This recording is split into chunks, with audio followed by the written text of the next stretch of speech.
microphone. I am in charge of the human rights programs, ACERWC. Thank you. Very good morning. Sorry, we're struggling to hear the lady. I am Colette Mbamji.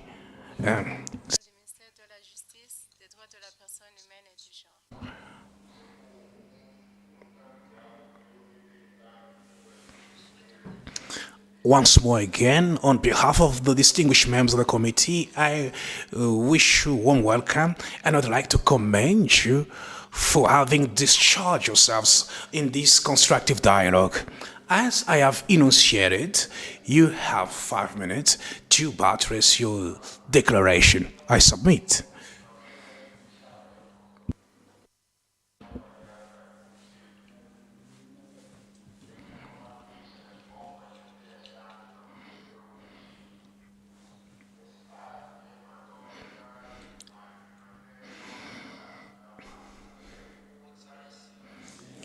Your Excellency, Madam the Chairperson of the Committee, Excellencies, ladies and gentlemen, the members of the committee, ladies and gentlemen, the members of the different delegations, ladies and gentlemen, the representatives of other organizations, institutions working in the protection of the children, distinguished participants, I stand on all protocols. Very good morning.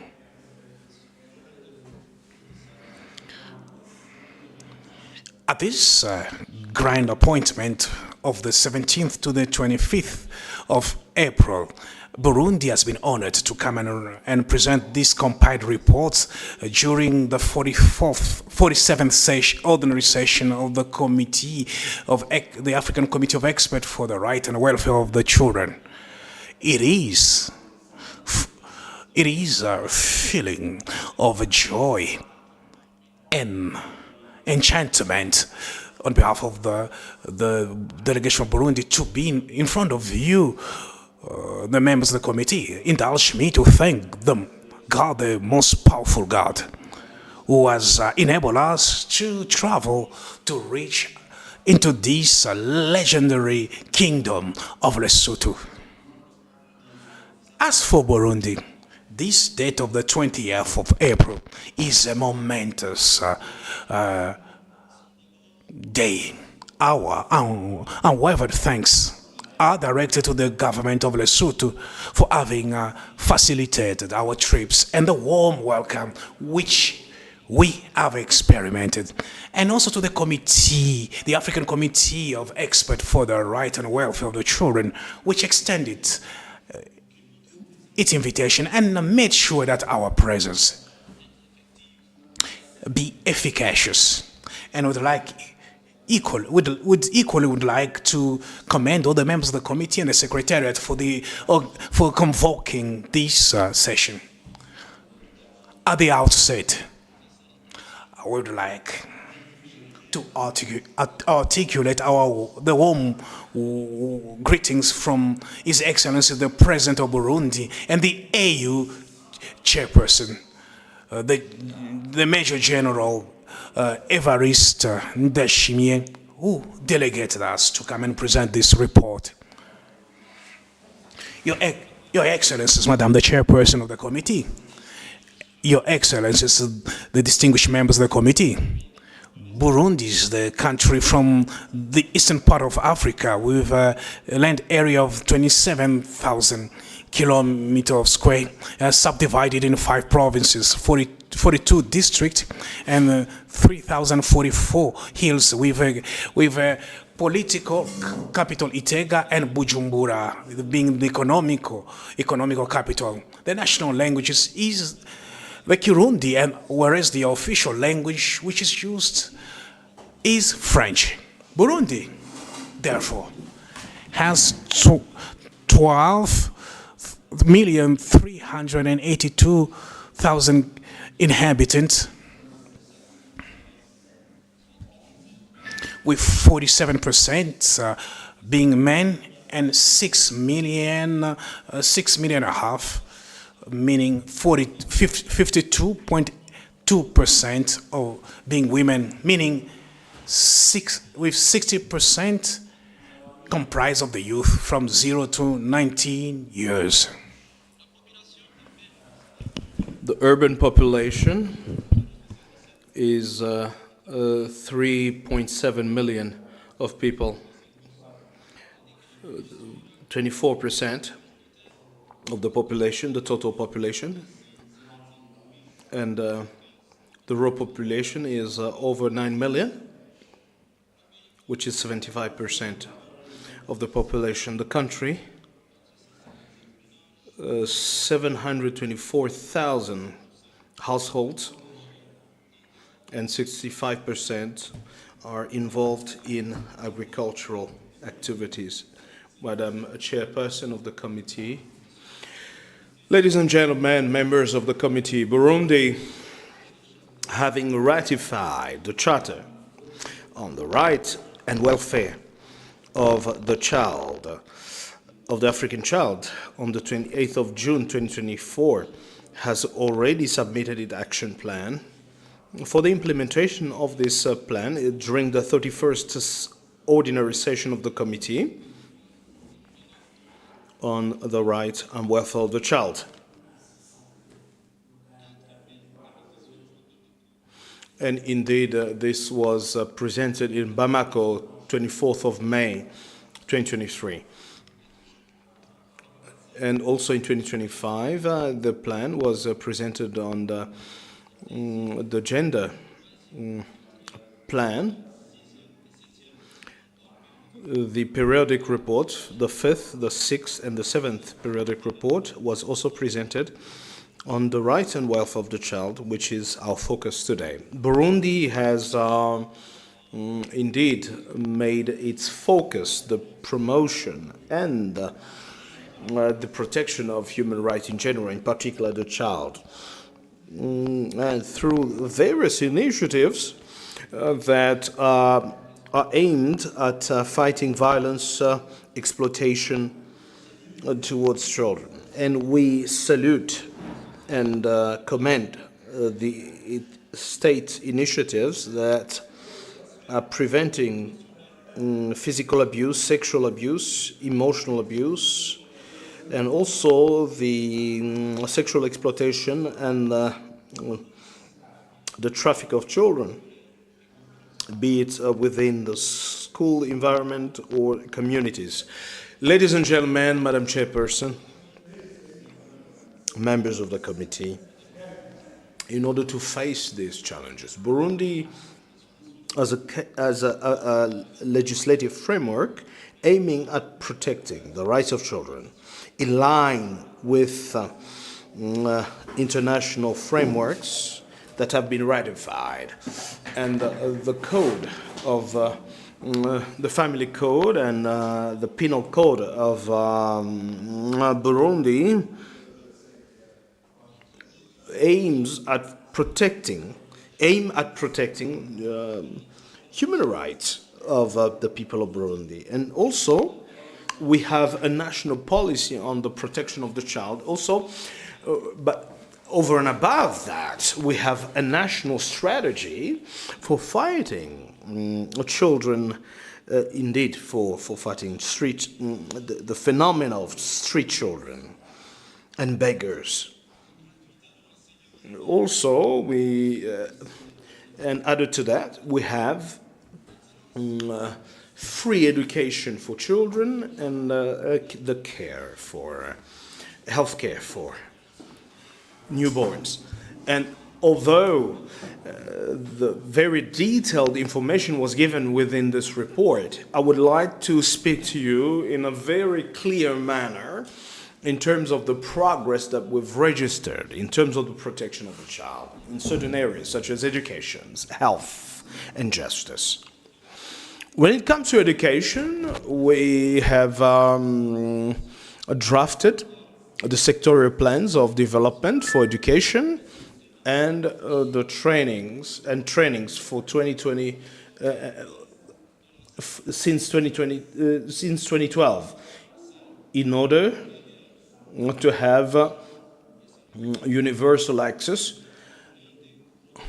And this is in line with our plan of 2030 that ensure that children have equitable access to education. We believe in Burundi that a vulnerable family should have free access to education. When it comes to health, the government of Burundi has made several initiatives that is mentioned in our report, and the Ministry of Health has a prevention program and a sanitary program a sanitation program in terms of the protection of the mother and the child in the framework of reproductive health, taking into account, of course, adolescent, teenagers, and infants. We need to make sure that all are covered when it comes to the health efforts.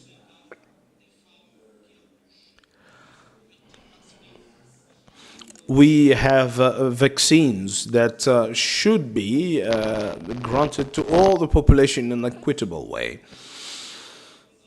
Excellencies, ladies and gentlemen, in terms of equitable access to justice, Burundi has put in place a legal framework that covers children that have to deal with the law. The constitution of Burundi that was adopted in 2018 recognizes the fundamental rights of children. In virtue of Article 44,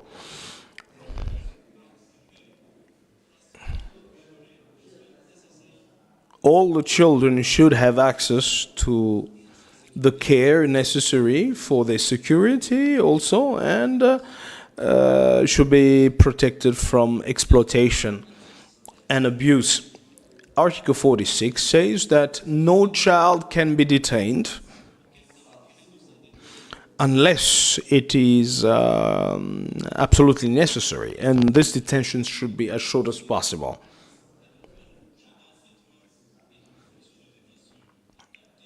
And in fact, this detention should be adapted to the age of the child. And this, the legal framework should must take care or take into account education as well as the professional training of the child.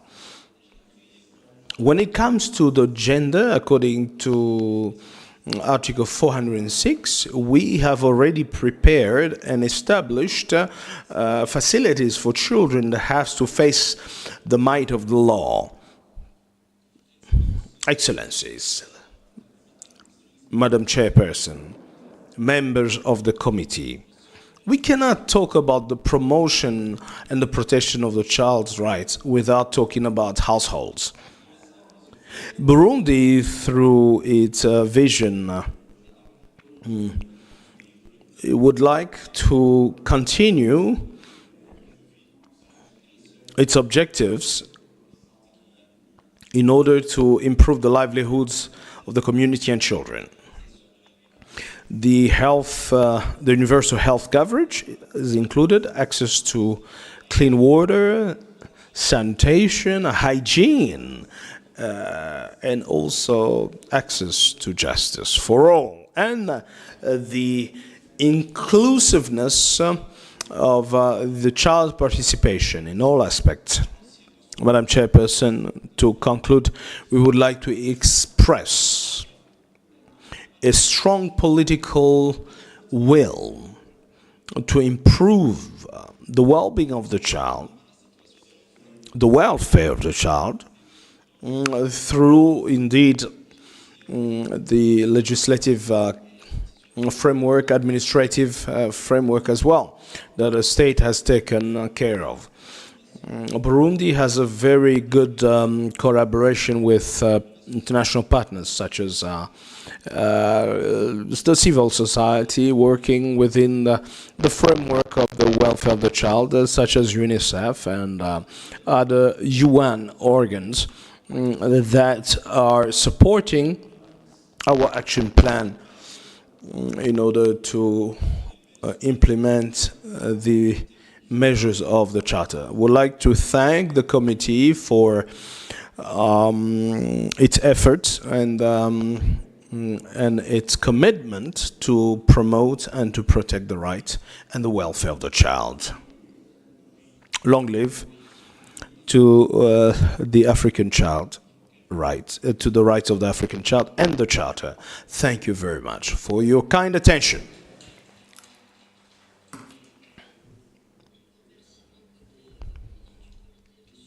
Thank you very much, Mr. Ettingman, representative of the State of Burundi, for this statement. You have submitted your report, and at the end, we will require further information on all the progress that have been registered within your state and how your state approaches the protection of the African child's right. And according to the procedure, we have two country rapporteurs. We will start with the first round of questions. We'll start with first cluster. We'll have two clusters. So the first series, the first round, will be done by the country rapporteur, Honorable Rislan, and thereafter we will have Towahel, who's the second country rapporteur. Thereafter, we will open our discussion for the other members in order to ask further questions. But also we will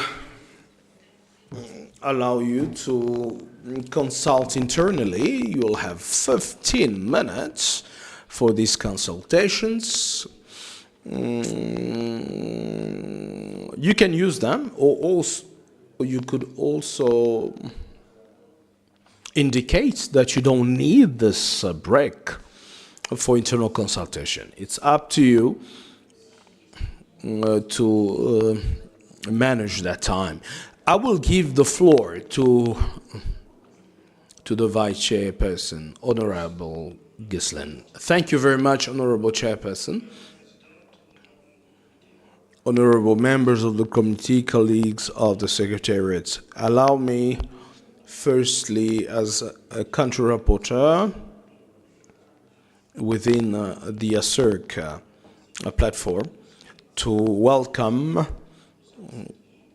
the Burundi delegation that has 15 members here.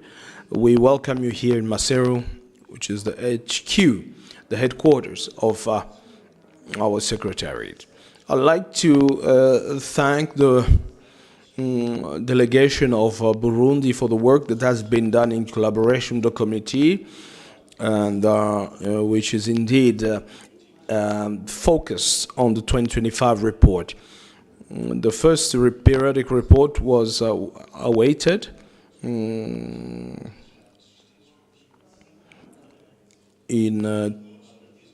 fact, was indeed planned to be tabled here in this ordinary session. We also had an ordinary report. We had a periodic report that was tabled in the previous ordinary session, the 46th ordinary session. And we thank you for this report that you are now bringing to us. And there was also a mission that was done in April 2025. And recommendations were also presented to the government of Burundi as a result of that mission. Would also like to thank you for the consistent presence during, during the meetings of the committee, which shows a commitment towards protecting the child's right. Distinguished members of the Burundi delegation, as the chairperson said, we will have the first round of questions. There are new questions, there are not many. However, you have responded to the questionnaire that was sent to you. But you will see that there are recurring questions because voluntarily or involuntarily you did not respond to these questions. Indeed, to some questions you have partially responded. Some of them are recurring in another form because you may have responded to part of the questions. As an example, I would say that if the committee asks a question on the budget with regard to the health sector, education, and so on, you have given the budget. However, the committee would like to be seized with the disbursements that have been made. If the committee has asked questions regards the measures taken with regards to the child's right, you have mentioned some of these measures, but at this stage we would like to have statistics, numbers. And this is the angle that we are taking as far as these issues are concerned. I would like to talk about general measures. The committee has noted that the Republic of Burundi has the willingness to have a code for the protection of children. Given that this project already exists, would you like to tell us, please, if we have a calendar, if you have a calendar for this action plan? That's the first question. Second question, could you tell us, please, if the Code of People's Rights and Families' Rights that was adopted on the 23rd of April 2025 has been already enacted? Third question, there has been a project of law that has been proposed for family rights and the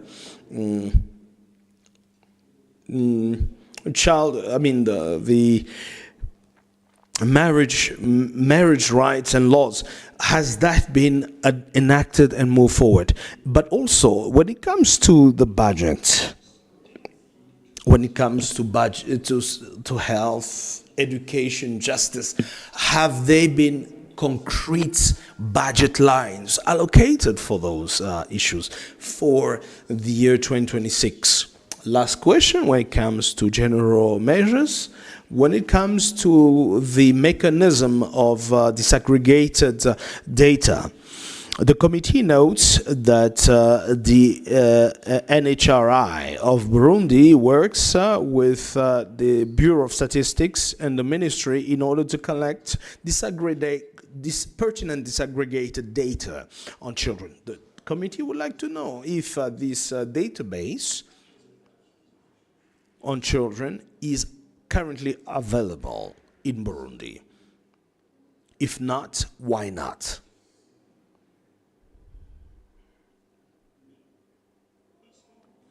Let us move to the general principles. We are starting with non-discrimination principle. The committee would like to be seized with the measures that have been taken in order to guarantee that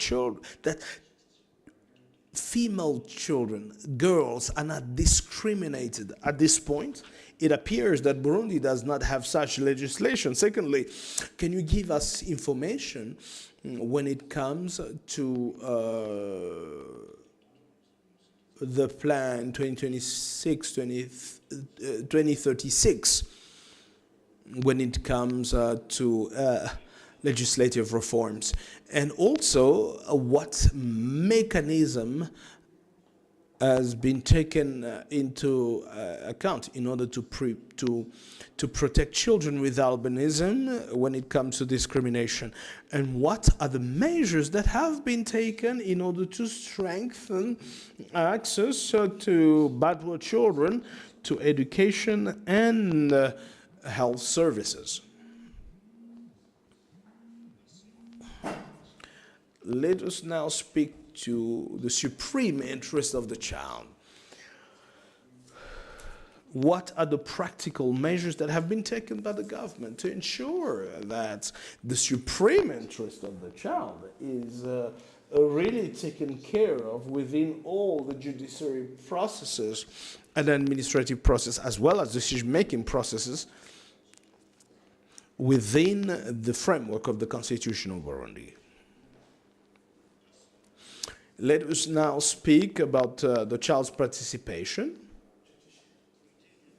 The committee would like to be seized with regards to be seized of the matters concerning the participation of children, taking into account the various categories of children, children with disabilities, girls, as well as children within rural areas.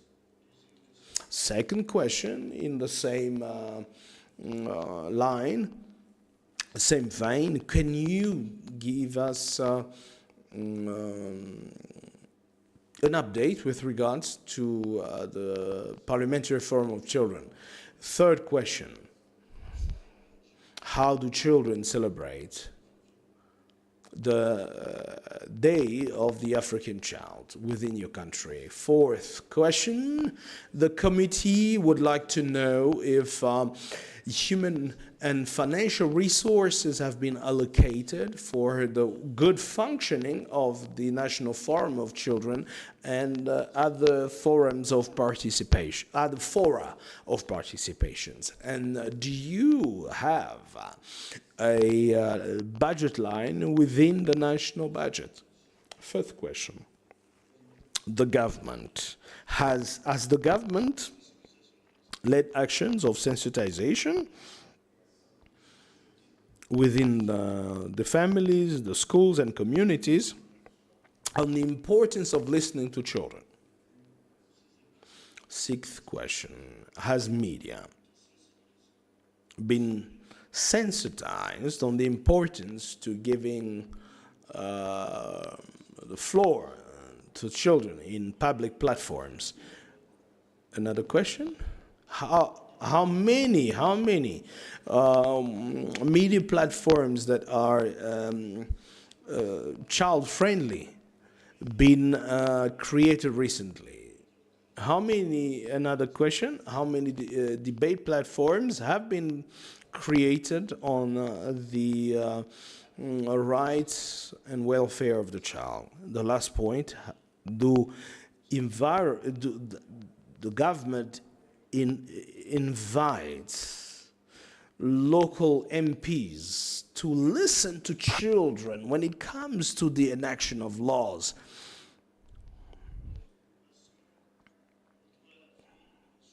Let us speak about the rights to survival and development of the child. We have the three questions. The first, what are the measures that were taken in order to improve delivery services for women, for pregnant women, but also the measures in order to promote childbirth within health centers, and also to train women that can assist pregnant women to deliver, and also how the services, nutritional services, take into account children of less than 5 years, especially in areas that are most affected by food insecurity. What are the measures that were taken, with regards to the murder of the 12 children that were killed in 2023 in the Katumba region, in the Kitumbuzi region in Bujumbura? Let us speak about the last series of the question. the last round of questions when it comes to the right to a name and nationality and birth registration. The committee would like to receive the necessary information with regards to the current rate of birth registration in urban and rural areas, and also how many alternative centers are in place for the registration of children, for the registration of birth, the birth registration of children. Are they also mobile centers in order to touch and to cover rural areas in terms of birth registration? But also how many sensitization campaigns were launched in order to incite parents to register the birth of their children within rural areas. Honorable members of the committee, I have given you this a summary when it comes to the right to expression and the right to protection against abuse, as well as the issue of a host or host families. And I would like to know what you think about all these questions that have been put to you. Thank you very much to the country rapporteur, Honorable Ghislain. Guillain. I would like to also now give the floor to the second country rapporteur. Thank you, Madam Chairperson of the committee, members of the committee, members of the delegation of Burundi, dear participants, all protocol observed.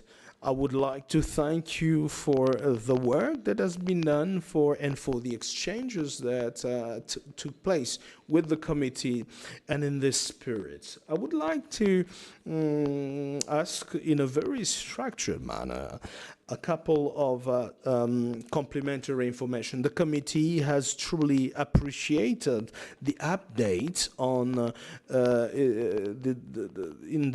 the measures of the Charter of the right and the welfare of the African child.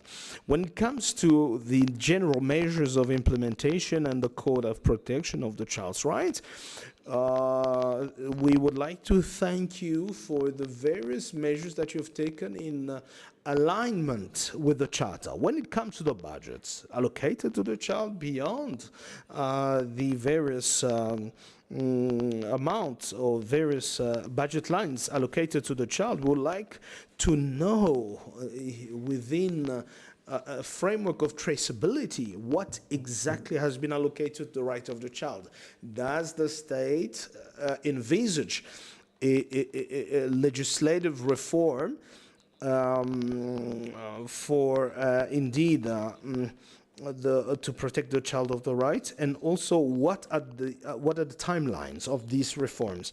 What are the measures that are taken to identify children that are most vulnerable and that need essential services, be regardless of their registration status? When it comes to the replacement framework,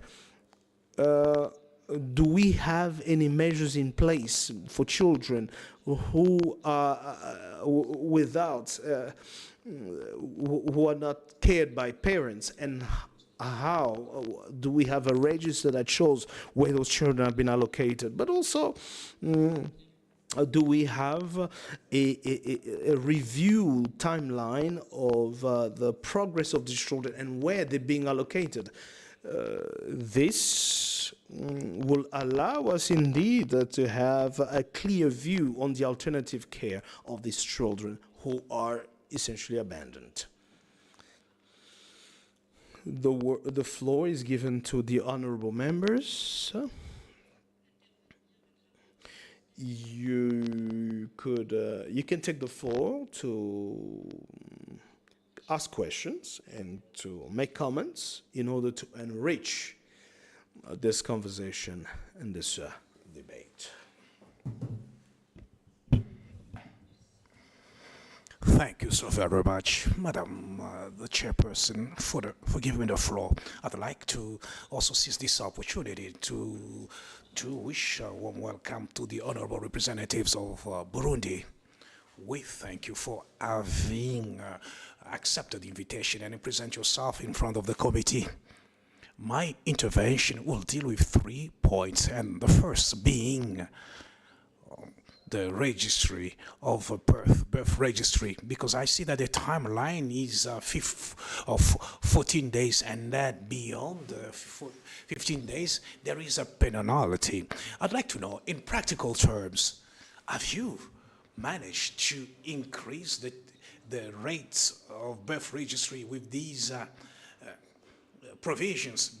Because given the experiences that we have had, this type of provisions are not effective when the population is not really enlightened. These are provisions which, on the contrary, lower the birth registry. Now, with regard to the second one, with regard to the children participation, when I see the delegations of Burundi, I do not see any children here. And I'm asking myself a question.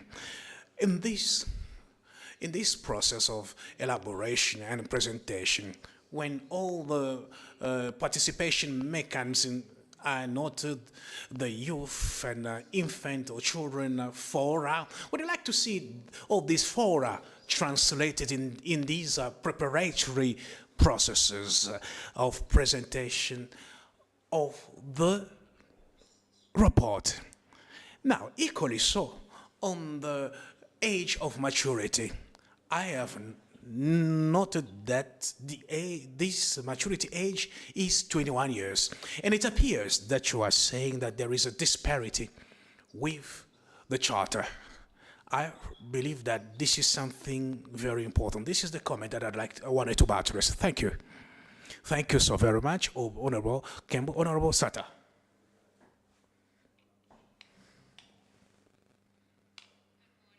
And thank you, Honorable Chair, for the opportunity to extend a couple of questions to the delegation.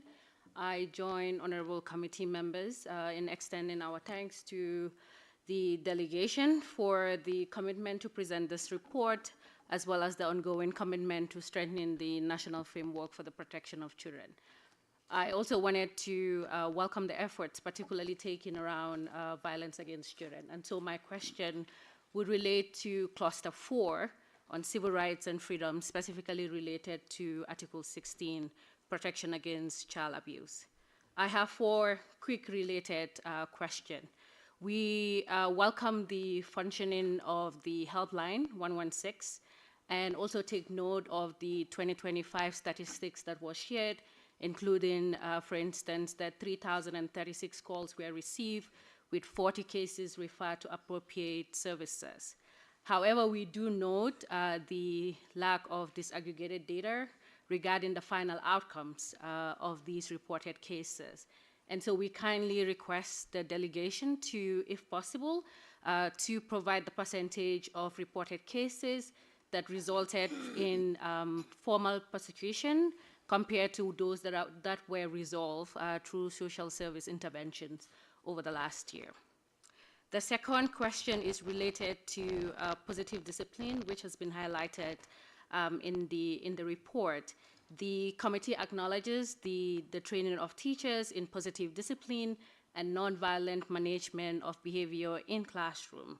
However, the committee seeks to understand the specific oversight and monitoring mechanism in place to ensure compliance. And so if the delegation could kindly explain further in terms of how the state monitors the sort of cessation of corporal punishment, particularly in schools, but also including rural schools, and whether there are any disciplinary sanctions that are applied to teachers when they continue to use physical force. The third question is related to victim support. Again, we note the provision of legal and judicial assistance, as well as the issuance of free medical certificates. We do want to request for further clarification whether there is a dedicated victim support fund to guarantee that both medical and psychological care mentioned remains free, but also particularly in rural provinces, including Kurundi and other places as well. And finally, we do thank the delegation for the update on the actions related to implementing the commitments of the Global Ministerial Conference on Ending Violence Against Children.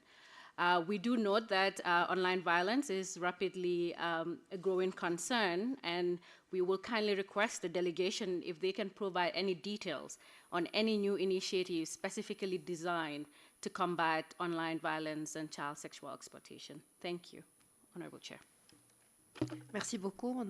Thank you very much to Honorable Satan. Now we give the floor to Honorable Arab.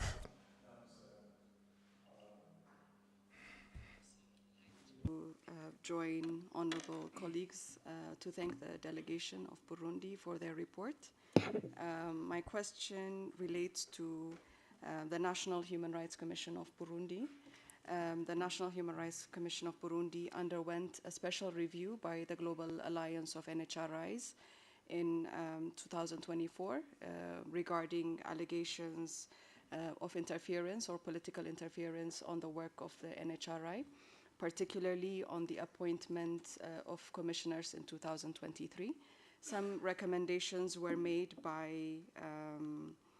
the GANRI, or the Global Alliance of NHRIs, particularly to ensure the independence of the NHRI.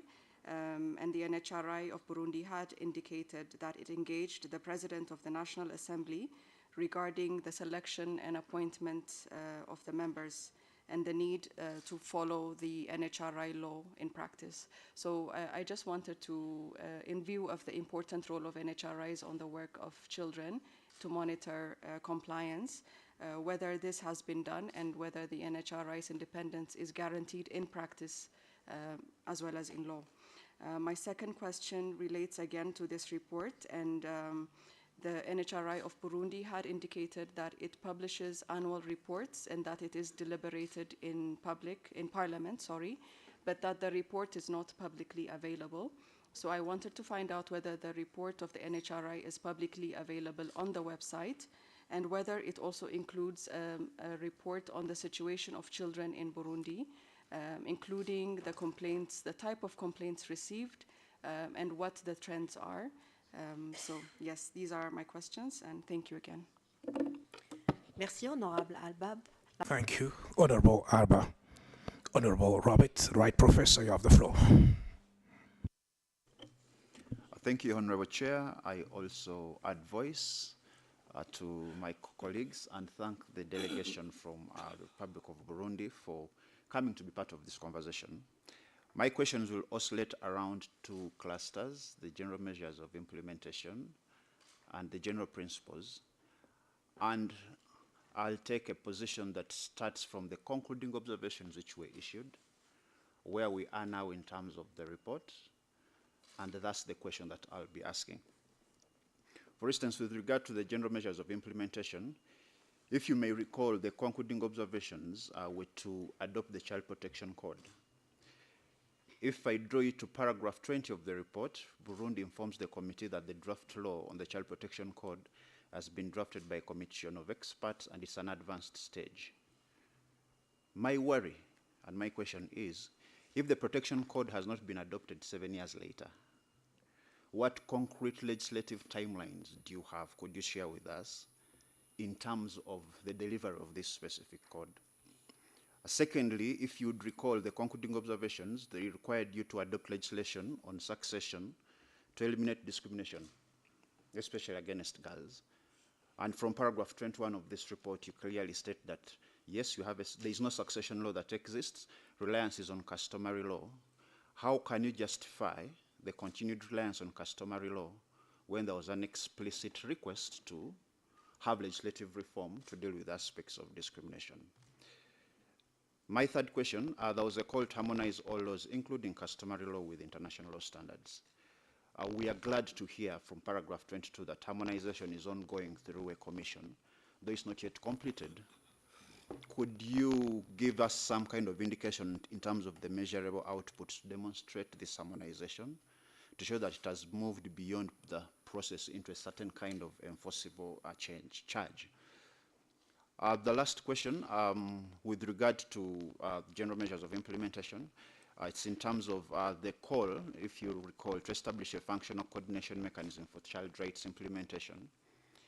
And there is an indication in paragraph 25 that these coordination structures exist at multiple levels. We note these efforts. The issue, I think, is not just effort, but to what extent these obligations have been operationalized into law, into systems and outcomes. Could you demonstrate how these coordination mechanisms have improved? How we have improved measurable child rights outcomes beyond just their institutional existence? I'll now proceed to the second cluster on general principles. That was a call in the concluding observations to legislate and enforce non-discrimination. In absence of this legislative reform, how can you continue ensuring that the rights of inheritance, especially for girls, are protected? In terms of ensuring the best interest of the child in judicial and administrative processes, this was also a call to action.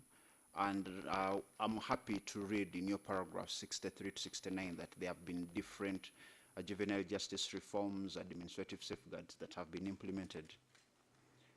How do you assess whether this best interests principle has been consistently applied across these various reforms, these administrative safeguards?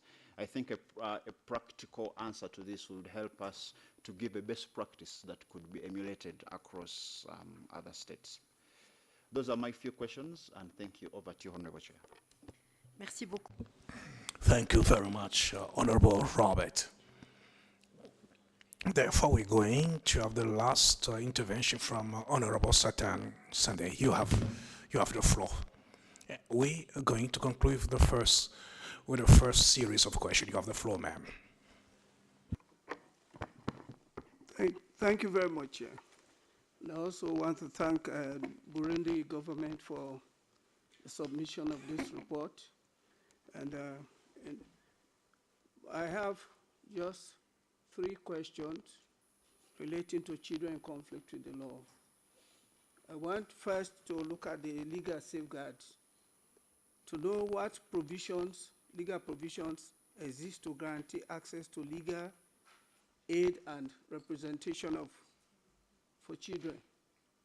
And also under Juvenile Justice Administration, I'm sure you actually given us highlight, but I would also want to know what specialized juvenile courts or procedures are operational and how widely are these accessible across the country. And the third is on the conditions of detention. I would like to know what rehabilitation and reintegration programs exist for children released from detention. Thank you. Merci, Honorable Sand. Thank you very much, Honorable Sunday. Before giving you time to consult and organize your own answers, I would like, on my side, to discuss on the issues of children participation with us, with you. You have taken us abreast on an important mechanism, which is the Forum of Children. Here we're talking about the general principles for NAB, which is a children forum, where children are bringing their own participations under total liberty or freedom of expression, so as they may partake to everything that deals with them, be it in politics and programs. Therefore, I'd like to laud it as an excellent mechanism and initiative. We may consider this as a very good practice. And I'd like to delve on the issues of best practices as my able colleague, Honorable Robert, buttressed. my curiosity is directed in the sense where we'd like to get more informations on the implementation of this practice with regard to the involvement of children. If if my memory serves me well, in the 17 department that you have, how do you deal with the election so that the children may participate at the level of this forum? Is there any specific organization in this regard? Are they regular meetings? And what budget or what technical support or financial support that you have availed to this children forum? In fine, in sum, I am concluding with the first series of questions. Once more, again, I thank you for all the answers that you brought about, you submitted. On behalf of my distinguished colleagues, once more again, I commend you. You have 15 minutes so that you may organize your answers, and then we're going to have a health break. I thank you once more again, and the chief of the delegation, all your members, thank you so very much. You may have the floor. You may have your consultation rooms. That's right. Thank you.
Monsieur le vice-président, on aura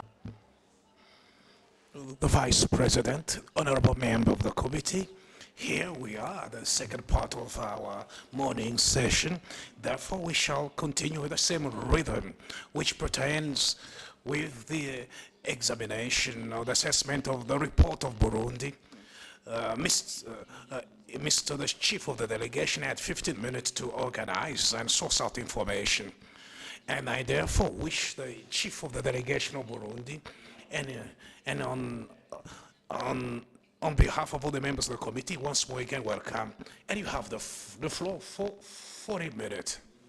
40 minutes to respond to all the concerns, the questions of the rapporteur, co-rapporteur, and all the members of the committee. You have the floor, sir.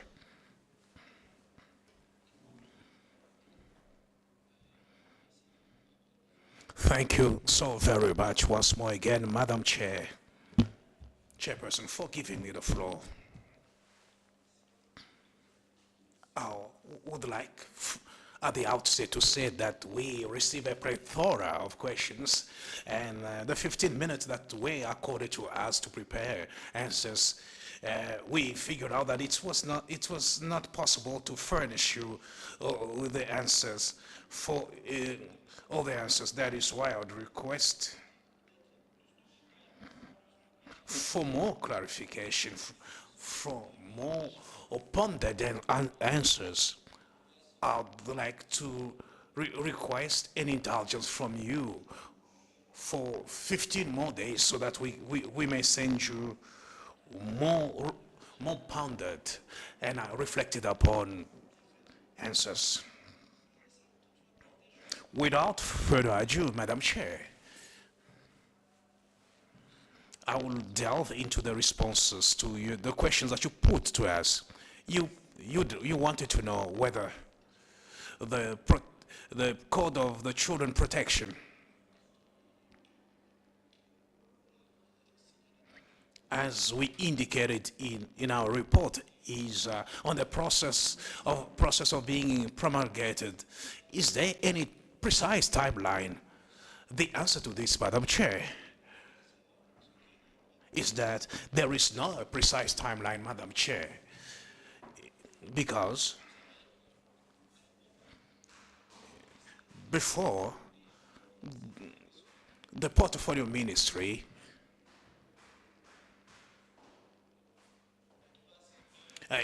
pertaining to human rights and gender was a ministry in silo. Now it's a fusion with the Ministry of Justice, and therefore the project of this Code of the Protection of the Child has already been worked upon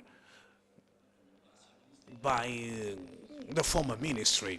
However, since the fusion, the twinning of the old and the new ministry, therefore the process has been delayed. I can promise you, Madam Chair, that we're going to relaunch this process and move into the promulgation of the new Code of the Protection of the Child. Just to say that the timeline is not precise.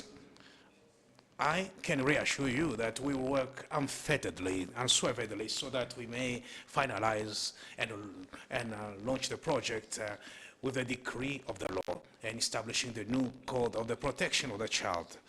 There is another question that was asked with regard to the Family Code, which is yet to have been promulgated. His Excellency, General Manager Evariste Ndayishimiye, our President and Head of State, deemed that we needed a ponderous analysis pertaining to the issues dealing with customs. In this regard, a commission within the Ministry of Justice and Human Rights and Gender has been established so as to collect all the thoughts dealing with the Burundian customs. And lastly, we were to have dealt with the validation of this compendium or thesaurus, which deals with section. We are awaiting the appreciation of the superstructure because the topic pertaining to succession will be dealt by the law. Therefore, the new code will be established to deal with succession, which is still being laid by customs. With regard to the budget availed for the protection of the children, in this question, Madam Chair, we do not have ample precisions on the amounts. It is clear there is an allocated amount to the ministries of health, agriculture, justice, and the Ministry of Health, as I had said, and education. However, we do not have precisions on the disbursed amount. Within the 15 days, Madam Chair, we shall send pondered upon answers. You also wanted to know whether we have available disaggregated data. The only answer that we can give you is that there is a helpline which encapsulates a database. With regard to another question on the measures undertaken to fine-grain or to improve the registry of birth and how it is being done.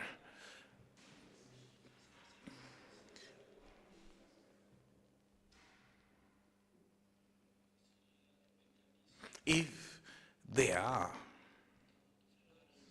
any mechanisms, any birth registry mechanisms to this question, we can say that it is true that there are mobile units which are established through sensitization campaigns where the civil workers move for birth registry purposes in rural areas and the register births. I'd like to signal equally that with regard to birth registry, there is an interoperability between civil agents and health staff scattered in the 411 zones of our national territory. And if children are not registered, the level of registry birth registry or health structures which are scattered in our national territory. There is another question which was put to us to know where the late birth registry, or with regard to late birth registry. In this regard, in Burundi, there is a penalty which is imposed on the person who is registering late, who is registering children late. Therefore, parents are afraid of paying penalties, and that's why they are forced to register the children early. This measure has enabled us to have significant progress. Now they are there are less late birth registries because of these measures of penalties on late birth registry.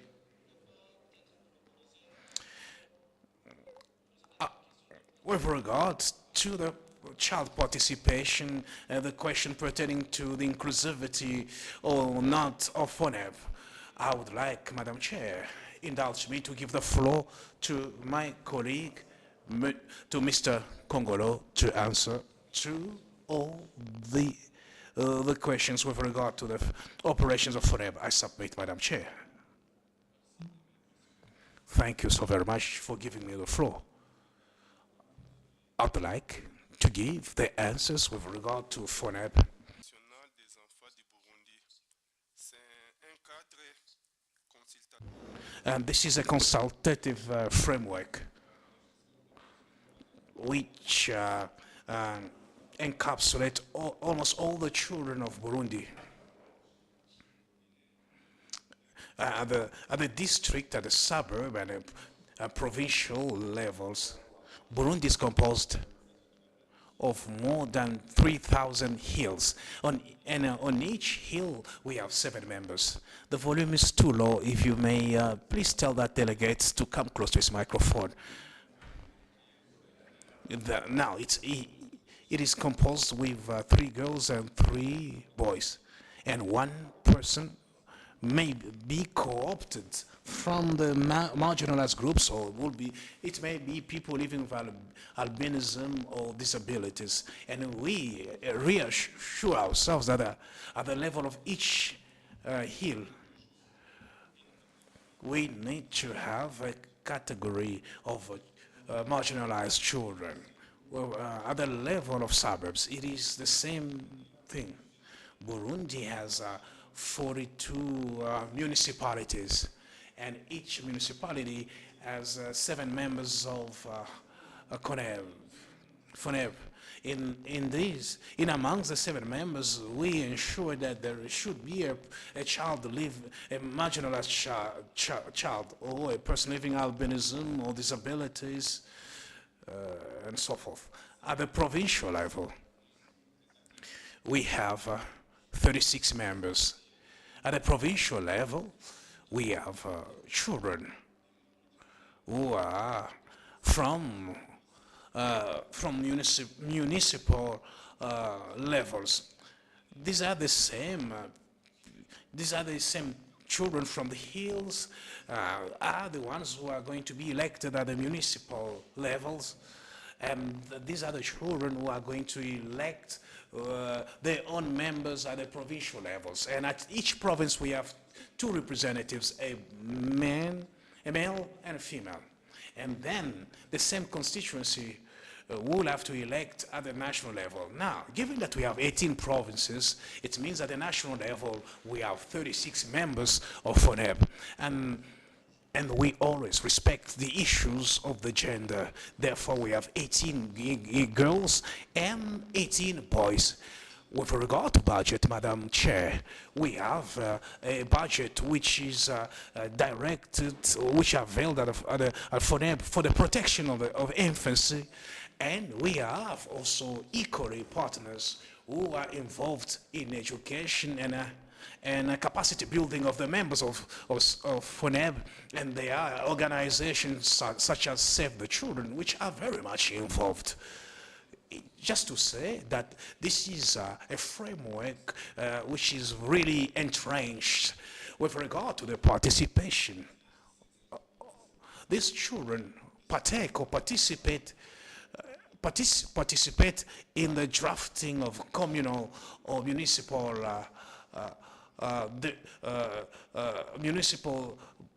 development of their plans. And there is also a participation of these children for now, which participate and share their own ideas so that they may be scaled up at the provincial, at the provincial and the national level. With regard to the sessions at the municipal level, FONEB are always late what we call social assistance. We are at the level of departments in charge of human rights and gender at each municipality. These are the departments that lead all these members of FONEB. And they organize, they convene meetings so that they may share what deals with the right of the children. However, at the national level, there is a timeline which has been drafted for the meeting and the participation of the members of FONEB at the national level.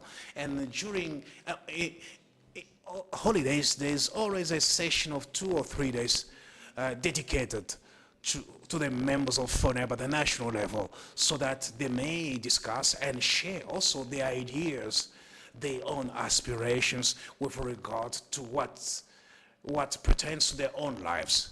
I believe, Madam Chair, with regards to FODEP, this is what was requested from us. If there is something that has been omitted, please remind us so that we may shed more light. I submit, Madam Chair.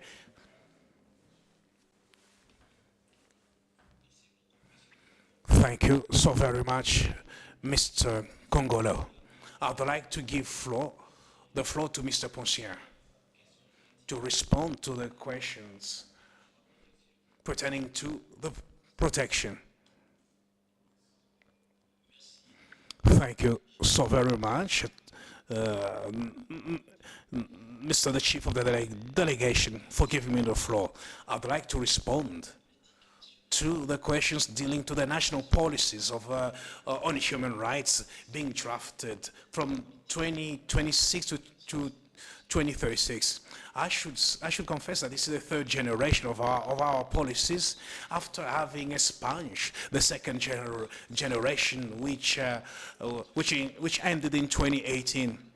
Currently, we are charting new ways, and the first draft of this policy, it is a policy that was redacted and drafted to align itself to the national directives, namely the vision of our country, to make Burundi of an emerging country of 2040 a developed Burundi for 2060. And it is also in the spirit of alignment to some international instruments which Burundi has duly ratified.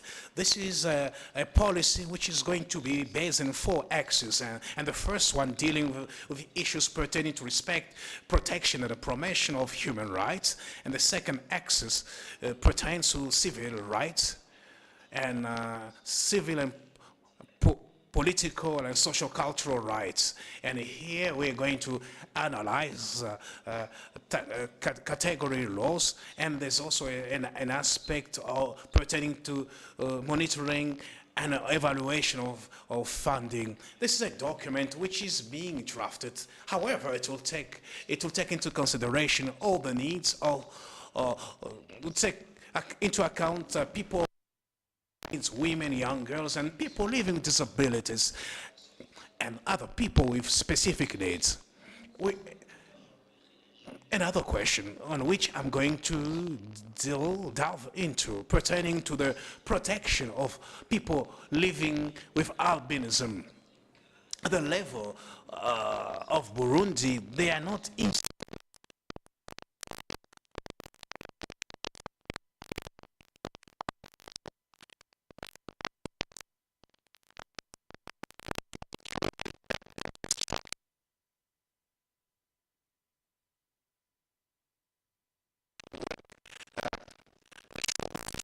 with the unities of police which are encountered on the different hills of Burundi.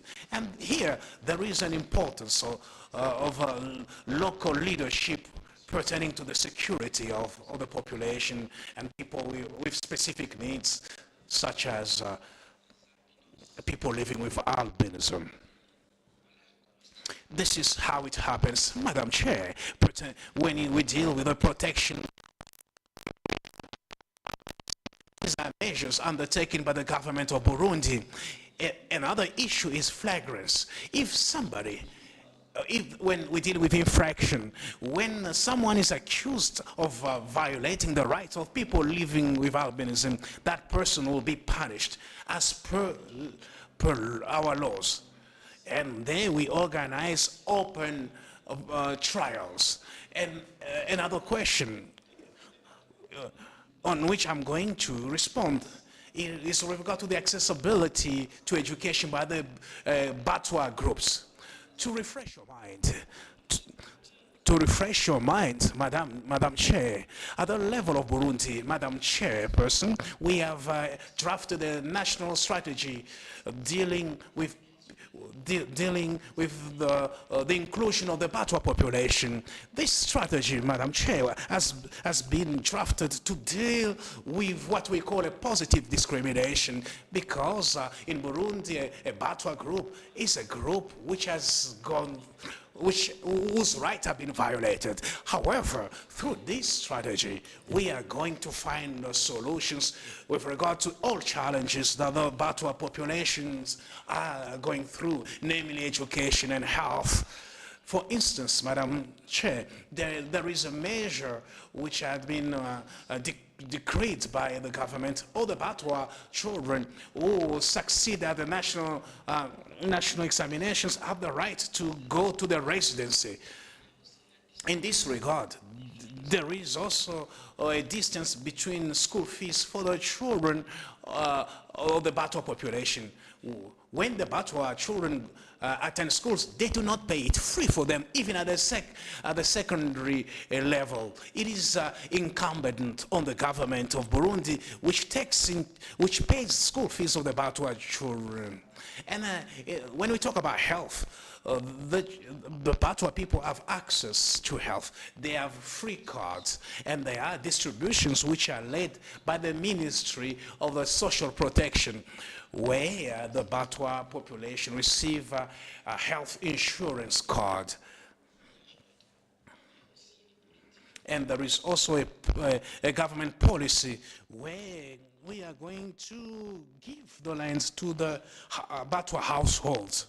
This is in a nutshell, Madam Chair, what I wanted to say with regard to the questions which were put to us.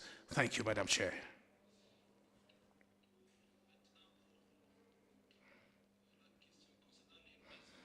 Now, with regard to the measures undertaken to improve the conditions, maternity conditions, Comrade Mbondwe, please respond to these questions.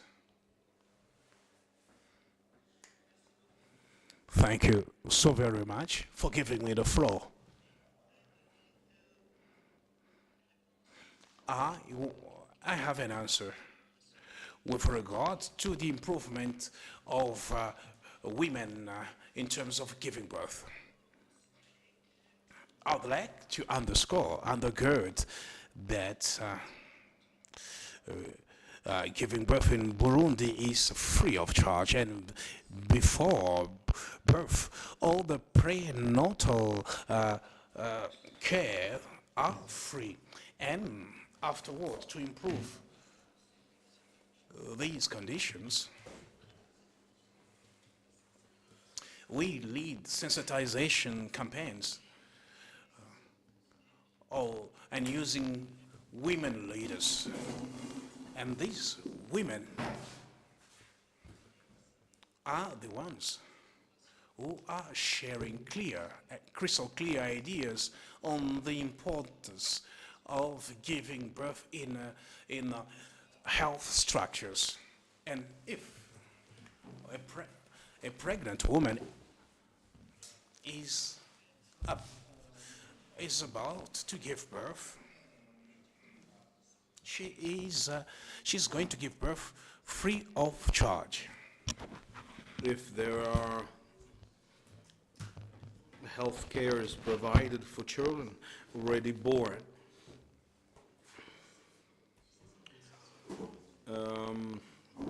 the health care is provided freely up to the age of 5. We ask questions about the nutrition of these children of less than 5, and this also requires sensitization.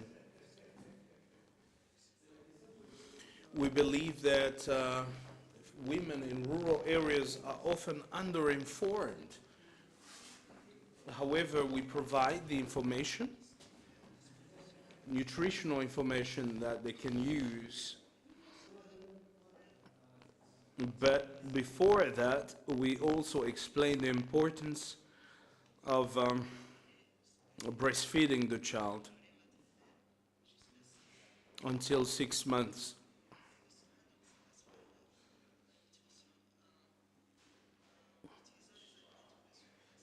So we are using local foods for the nutrition of these children, but also the use of vaccines that enable the growth of these children of less than 5 years old. And during this sessions, these vaccination sessions, we explain to the mothers that these children are fragile, therefore they need a balanced diet. Thank you very much. Thank you very much, Madam Barindogo. When it comes to how we celebrate the Day of the African Child, I would like to give the floor to Mr. Kongolo in order to give us further details on this celebration.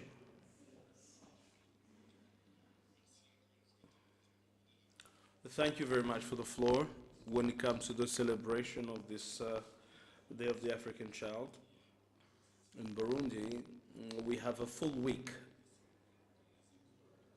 dedicated to this celebration. We have school activities, competitions within schools, drawing competitions, but also we have other programs where children can express their rights, their challenges as panelists, but also we have the day of the celebration itself. Children are able to make a statement regarding their rights and the issues that affect them directly. We also have activities that we can that we have with children, visits where children can interact with other children and sensitize them. We work with vulnerable children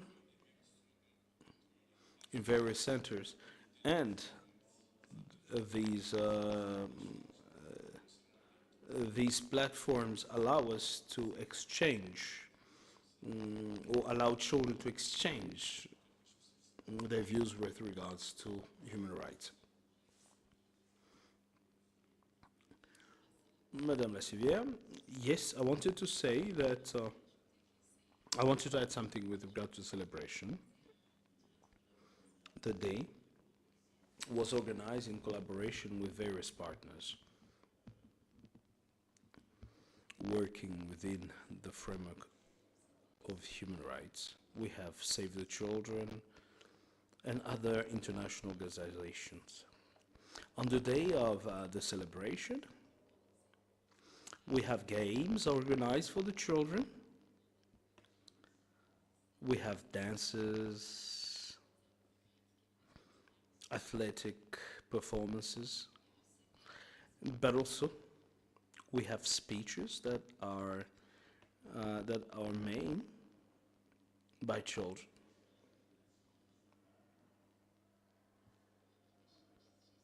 And of course, we also have a cocktail where children can have something to drink. But now I would like to give the floor to Mr. Jean de Diom Tabazi so that he can speak about the practical measures with regard to the supreme interest of the child. He will also speak to us with, in terms of the violation of the child's human rights. Mr. Jean de Dieu, you have the floor.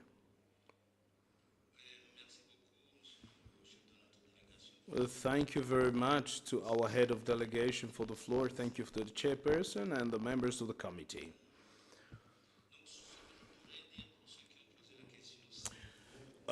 Regarding the question that was asked on the supreme interest of the child and how it is handled in Burundi, I would say that when it comes to the kit of our legal instruments, we have the Charter as a main instrument, and our Constitution refers to it. Thereafter, the Penal Code also speaks about it. but also the Code of Nationality aims at protecting the supreme interest of the child, in particular children that were born with mixed couples or in doubtful situations. Besides the legal framework that promotes indeed the child of, that promotes the rights of the child as required by the Charter on the rights and welfare of the African child, we have the institution. We have the national institution, and we have at this level the executive dimension protecting the interests of the child. And here we have the support of the Ministry of Health, Education, and the Ministry of Justice, in particular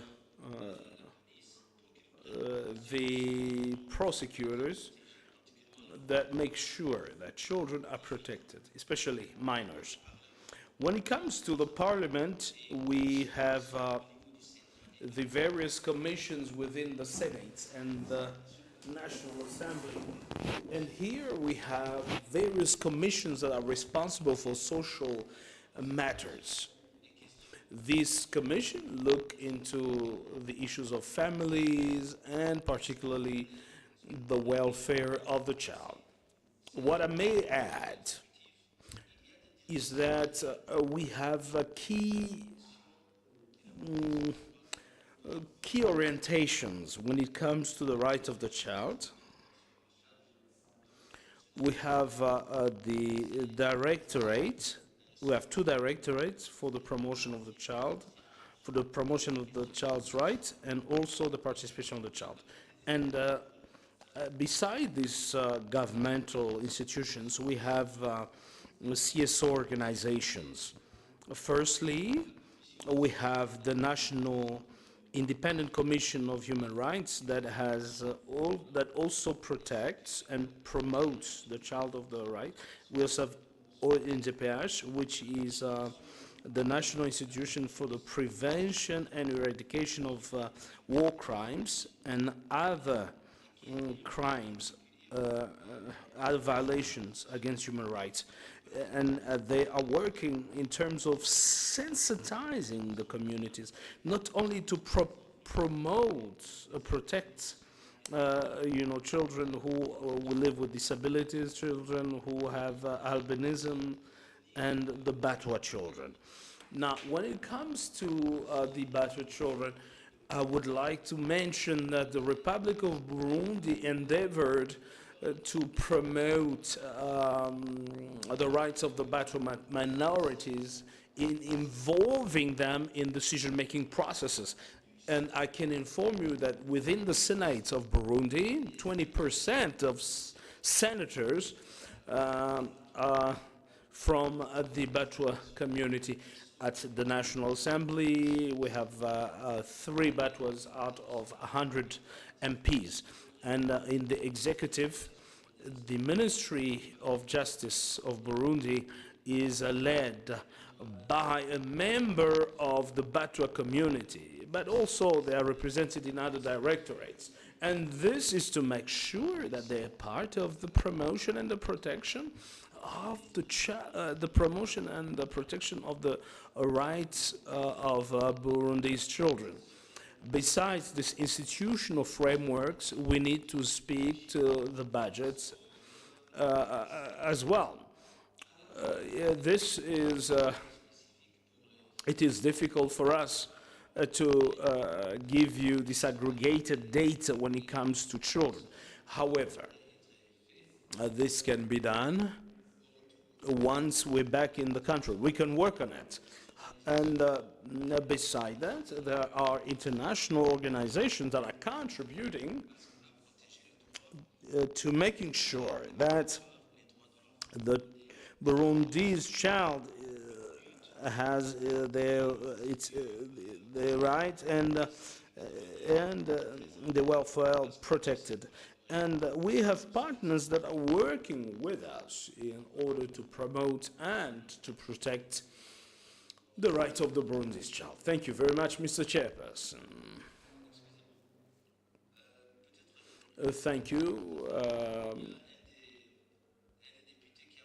One of the MPs may have asked a question with regards to children that were victims of the victims of the attack of Ogatumba. There were several victims that came out of this attack, and what we made sure was to delineate the various responsibilities. The Ministry of Justice has looked into this matter and has investigated duly in order to know who are the perpetrators, the people who crossed the border that we have the DRC in order to come and affect and attack the Ogatumba community. And for the displaced people, the Ministry of Internal Affairs has worked jointly with the Ministry of Finance in order to come up with a budget to take care of the basic needs of these displaced families. The matter is still ongoing. Children are indeed taken care of, and also within the health centers, and the administration is keeping a close eye on them. Thank you very much. Thank you very much, Mr. Jean de Tabazi. And now we were talking about CNDH, and I would like to ask the DG to respond to the question. Thank you very much, Mr. Chairperson of the Burundi delegation, Madam the Chair. Protocol observed.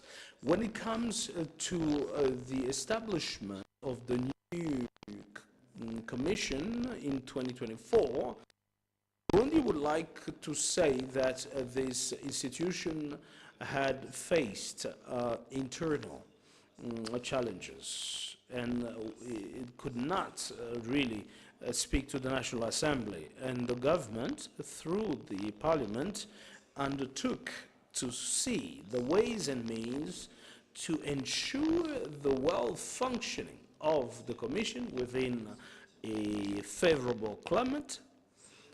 And it is within this backdrop that the Parliament had sent or had published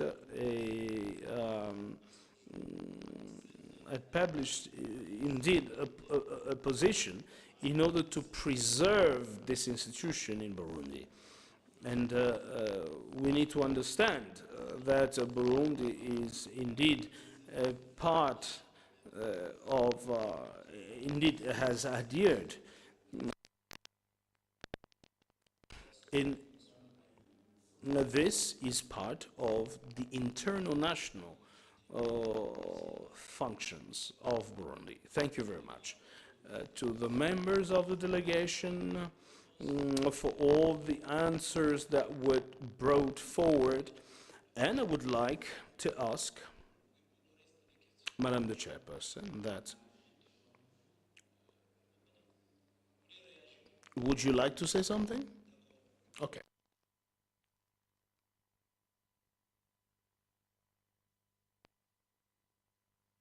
Very much to the chairperson, to the head of delegation. I would like to touch on a few questions that were asked and to mention that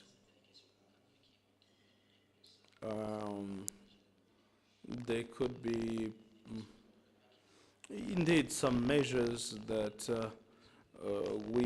some measures that are taking in a interim manner, and indeed we have spoken about the budget matters.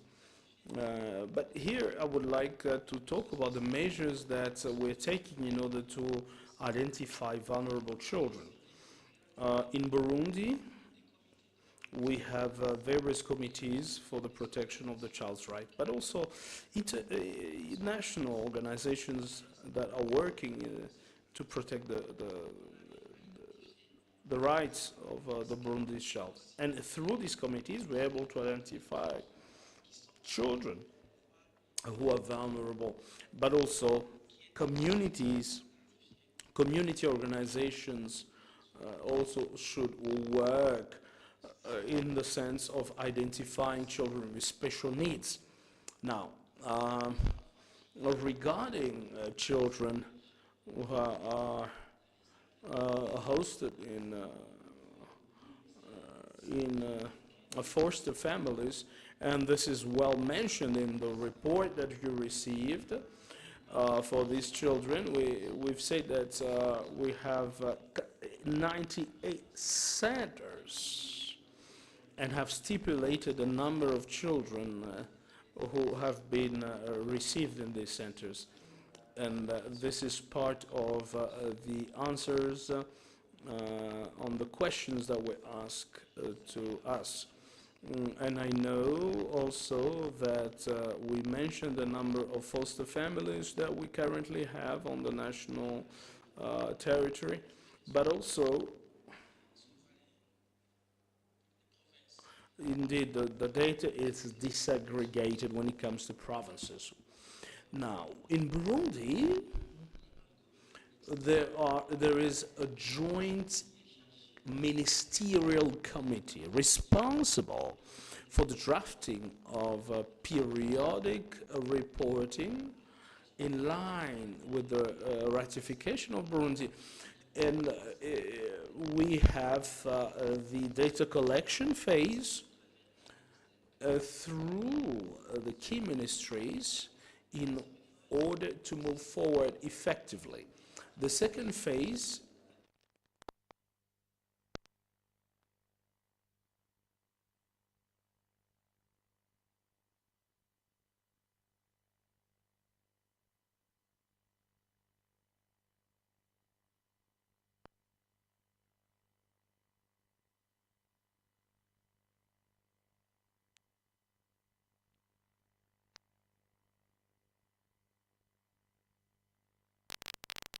validation, and thereafter there is a national validation process, and finally we come to the drafting of the report, the national report. Thereafter, the report is submitted to the pertinent structures. Before the report is submitted to the Foreign Affairs Ministry. This is a summary of the process and the process that we undertake for periodic reporting in Burundi. Another point I would like to mention is with regard to the certificate that is submitted. In order to determine whether a person has been indeed a victim of sexual violence. And we have various centers in Burundi in order to take care of these victims of sexual violence. And through these centers, we provide certificates without any fee. So if a child is in a zone that is not close to these centers, we have community leaders, women, who are sensitized on gender-based violence, and these leaders provide the necessary support to these victims. Within hospitals, we also have certificates, medical certificates, to determine that the child has been a victim of sexual violence or sexual abuse. We also have measures within the Ministry of Justice in order to accelerate judiciary processes when it comes to gender-based violence. Another point that I would like to put across concerns the manner which Burundi works as far as the reduction of malnutrition. What I can say is that we have key projects to support children, especially those of less than 5 years old. We have a program that is supported by the World Bank that has taken several households and has supported them duly. And this is what I can mention with regards to the questions that were asked. And I believe that later on we'll submit further information. Thank you to the members of the delegation for the additional information that you have provided. Now, I would like to inform you that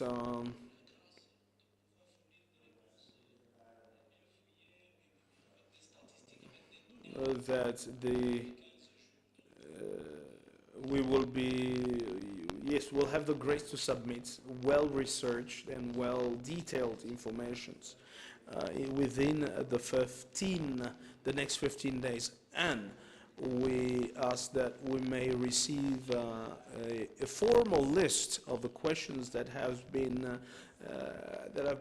submitted so that we may provide all the necessary information. The question was asked, why is it that we do not have a children representative within our delegation?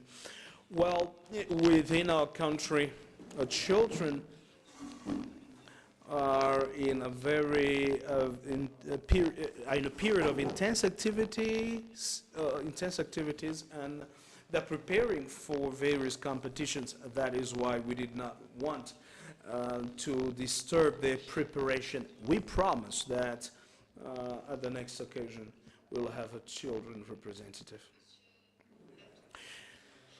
Thank you very much, Mr. Tungimana, the head of delegation of Burundi.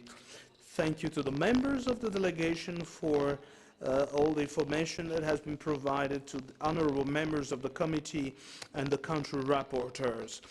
This is where we take good note of these details and information provided, and we also note the fact that you took the decision of not making children the decision of not allowing children to be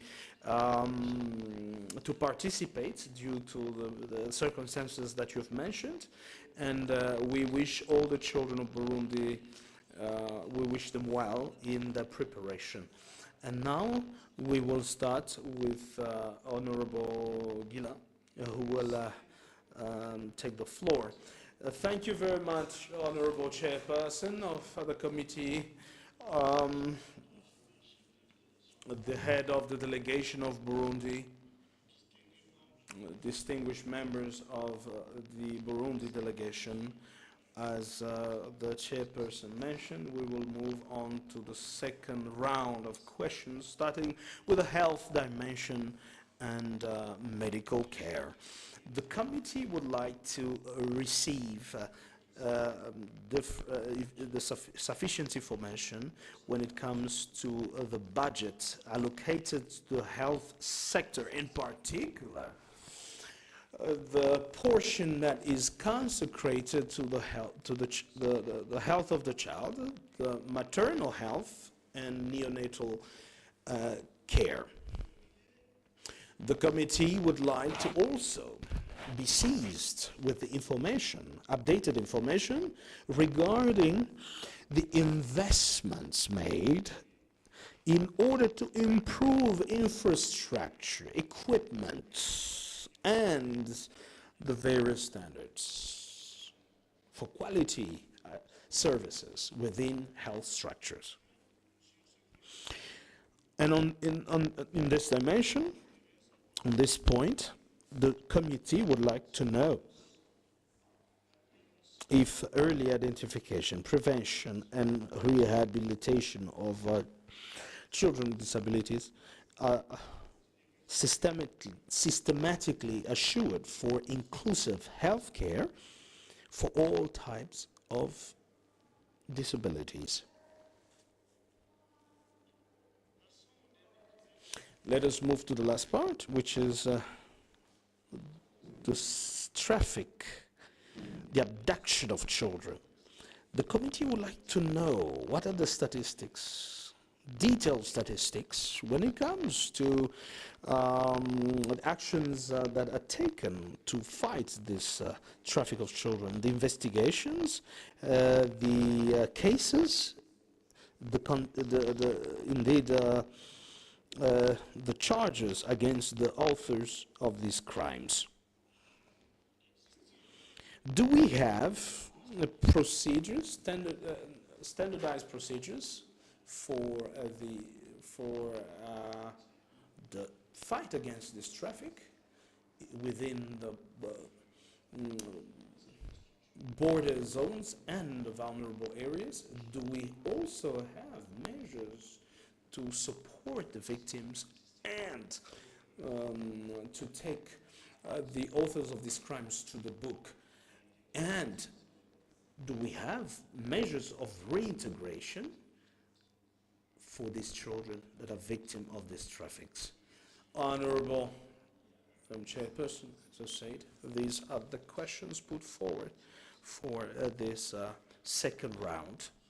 I believe that there are some answers that were provided by the government of Burundi, the representative of the government of Burundi, when it comes to recreational and cultural activities and the various measures of protection, as well as the justice services for minors,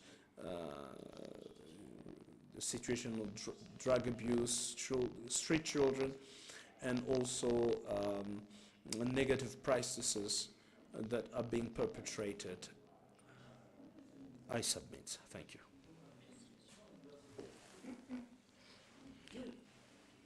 Thank you very much, Honorable. Thank you very much, distinguished delegation. I would like to carry on with the second part of my delegation.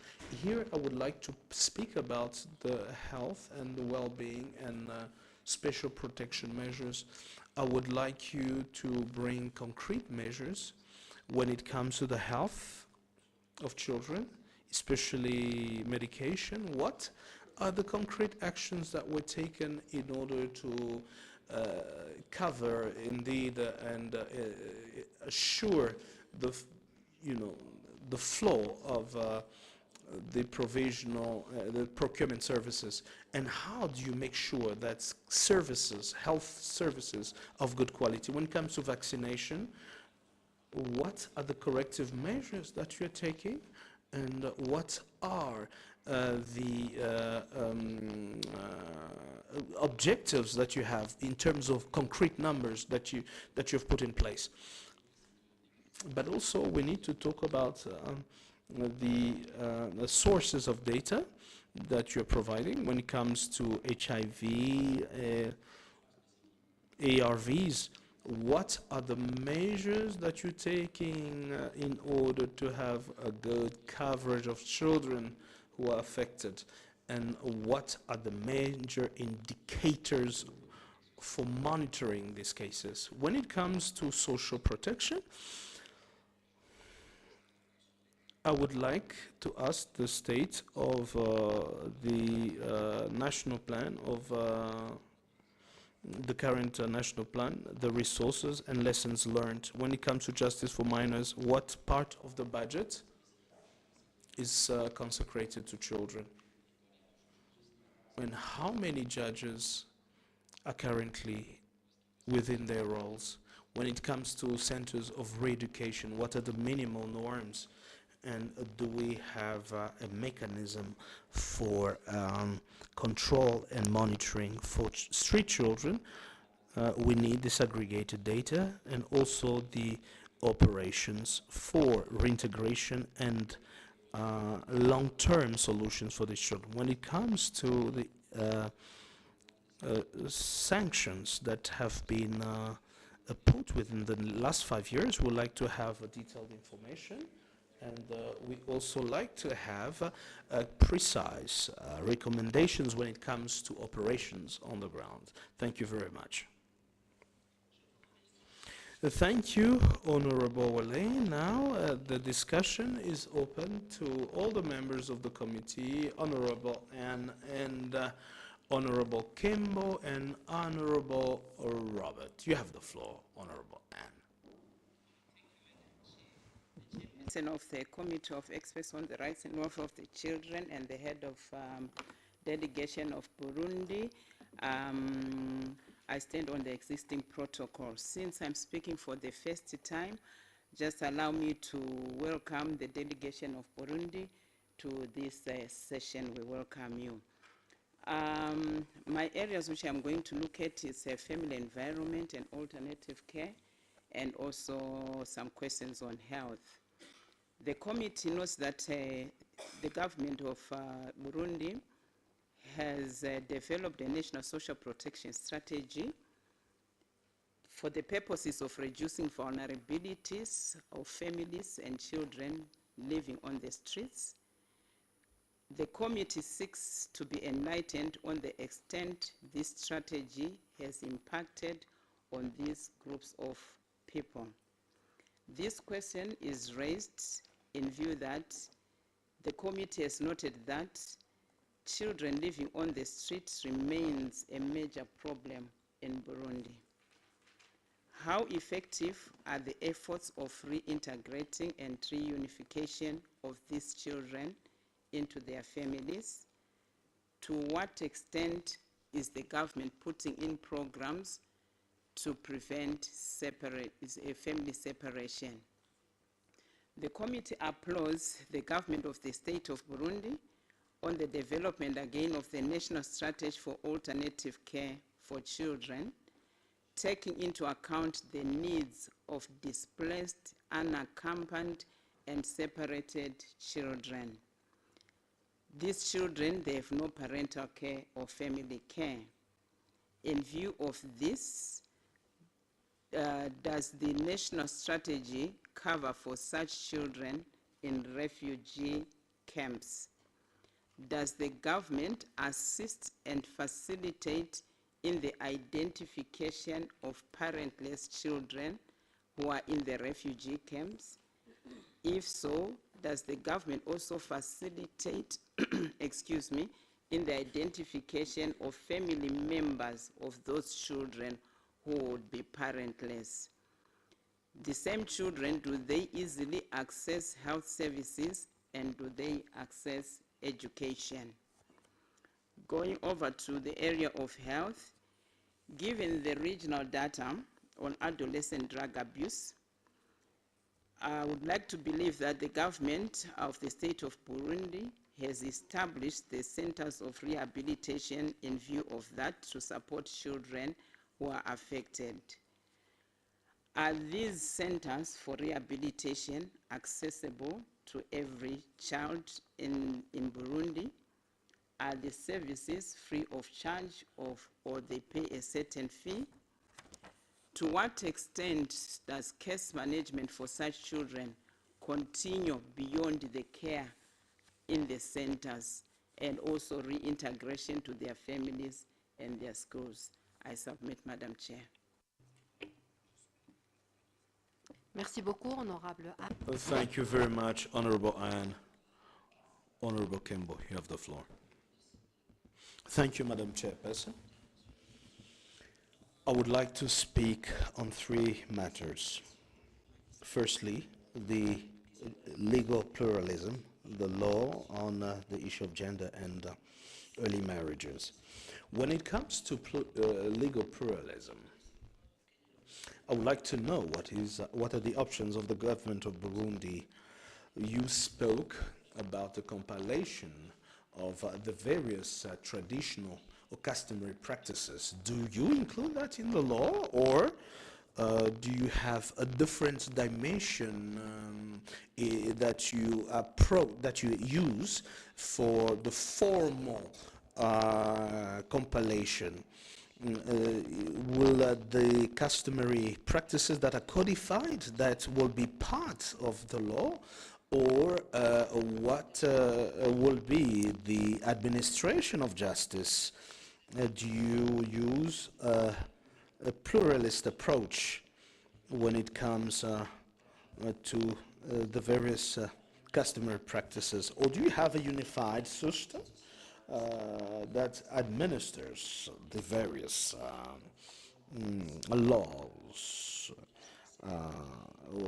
when it comes to the option of codifying these practices? Secondly, the other question is concerning the law on gender-based violence.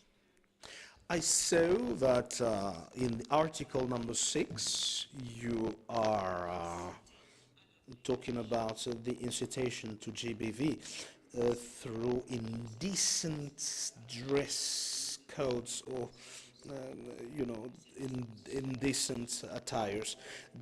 Have you codified this? How have the judges interpreted these measures? Thirdly, I would like to speak on early marriages. I heard that in your responses, you mentioned that although at an informal level, the legislation does not allow early marriages of children less than 18, because for boys is 21 and girls 18. However, in practice, we have children. You know, girls that are married before that and who are even impregnated. Now,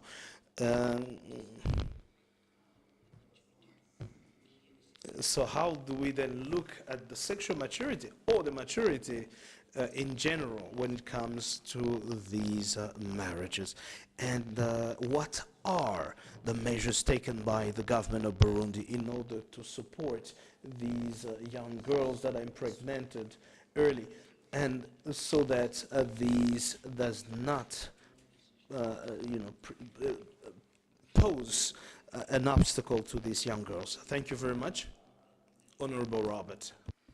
Thank you, Honorable Chair, and once again, thanks to the delegation from Burundi. And one thing that I should thank the state of Burundi for is your Article 45. I'm speaking to the cluster on special protection measures, specifically on children affected by armed conflict. Your Article 45 that raises the constitutional directive that no child may be used directly in any armed conflict. I should say without any fear of contradiction that it's one of the few constitutions that places a constitutional directive other than just the legislative perspectives on the other hand. So thank you for that. So my questions are around special protection measures, and I'll use the same approach. I'll speak to what we requested for in 2018, where we are now, and some insights on guidance that we'll get from you. In the concluding observations, paragraph 36 called for the need to implement the asylum law and extend protection to internally displaced children to ensure their access to services such as education, among others. And it's clear from the report that you have shared, paragraphs 144 to 151, that you have outlined a legal framework on refugees, migration, and institutional arrangements in place. My question is, can you provide concrete disaggregated data demonstrating that refugee and internally displaced children have access to education, have access to healthcare, have access to birth registration, have access to justice services in practice? More closely related to that, there are various initiatives that are being used globally for the protection of these children. For instance, we have the Safe Schools Declaration.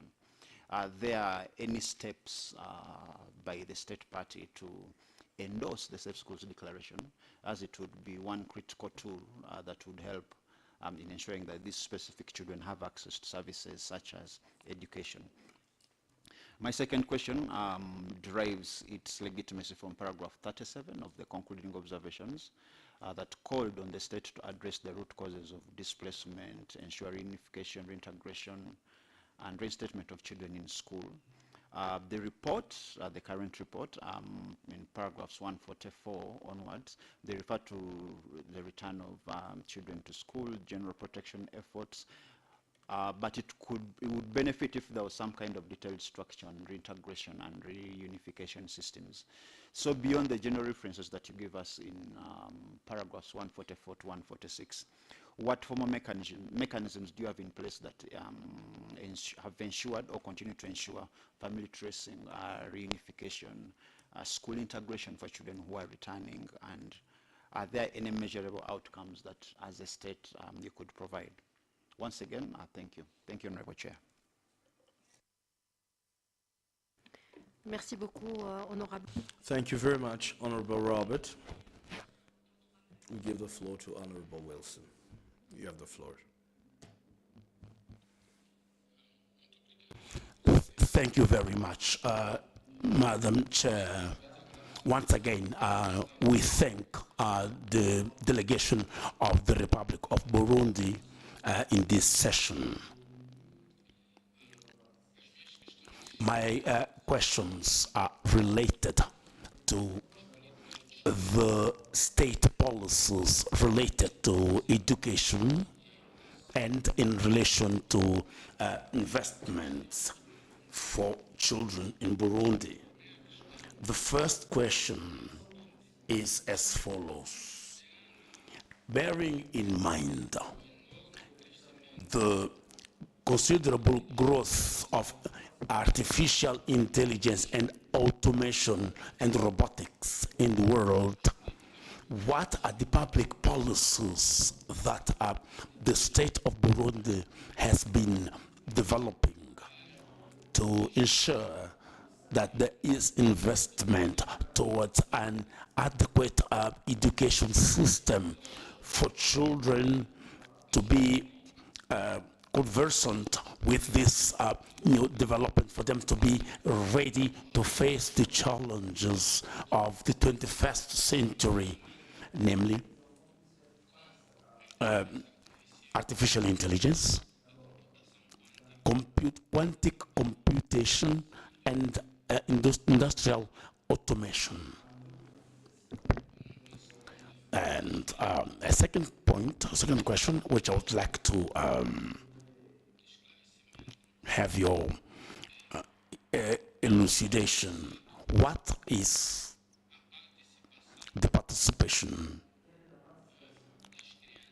of children, of Burundi's children, in budget allocation in terms of public policies when it comes to budgeting for children's programs? And the third and last question is related to what are the eventual perspectives for the future. It has been explained that there's a set of economic data concerning investments and allocations, but we would like to know if there are mid to long-term plans aimed at increasing the budget for children's programs. I thank you very much.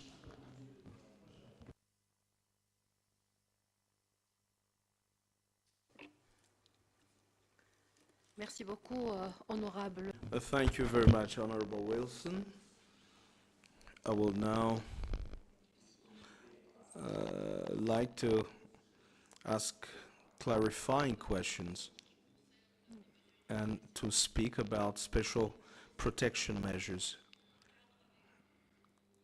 In line with my focus area for children who are displaced and refugee children. While listening to while reading your report, we saw that you provided several questions, more than 9 paragraphs on the matter. Of course, giving us disaggregated data when it comes to the various regions, because we're talking about rural disaggregated data and access to education and schools for the children. Thank you for having provided this detailed data and for the progress that you've made. We have also noted disaggregated statistics that are very recent, 2025, 2026, which is very rare when we're looking at various reports, because the reporting process takes a lot of time, especially when it comes to data collection. Now, you also have mentioned that there is a mechanism that touches on the reintegration system of refugees. You have established various processes for the reintegration of these populations. Can you confirm that you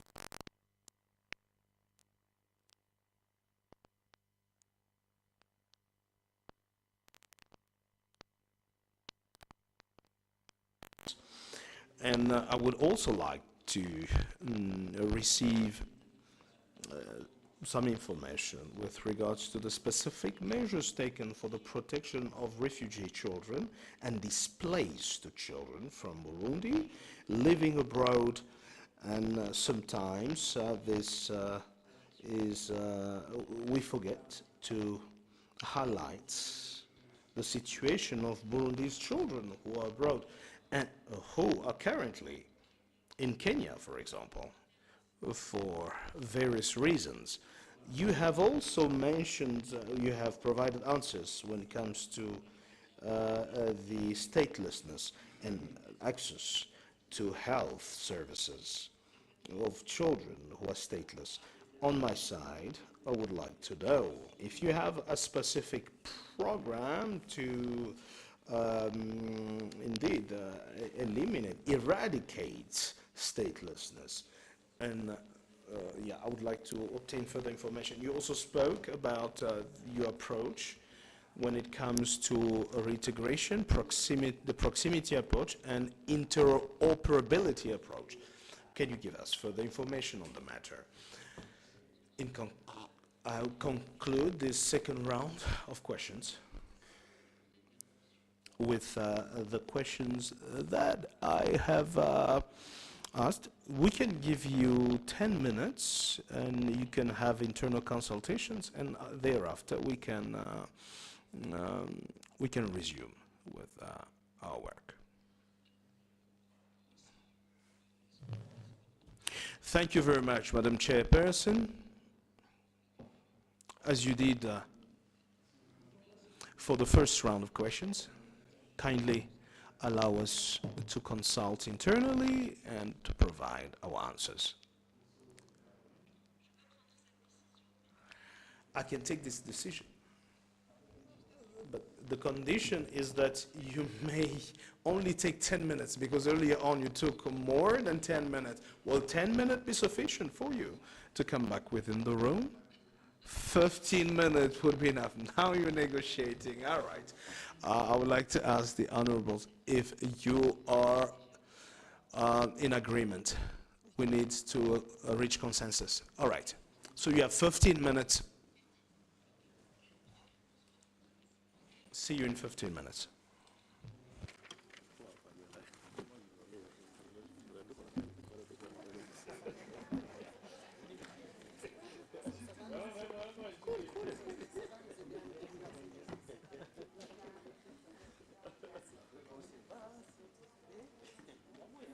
C'est ça, c'est ça.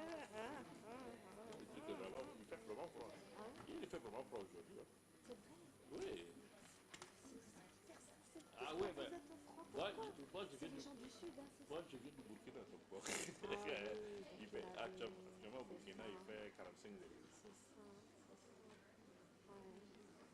Nous, on est habitués au grand froid, tu vois, avec l'humidité, la Méditerranée. C'est le ressenti, hein, finalement. Ouais, c'est ça. Tout le monde m'avait dit hier, il a fait froid. Je dis, mais c'est pas possible. Hier, je n'ai même pas quitté mon... Moi, je suis restée un beau moment quand il a arrêté de pleuvoir. Je suis restée au niveau du balcon. Non, je suis resté... Je ne peux pas sortir. Donc, bah oui.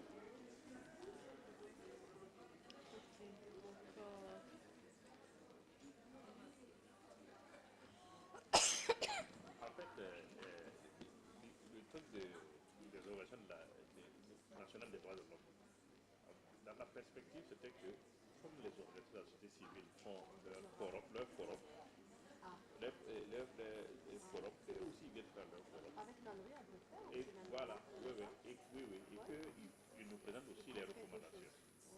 Voilà. Et comme les organisations de la société civile, ils présentent leur rapport, eux aussi ils présentent leur rapport.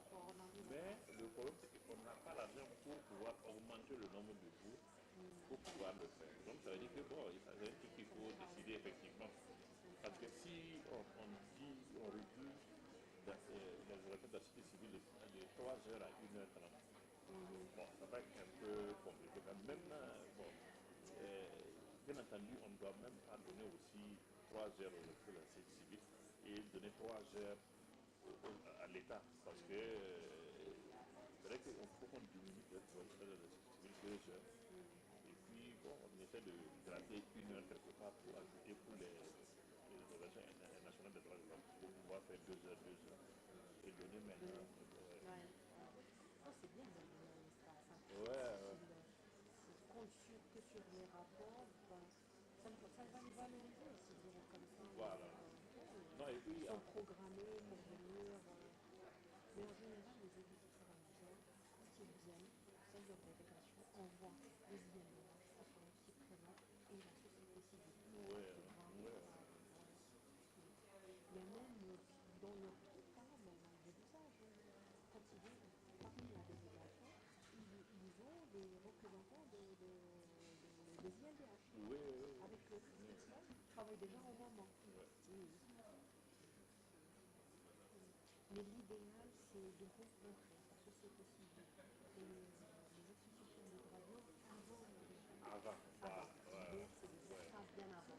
Et on en discute avec le rapporteur en pays. Voilà. Et puis, parce que quand ils viennent avec l'État, ils ne vont pas dire quelque chose qui est. Voilà. Sinon, ils ne vont plus venir. Bien évidemment, ça c'est sûr. Bien évidemment.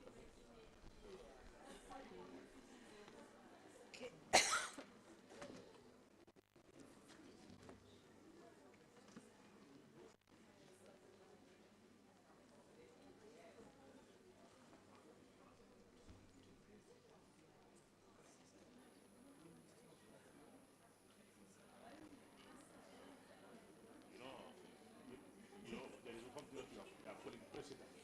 If we start like that, we are not going to finish. Because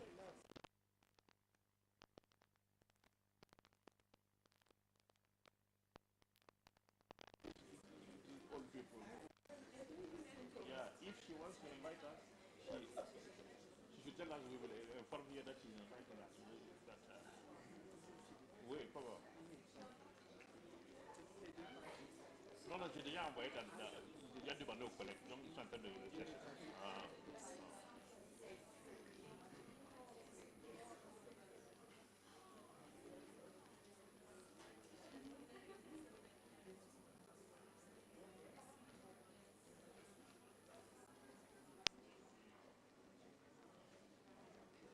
Ça va.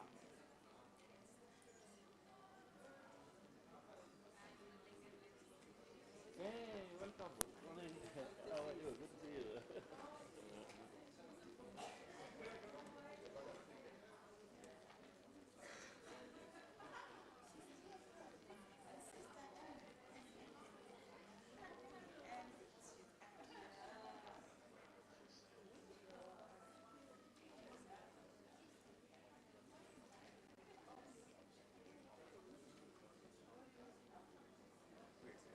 Ça va.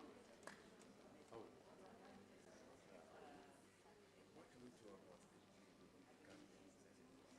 No, that's why we are discussing. You know, for me, I don't want us to do a precedent. And, if we told them that they are not doing, they are not doing. But the CSO are coming on. No, no, I mean the CSO. Are they coming or not? They said they're coming, and then they said the president. No, but The emails let's wait. People, they don't need visa to come. Yeah, they don't. So, But the problem is they're not even saying anything. Because that money, as soon as I mention that they have to pay, he stopped responding to that.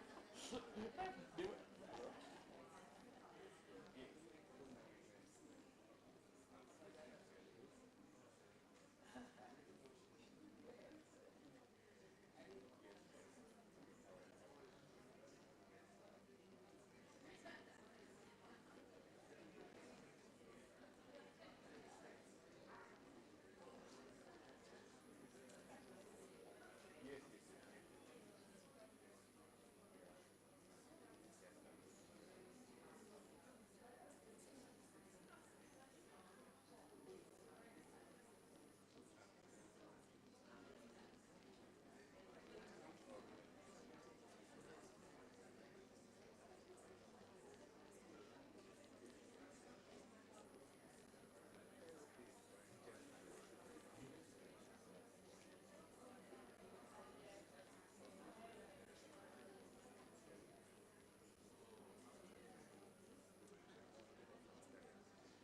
Once I said, yes, share, you have to pay, because they asked, they said, are you going to pay? I said, no, you pay, we don't have money.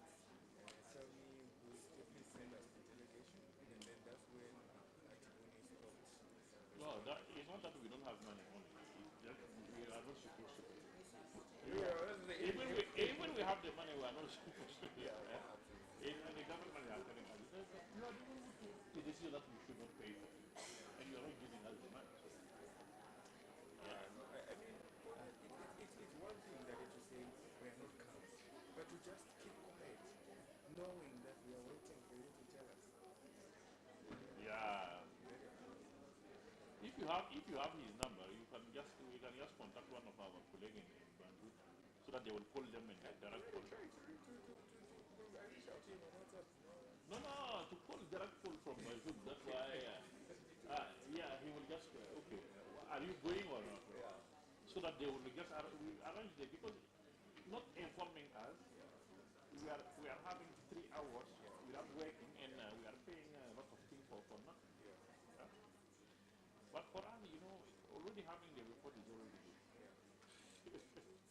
So if they say they're not coming, what will we do? There is a possibility to take the National Human Rights Institution, and they have also given Yeah, they yeah. submitted. But from now onwards, we have now to allocate time for National Human Rights Institution that are giving us. You see, we are creating a precedent, so we have to continue. Hmm? At least we can give them 2 hours instead Yeah, of 3 hours. we can make it. Yeah, yeah, Just so we don't also waste our own resources. yeah, yeah. I think it's a good one. It's not easy, eh? It's not easy, but travail. Okay, not saying that easy.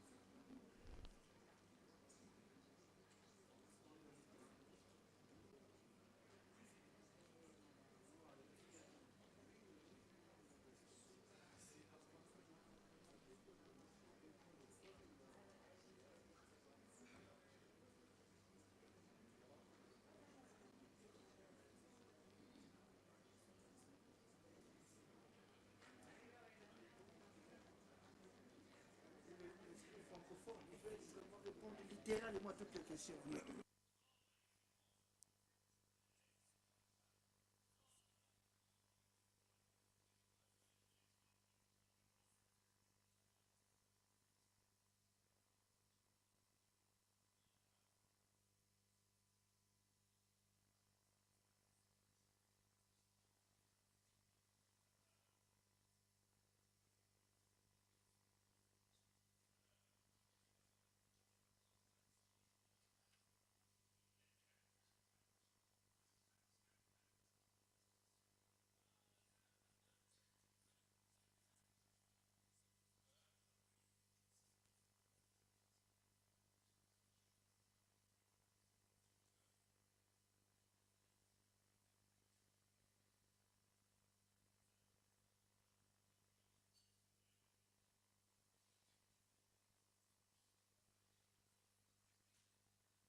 Très bien. Il est quelle heure là? Wow, ok.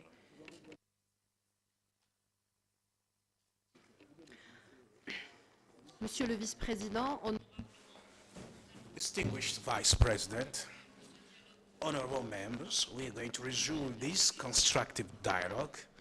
Mr. the Chief, the head of delegation, you have 20 minutes to respond to the different concerns, questions, as well as comment. You have the floor, sir. Thank you so very much, Madam Chair, for giving me once more again the floor. We are going to try and respond to the second series of questions. And I am the one who will start by answering.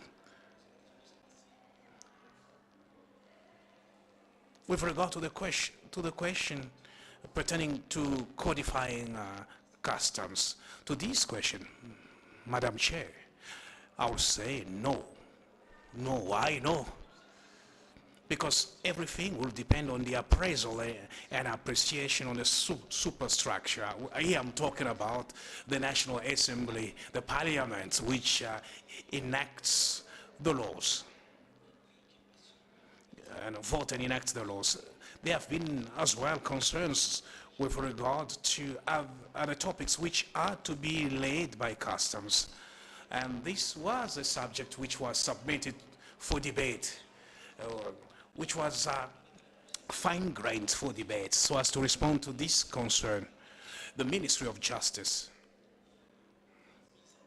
established a commission which tried to do a census or a survey on the topics which should be laid or fall within the confines of the customs. And there were a lot of elaborations on issues, and there was a compendium or a thesaurus which was developed and validated, and it was submitted to the superstructure of the National Assembly for appreciation. We are therefore awaiting feedback from the National Assembly. I cannot say that from today on all the customs will be codified. This is a precision that we shall buttress in few weeks. Thank you.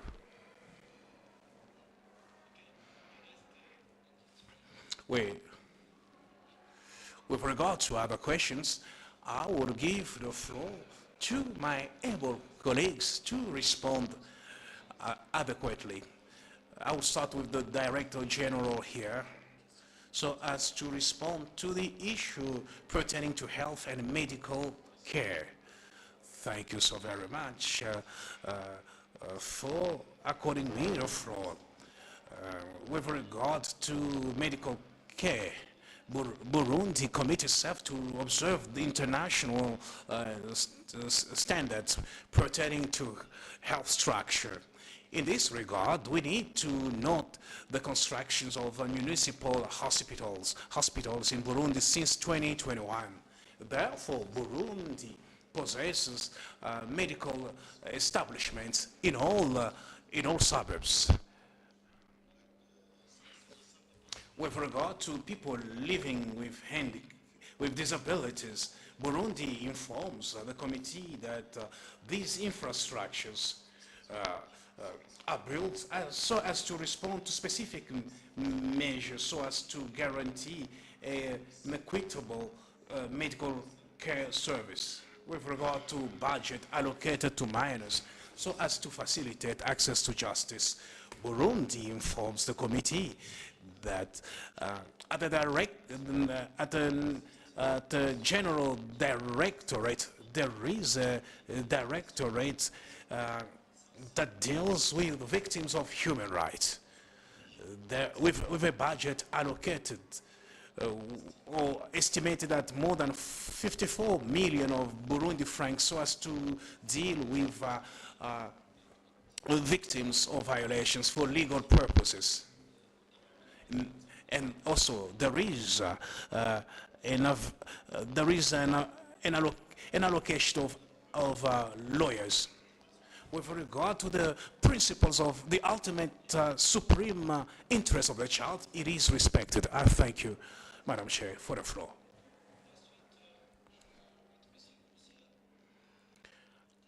I would like to call upon Mr. Ponchet to respond to the questions that were put to him.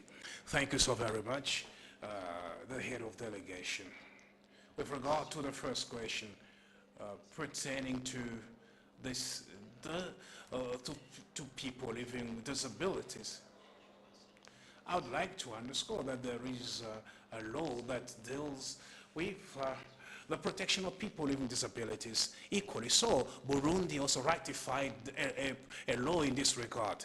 With regard to health, there are so many activities that are being deployed, namely financial and material support, and equally so medical assistance for people living with disabilities.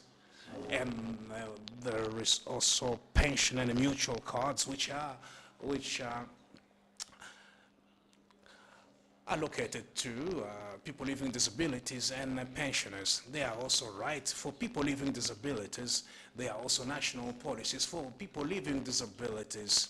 In these policies, there are activities with regard to the support for people living with disabilities through identification.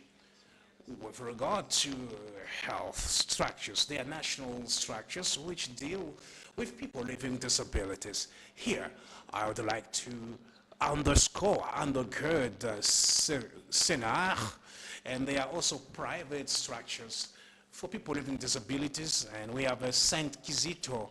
This is a private structure managed by the Catholic Church. With regard to the fight against human trafficking, we have a lot of files and cases which we have already identified at the level of Burundi. For instance, here we have almost 277 cases. There are also cases which have been dealt with by the jurisdictions. So there are so many fights, so many operations against human trafficking. Now, in all municipalities of Burundi, there are social workers who have been trained on the standard procedures for the prevention and a fight against human trafficking. These are the structures that deal with identification. With regard to the support offered to victims, we have 5 centers. We have 2 for holistic support and 3 which are mainstreamed or integrated. It is in these centers where the children who are victims of trafficking are dealt with. Yeah, also at a municipal jurisdiction that works in collaboration with institutions which work in the protection of infancy of the child. Now, for a child victim of human trafficking, family reintegration and school reintegration, these are activities led by the government via municipal authorities. For people living, people who are children victim. This deals with the first part of the questions that have been put to me. I'd like to call upon Mr. Jean de Dieu Moutanabdi to respond to the questions pertaining to the reduction of stock. You have the floor, Mr. Jean de Dieu. Thank you so very much to the head of delegation of Burundi. Thank you so very much to Madam Chair for giving me the floor. With regard to a question that has been raised, underscored by the co-rapporteur, which deals with the health sector, with regard to value chain, pertaining to the satisfaction of health needs. I can say that our Ministry of Health has profound ramifications at the level of the hills, which is working shoulders to shoulders with the IMS.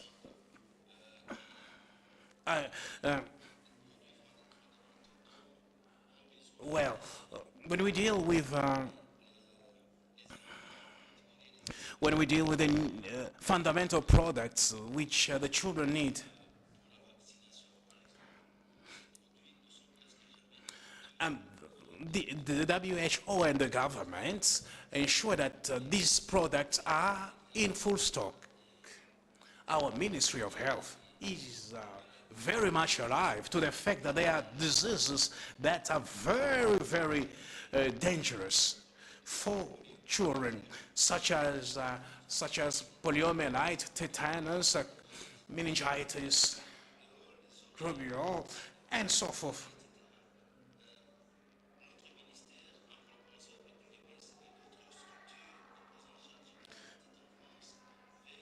Our structure for the early infancy ensures that there is not a disruption of stock. With regard to HIV and AIDS, we can say that Burundi is one of the countries that have fought tirelessly and unswervedly against this pandemic. There are people who are saying that HIV is no more a disease because people who are supported, people who receive medical care are effervescent, are flourishing. One cannot tell that they are suffering, they are HIV and HIV positive. In collaboration with UNAIDS, UNICEF, these institutions and the government offer medical support to HIV and AIDS positive patients. With regard to justice for minors, our justice structure, as I have said, whether open trials or the structures of the police, they all know that children of below 18 years of age have benefit measures of clemency or favor. This is acknowledged in our justice structure. And the Honorable Kembo, with regard to the question buttressed by Honorable Kembo, who would like to know about judicial pluralism, I would like to take into confidence the August Assembly here that Burundi was a kingdom for 500 years, and the biggest asset is the land. And there were not individual ownership of lands. The land is clanic and family and led by custom law. And with colonization, with the advent of colonization, and people now became owners of the land. And this explains why we needed two legislations to deal with this kind of assets. And what is existent today is that in cities where people are owners, which they bought themselves and their own buildings, a young girl and a young boy are benefit from the same laws. Parents cannot consult custom laws with regard to inheritance, and they may even sell them as it fits them. With regard to the lands owned by traditional leaders, no one can claim ownership. It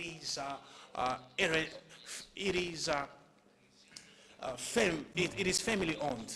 When someone marries, and the man and the woman can never can ever sell it because it is under the regency of the custom laws. We can only sell what we have bought. This, in a nutshell, explicates that the modern laws deal with urban and cities ownership. Well, with regard to claim of family lands, no one can sell them. If someone marries in such custom custom laws, it is the customary law that has the regency in this regard. Now, with regard to modern laws, we have sprawling cities and people are modernizing themselves. Up to now, we have a cohabitation between custom and modern laws. And all of this, we have the National Assembly and the Parliament and the Senate and the government as well, which lead the laws according to the involvement of our society. That is why today we have consultative workshops so as to deal with the issues of inheritance and succession, which should not pose any issues whatsoever. I can confirm that.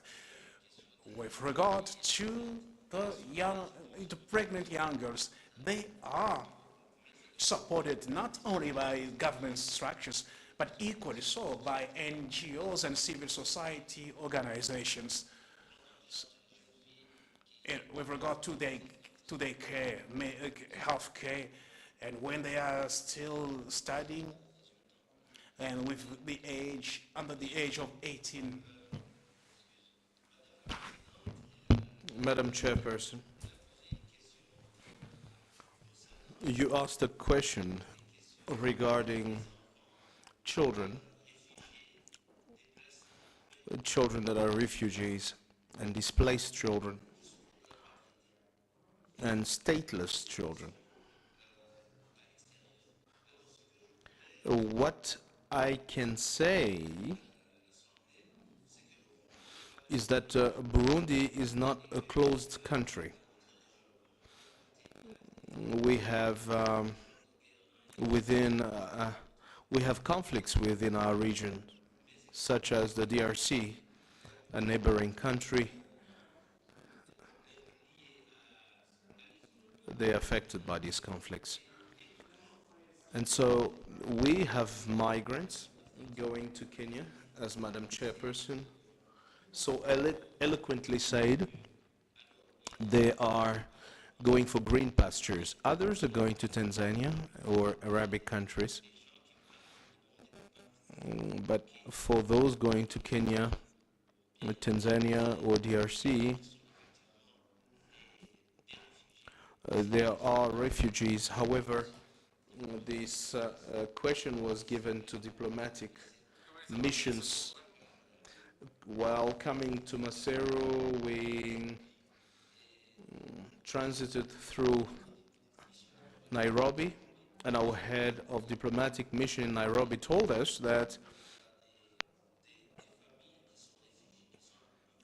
the care of stateless families is more emphasized within our embassy.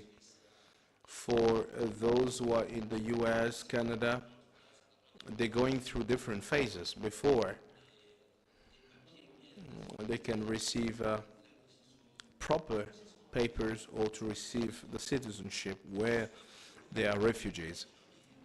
So Burundi cares more for neighboring, for those who are in neighboring countries such as Uganda, Kenya, DRC, or other countries. But the question of statelessness is a question that we're trying to deal with within external relationship, within the external or foreign affairs ministry. Thank you very much, Madam Chairperson. Thank you very much to the members of the delegation. Madam the Chairperson is asking us to conclude, and we must oblige. Thank you very much for the information that you have provided and the answers that you have given us and the details that were provided. Once more, Mr. The head of the delegation of Burundi, ladies and gentlemen, honorable members of the committee, and members of the delegation, thank you very much. We're coming to the end of this dialogue on this first periodic report. First and foremost, I would like to warmly thank the country rapporteur, Honorable Gislin and Honorable Ahin, and all the experts for the questions and comments that we all heard. We would also like to thank the representative of the state party for all the answers provided and the quality of the dialogue. Does the head of delegation have anything to add? Thank you very much, Madam Chairperson. I do not have anything to add other than the fact that I would like to thank you for this session that we've just had.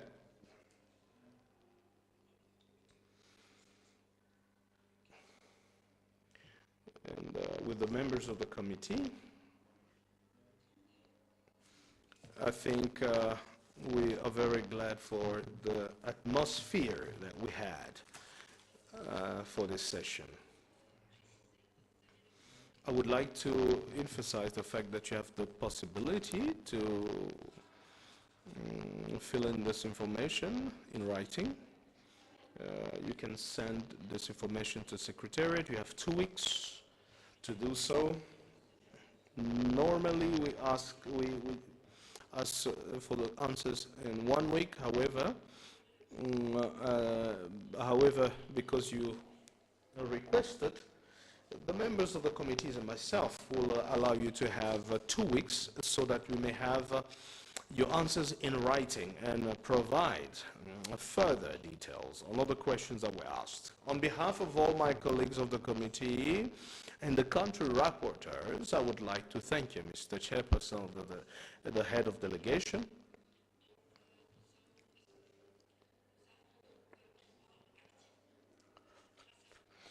We actively partook to this dialogue, and this allowed us to understand the situation of human rights of children in your territory, but also concerning children that are on foreign land. On the behest of all the members of the committee, I would like to express my congratulations for this constructive dialogue and encourage you to take all the necessary measures to implement the various recommendations that you have received from the members of the committee. I thank you all and wish you a safe travel back home. And we are impatiently waiting for the information that you will send us. Thank you very much. I'll now give the floor to Mr. Philippe for a few announcements. Thank you very much, Madam Chairperson. This morning, we had the review of the State Party of Burundi and Madam Chairperson, in order to thank you for the work well done. You'll have, Mr. Head of Delegation, you will have a picture taken with all the members of the committee. We will come back at 2:10 so as to continue with our work. The yes, the last speakers will be online, so it's important that we come back on time. So we'll have the general comment on Article 13 on the rights of children with disabilities. And then finally, we will have the launch of the guiding notes on reporting on the rights and welfare of children with albinism. We wish you all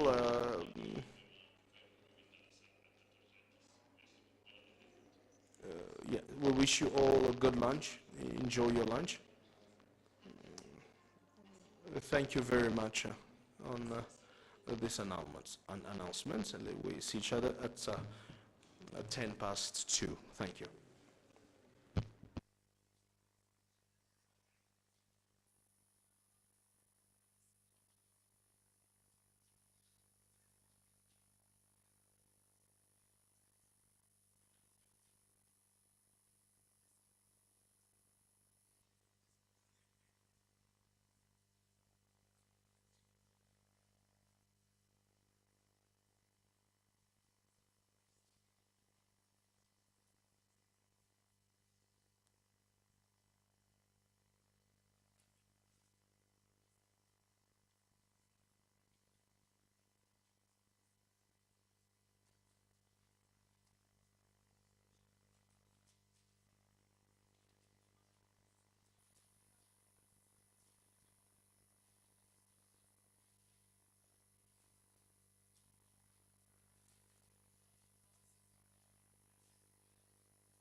have to look okay.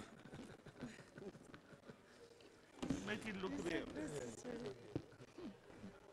To put on the mic for it to.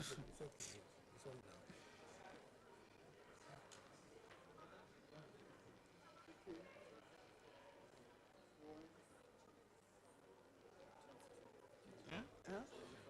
Yeah, you've taken. That's it. Yeah, that's right. Let's look at it. It's clear? No, no. It's fine. That's right. The commission came out. Okay, good. So we can take some outside. Yes, where the other photographer. Thank you very much. And I have a few I will send to you. And you send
Hello, anybody in the Zoom?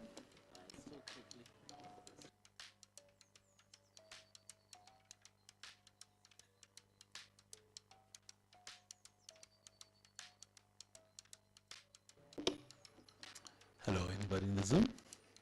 Loud and clear, right? Loud and clear, but it's still cracking. It's still. Yeah, it's got a bit of, but it's no longer that. Yeah. Put back the power. Put volume. That's fine. Yeah. Yeah? Yeah. With the power, it's with an isolated power, how is it coming up? Still the same. Still the same. So the other challenge that could be happening is the power pack. We can swap chargers. No, we can't, which is why I wanted to cut that thing off and put my own power pack. Okay. So I'm gonna cut my new power pack and put it there. You know what I usually do also with the laptop chargers? I disconnect the air. I've done that with this one. The reason why it's a white head is because inside I make sure that the earth is not connected. Because whenever I would plug it, it would have. What type of a cable is it? Let me see. Giving. Mahateng. The typical plug. It's a normal cable plug.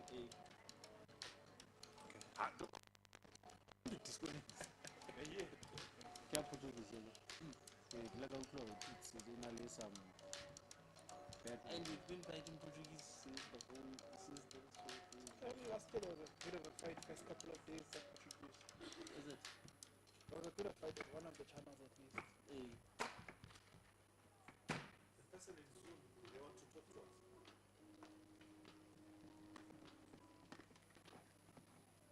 We don't know.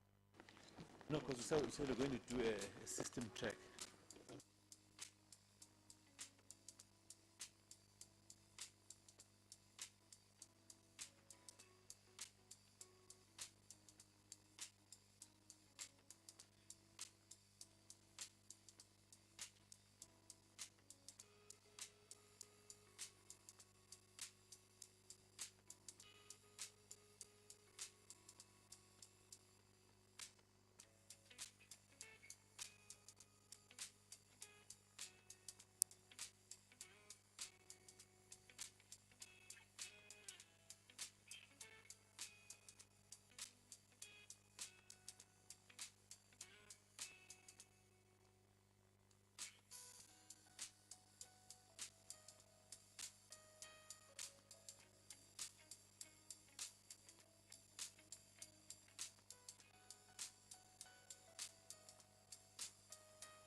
The microphone is switch off the music, cut the music. Anybody in the Zoom room, if you're there, please raise your hand so that we can try and connect you.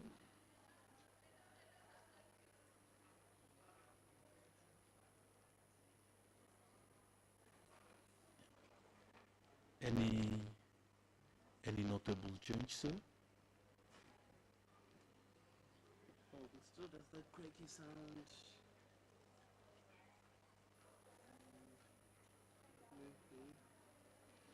Hello? Yes, can you hear me? Can you hear if I'm sounding like I'm international or local?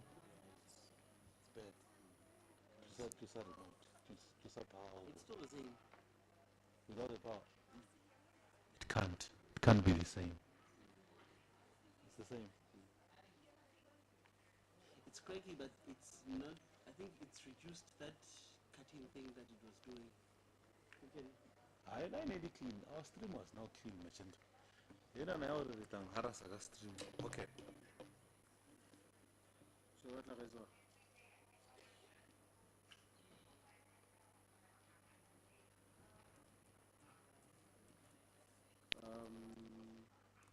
It's not national. It's not a levels thing. It's an electrical thing. Because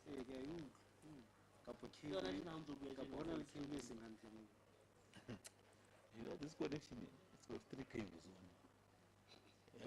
It just it's this one, number 1, and the jack to jack that's going there. Keep it. And then the USB cable. Or the USB cable is dead. No. You can change that cable. I think it's the USB cable.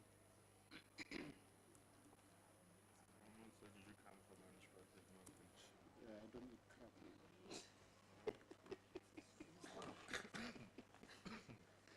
Let me go and find the crap.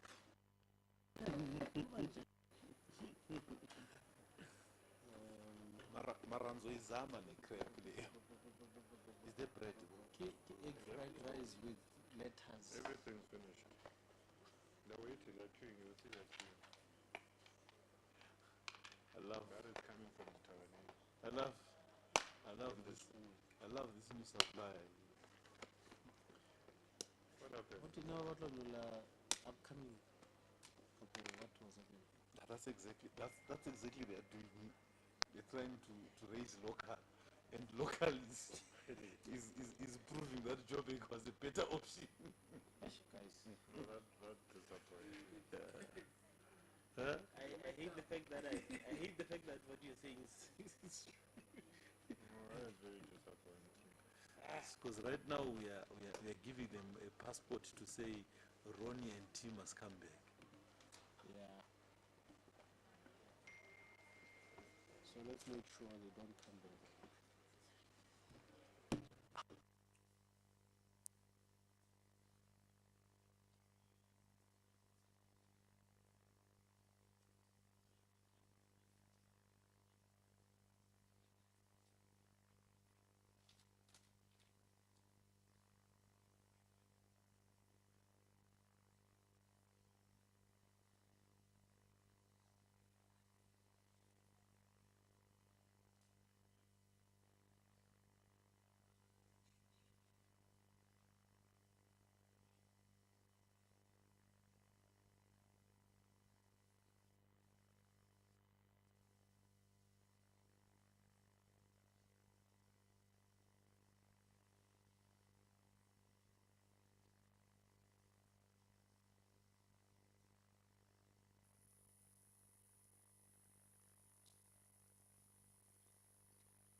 Zoom test. Yes. Here. Hello, can you hear me in Zoom? Mr. Lawrence. Mr. Lawrence? Do you have a feed from Mr. Lawrence? Hello, Mr. Lawrence? Yes, hello. Yes, can you hear me? Yes, I can hear you. Ah, okay. You can see my voice loud and clear? I can hear you loud and clear. Yes. Ah, okay, cool. We hear you loud and clear. No, thanks. That's a good test. Can you see my screen? I can't see your screen. Wait one moment. So my video needs to be on, right? Nice. If possible, yes. Video. Is it on?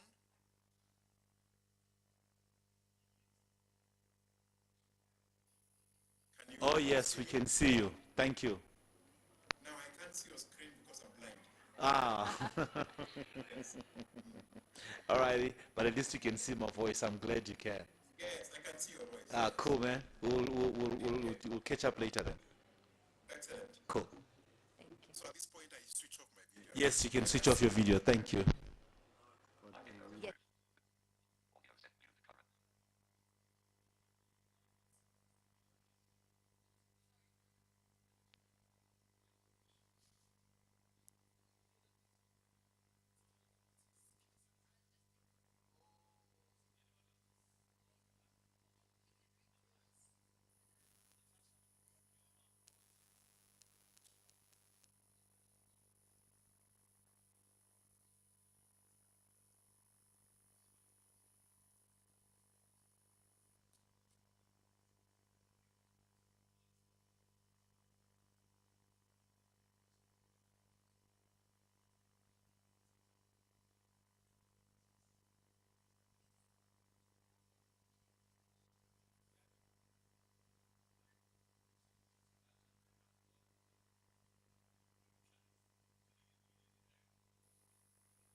so that people don't get bored with my 1, 2.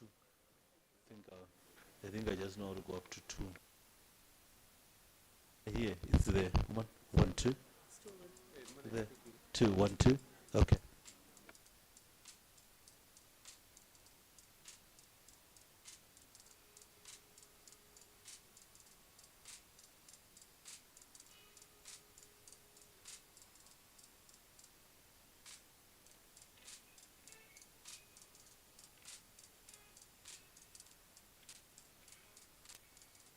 Yeah, yes. 1, 2.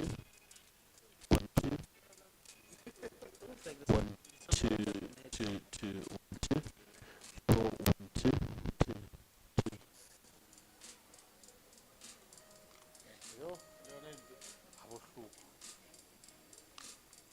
Well, you'll be able to Papa, it's not like the Portuguese one. That's good. Testing 1, 2, 2.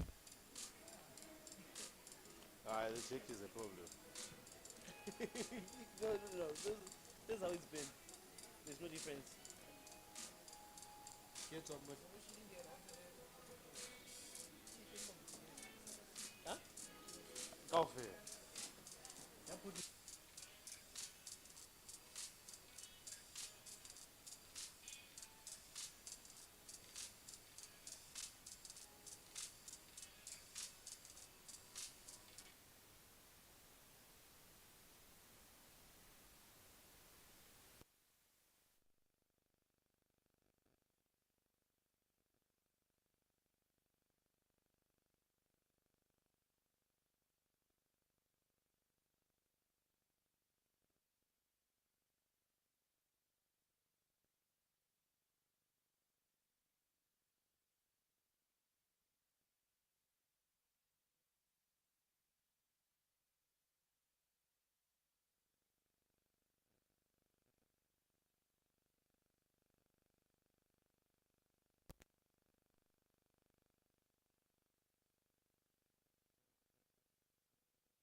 two, 1 2.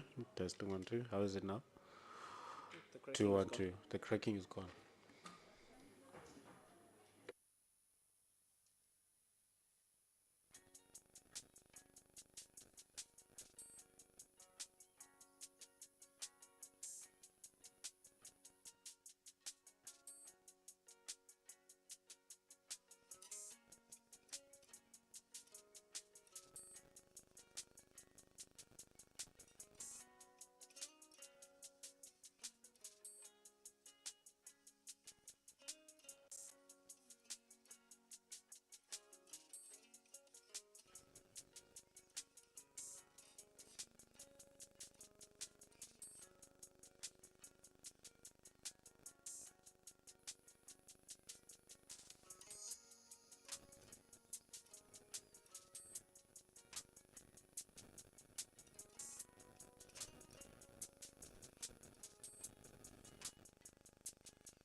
My name?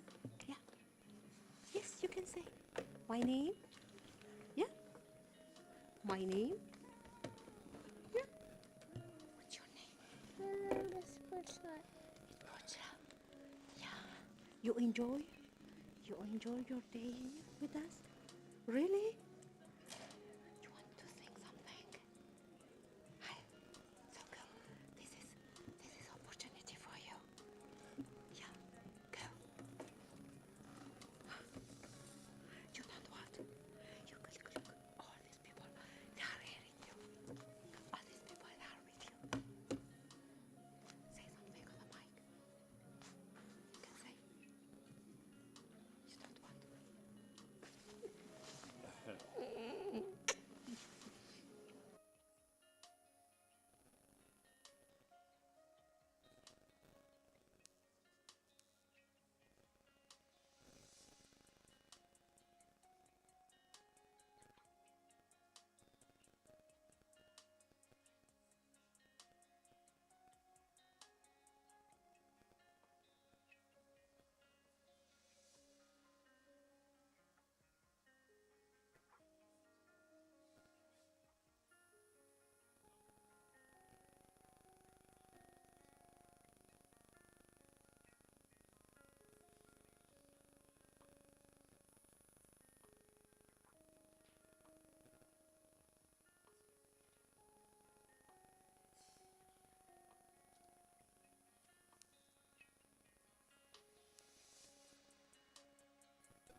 Kiyahla. Huh? It means the microphone, you see the microphone out of pick up. Sorry?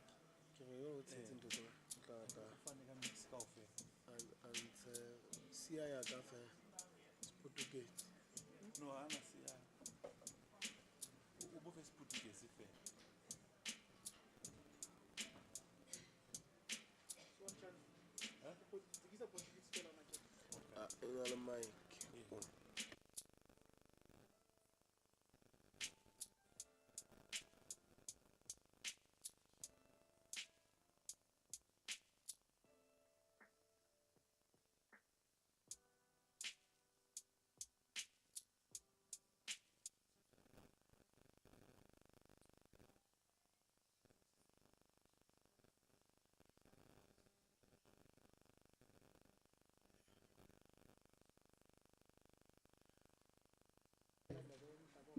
Check the mic.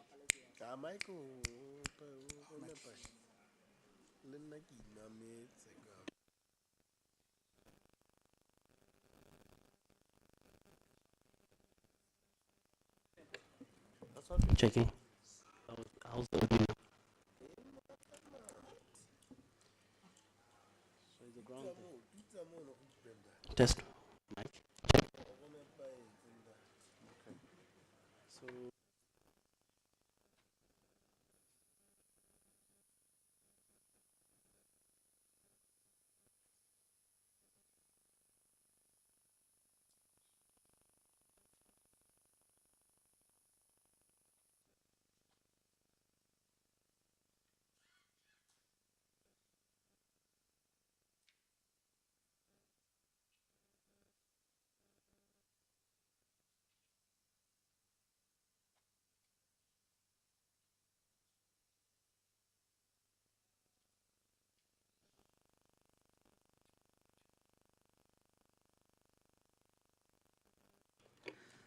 Good afternoon, honorable members.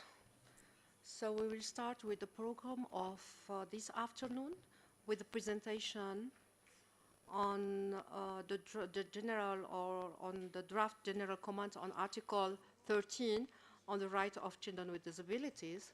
And our speaker is online, so let's see if we can have the technical support for that. Are you ready? Okay.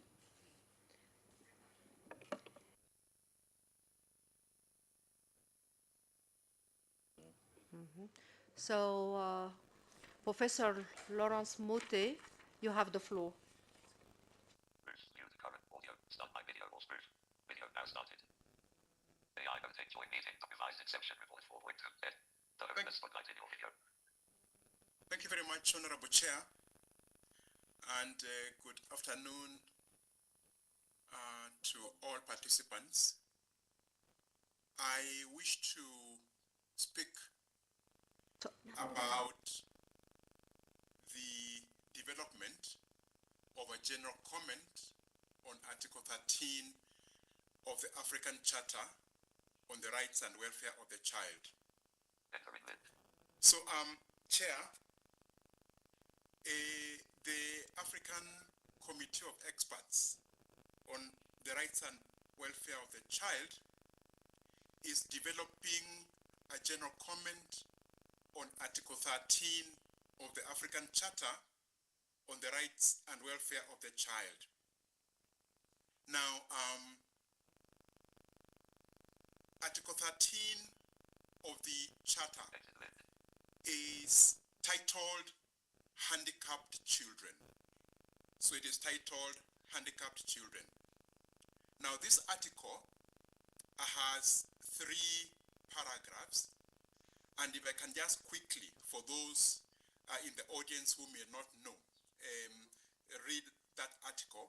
It says, every child who is mentally or physically disabled shall have the right to special measures of protection in keeping with his physical and moral needs and under conditions which ensure his dignity, promote his self-reliance, and active participation in the community. So paragraph 2 states parties to the present charter shall ensure, subject to available resources, to a disabled child and to those responsible for his care, of assistance for which application is made and which is appropriate to the child's condition, and in particular shall ensure that the disabled child has effective access to training, preparation for employment and recreation opportunities in a manner conducive to the child achieving the fullest possible social integration, individual development, and his cultural and moral development. And finally, sub Article 3,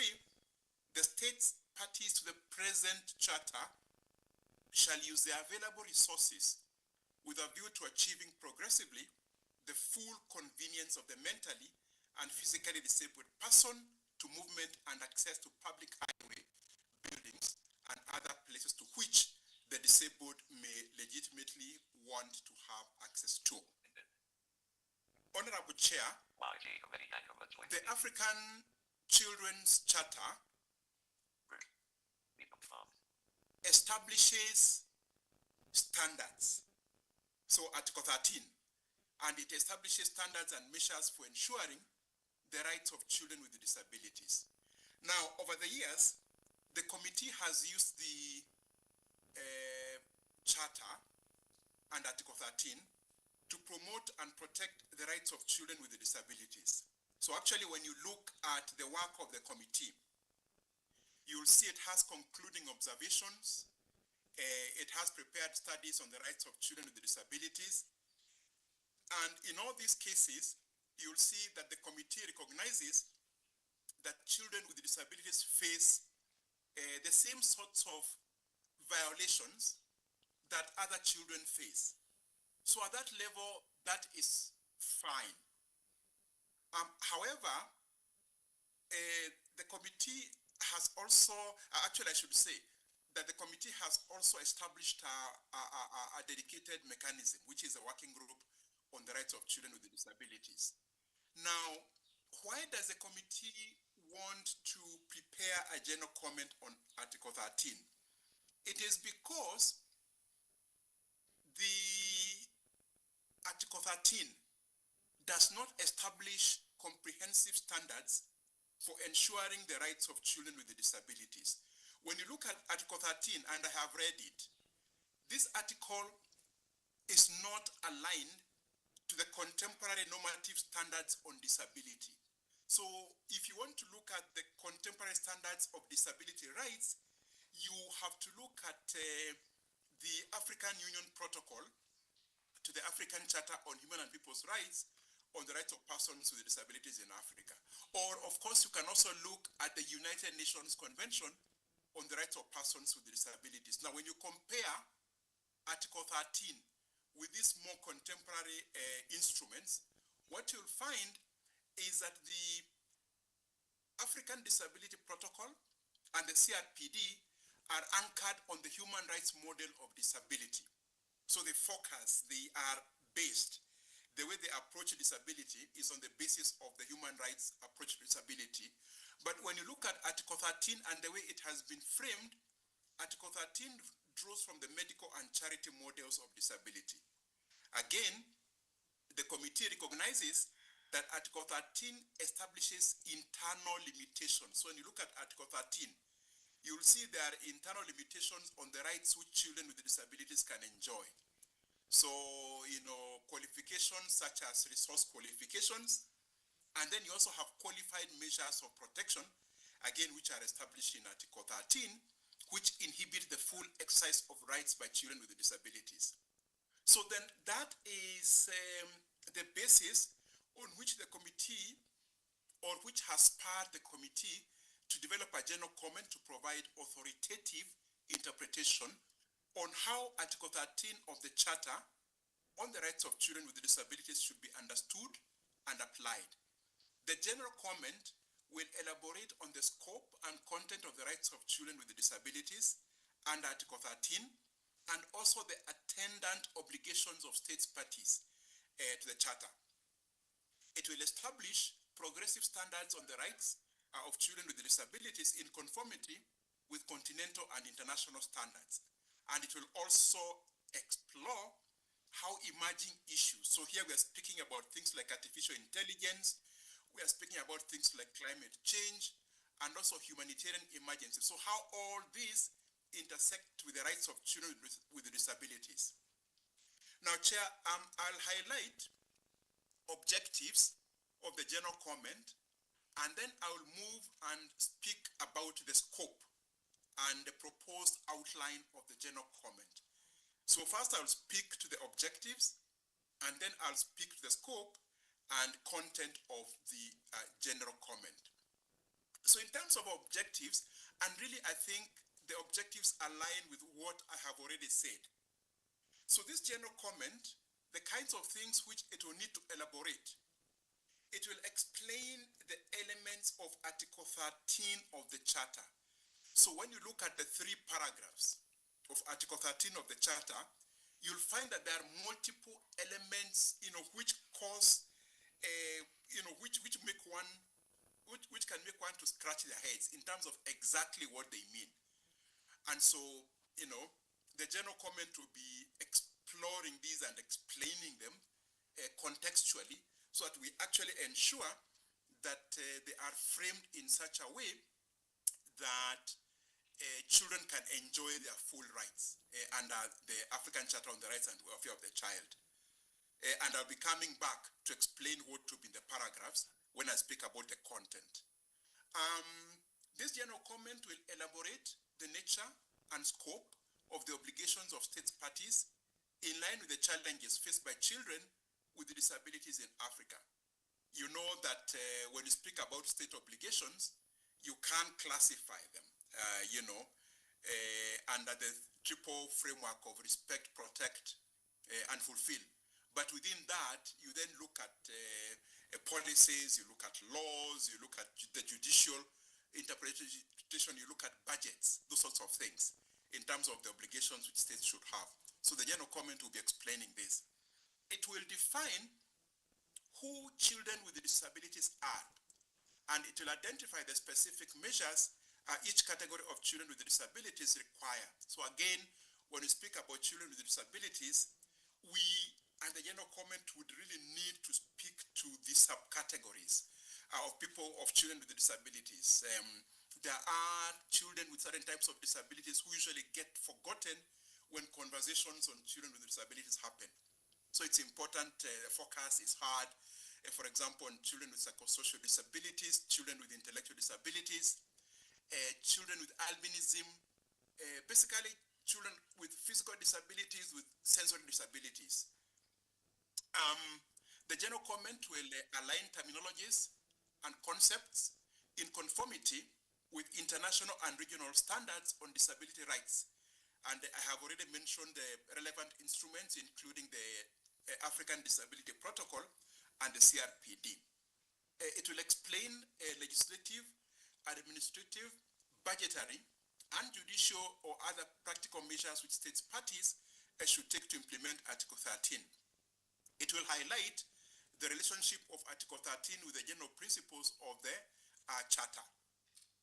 It will identify the relationship of the obligations under Article 13 with other provisions in the realization of the rights in the Charter. And so, you know, there are a number of other objectives which really essentially speak to those that I have highlighted. I should just highlight one more because I think it's extremely important. It's important, and the general comment and will elaborate on the consultation and involvement of children with disabilities and their representative organizations in the development and implementation of legislation and policies to implement Article 13. So I guess the point there is that it is essential that children with disabilities and their representative organizations participate in discussions around policies or laws which impact their lives. That is a primary direction which is given under contemporary disability rights instruments. So we need to make sure that we focus on that. Now, Chair, in terms of the scope, or perhaps I should focus in terms of the content then of the general comment. And here I should stress that what I'm going to speak to is not the final product, because obviously as we continue to develop and to consult the content, the outline itself is going to change.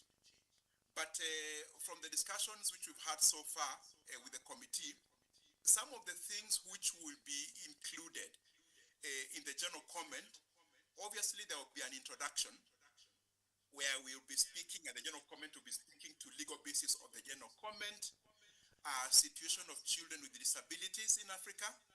So here we are speaking facts, figures, violations, abuses, not in great length, but at least just to set the scene.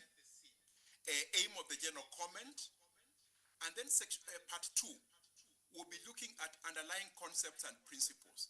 Now there are a range of relevant principles and concepts which will anchor, which will be threaded throughout the general comment. And so the general comment will set out, you know, what those concepts and principles are. And these include, so for example, the child rights approach to disability. Now, the child rights approach to disability, this obviously is drawn from the human rights approach to disability. But because we are speaking about children, then the focus will be the child rights approach to disability. Then definition of children with disabilities, I already indicated that we need to define children with disabilities in as inclusive a manner as possible. So that's something which you know, we need to do. Then we'll speak to the principle of the best interest of the child, the principle of respect for the evolving capacities of children with disabilities, and respect for the right of children with disabilities to preserve their identities. We'll speak to the right to survival and development, We'll speak about child participation. Now, we'll speak about discrimination on the basis of disability. This is important. You know, when you speak about discrimination on the basis of disability, remember there are at least 4 forms of discrimination that one might be addressing. It could be direct discrimination, it could be indirect discrimination, it could be denial of reasonable accommodation, it could be harassment and victimization. Then we'll speak to the question of specific measures, what sometimes are called positive measures or affirmative measures, but I think the proper terminology now, if you look at the CRPD and the African Disability Protocol, the term now which is used is the term specific measures, not special measures. So we don't speak about special measures anymore. We speak about specific measures. So that will be captured there. We'll speak about accessibility, supported decision making. Now I should explain that although all these principles are listed out here at the beginning in a section of their own, I think what is going to happen at a practical level is some of them are going to be threaded or infused in the rest of the general comment, so that then at this beginning it will not be too long. So we are conscious about that. Now then part 3 is a main part of the general comment, and it will focus on the content of Article 13. So under the content on Article 13, the general comment will be explaining the meaning and trying to relate what really, in a modern context, the paragraphs in Article 13 mean. So for example, we have a number of important phrases which will need to be explained contextually. For example, every child who is mentally or physically disabled shall have the right to special measures. What does special measures mean? Special measures of protection, because that is old language, that is anachronistic language, so it needs to become, you know, a contemporary language. Or again, for example, what does in keeping with his physical and moral needs, what does that mean? Or what does under conditions which ensure his dignity, promote his self-reliance and active participation in the community, what does that mean? So again, there are similar phrases under paragraph 2 of Article 13. One of those phrases is states parties to the present charter shall ensure to a disabled child and to those responsible for his care. Again, what does that mean? And then you have a phrase, subject to available resources. Again, contextually, what does that mean? So the general comment will need to explain that. It will need to explain assistance for which application is made and which is appropriate to the child's condition. Are you saying that a child with a disability doesn't have rights unless they apply for them? Or what exactly, again, does that mean? And there are a number of other phrases in paragraph 2 again, which we'll look at. And then finally, under paragraph 3, again, a couple of phrases. For example, state parties to the present charter shall use their available resources with a view to achieving progressively the full convenience of the mentally and physically disabled person. Again, the question becomes, what does that phrase mean? And another phrase, to movement and access to public highway, buildings, and other places to which the disabled may legitimately want to have access to. Again, what does that mean? So that will be the third section of the general comment. And as I indicated, this could change. And then we'll see, then we'll incorporate, different aspects and explanations which will be drawing from the, different concepts that we have been mentioning already. Part 4, or section 4, will be relationship of Article 13 with other articles of the Charter. And again, here tentatively, I'm sure the list will become longer, but the kinds of things which the committee is thinking about are we need to explain, harmful social and cultural practices vis-a-vis or relative to the provisions of Article 13. We need to explain specific vulnerabilities of children with disabilities relative to Article 13. So here we're speaking about things like children with disabilities who are in conflict situations. And there are again very many other examples we can give here. We need to look at intersectionality. So obviously we're speaking about children with disabilities, but we're speaking about girls and boys, so there's a gender dynamic. we are speaking about social class, we are speaking about economic status, we are speaking about religion, ethnicity, and also other. I mean, there are more, which again we could have listed. Speak to the issue of artificial intelligence, climate change, humanitarian crisis, health, education. So again, so long as we are not repeating ourselves, we'll capture all these issues. Responsibilities of children with disabilities. There is an article in the Charter which focuses on responsibilities of children with disabilities. In the same way, when you look, for example, at the African Charter on Human and People's Rights, there are provisions on duties of individuals. And again, when you look at the African Disability Protocol, there are provisions on duties of persons with disabilities. So again, the question there will be, then what are the relationships there? What are the issues there? The next section of the general comment will focus on nature and scope of state obligations. And here we'll be speaking about, so I guess as an introductory, we'll speak about the triple obligations framework. Respect, protect, fulfill.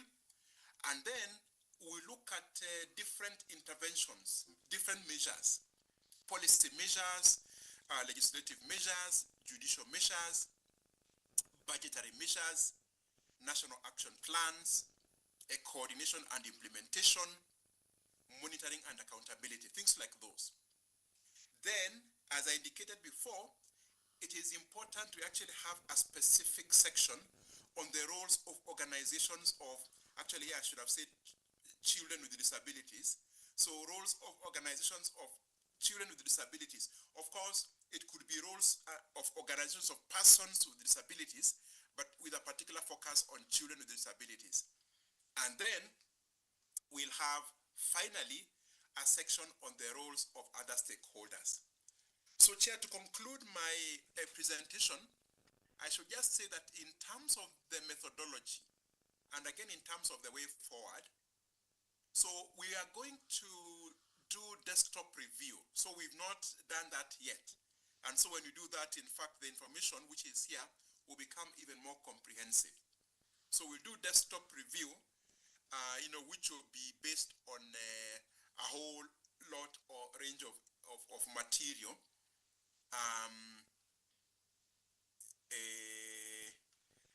And then once we have done the desk review, we will prepare draft 1 of the general comment. And once we have prepared draft 1 of the general comment, and this is where all stakeholders will come in to participate, there will be a comprehensive consultation process. So once a draft has been prepared, there will be regional consultative meetings that will take place. The committee will send note verbal to states asking for their feedback. The committee will put the draft on the website of the committee so that stakeholders can provide feedback. And at the same time, there will be conscious effort to actually meet and consult children with different disabilities so that again we can get their views on what they think about what we will have proposed and what changes they would wish, for example, to be included. So it is after all those consultations that then a second draft of the general comment will be prepared, and once the working group on the rights of children with disabilities approves it, then I believe that the working group will bring the second draft to the committee, the committee's plenary, for the committee's consideration.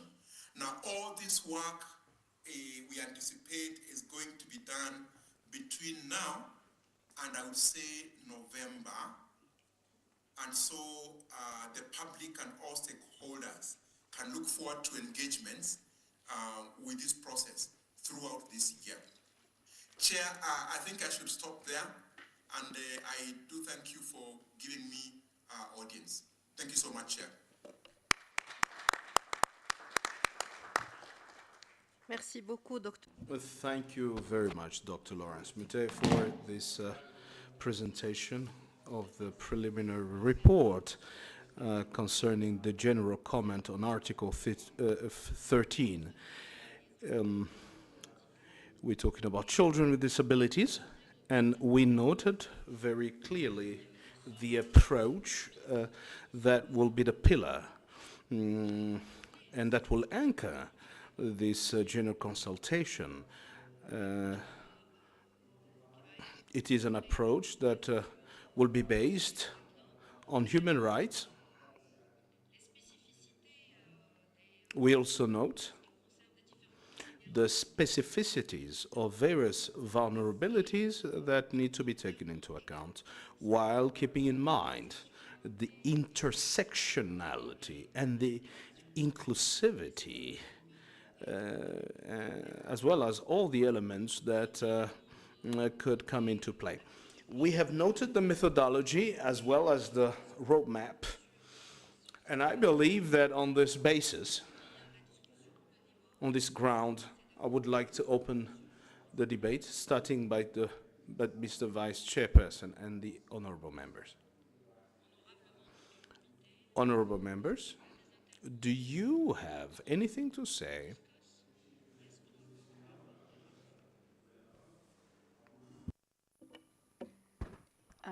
Thank you, Chair, and thank you, Commissioner Lawrence Mute. He was my boss, so I don't know how else to call him. Yes, it's a great presentation, and we've really taken note of the plans and the structure or the outline of the general comment that is being developed. Just to ask how different, I know it will be different, but how different it will be and the relevance of this general comment in view of the CRC general comment on children with disabilities, and whether the general comment will also take inspiration from the protocol on the rights of persons with disabilities, which has a section, a very extensive section on children with disability, and whether there will be engagement with the working group on the rights of persons with disability and older persons, a special mechanism of the African Commission. Thank you very much. Merci beaucoup, Honorable Alba. Thank you very much, Honorable Alba, for this question. Are there any other reactions? If no one else requests the floor, I will open the debate for the representative of state parties.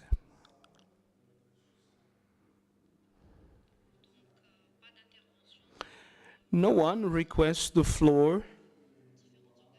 I would like to give the floor to various international organizations, if they may wish to take the floor, UN institutions, or other institutions, as well as all the participants. You have the floor.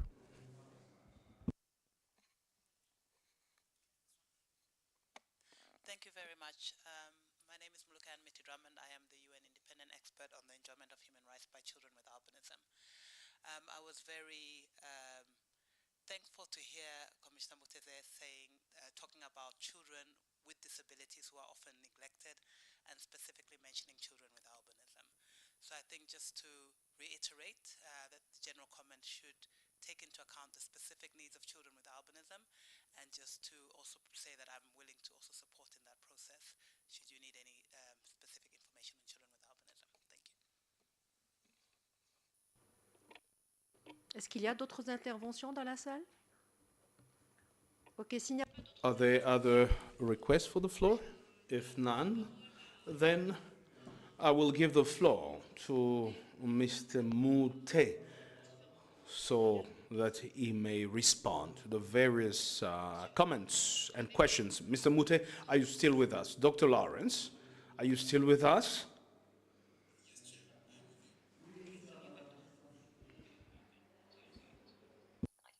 So,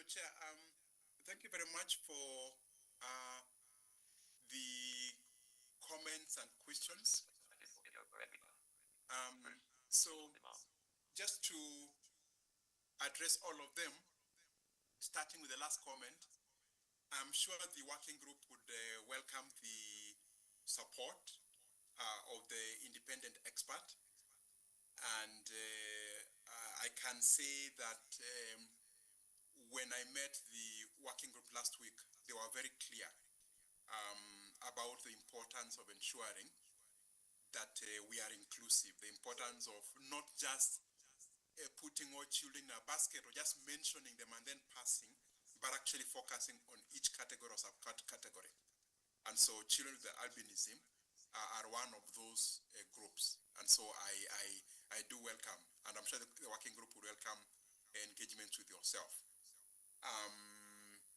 Perhaps even at the point when there's a draft, I don't know if perhaps part of the conversation will be that we'll need specific inputs from particular subcategories of children with disabilities. We'll figure how that is going to be done, and I'm sure then we can have those conversations.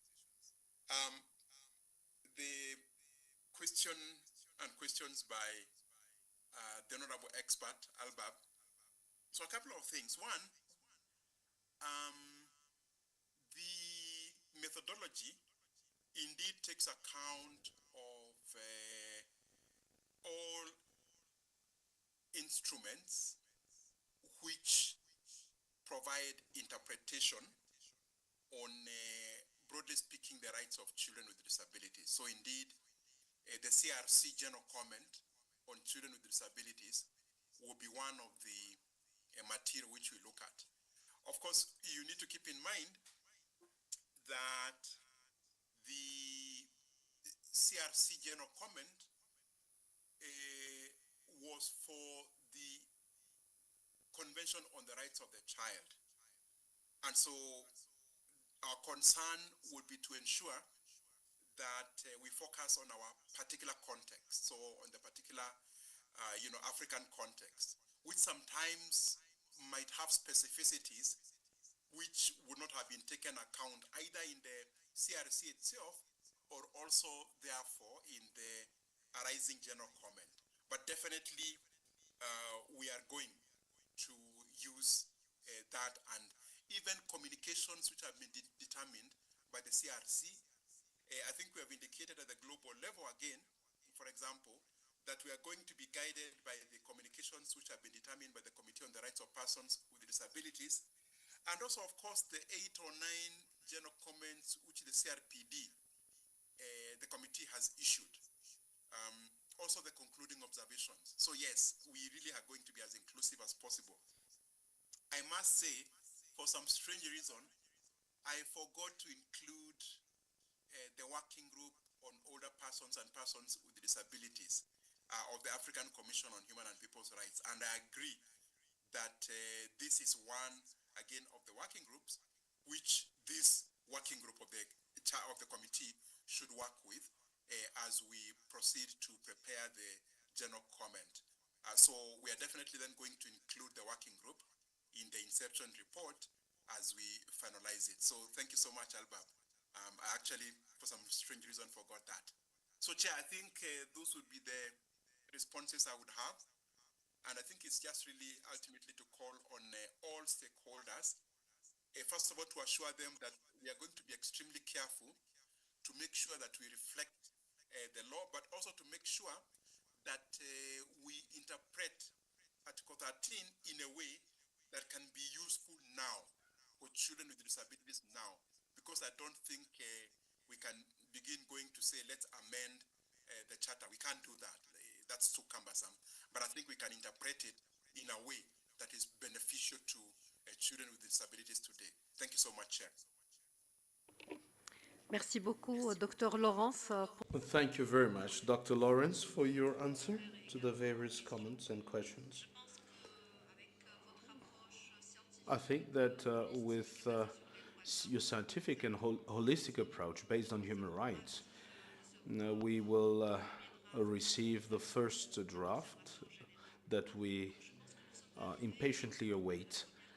And we've come to the end of the first presentation. We applaud you. Thank you very much. Thank you very much. Now, the second presentation will be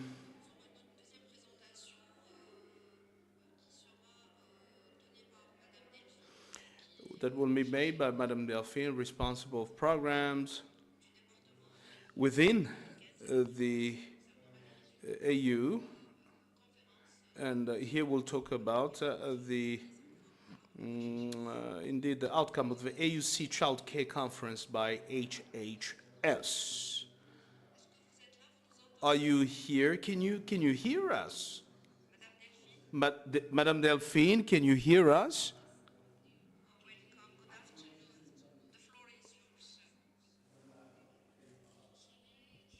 I am the one to share my screen, or I wait for the secretariat to help.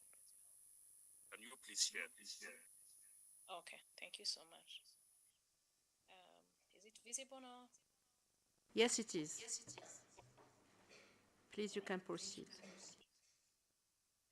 Yes, I have the honor to represent the Director for Health, Humanitarian Affairs and Social Development, who designated me to do this presentation on his behalf. Yeah, Professor Julio. So, greetings from him, and here just to present to you the outcomes of the conference we've had on childcare. The main intent to do this session was to let the committee know that this conference has happened, but also there are some outcome that needs maybe the guidance of the committee as experts in the field of children. Yeah. So mainly the conference had the theme on building strong partnerships for inclusive childcare in Africa.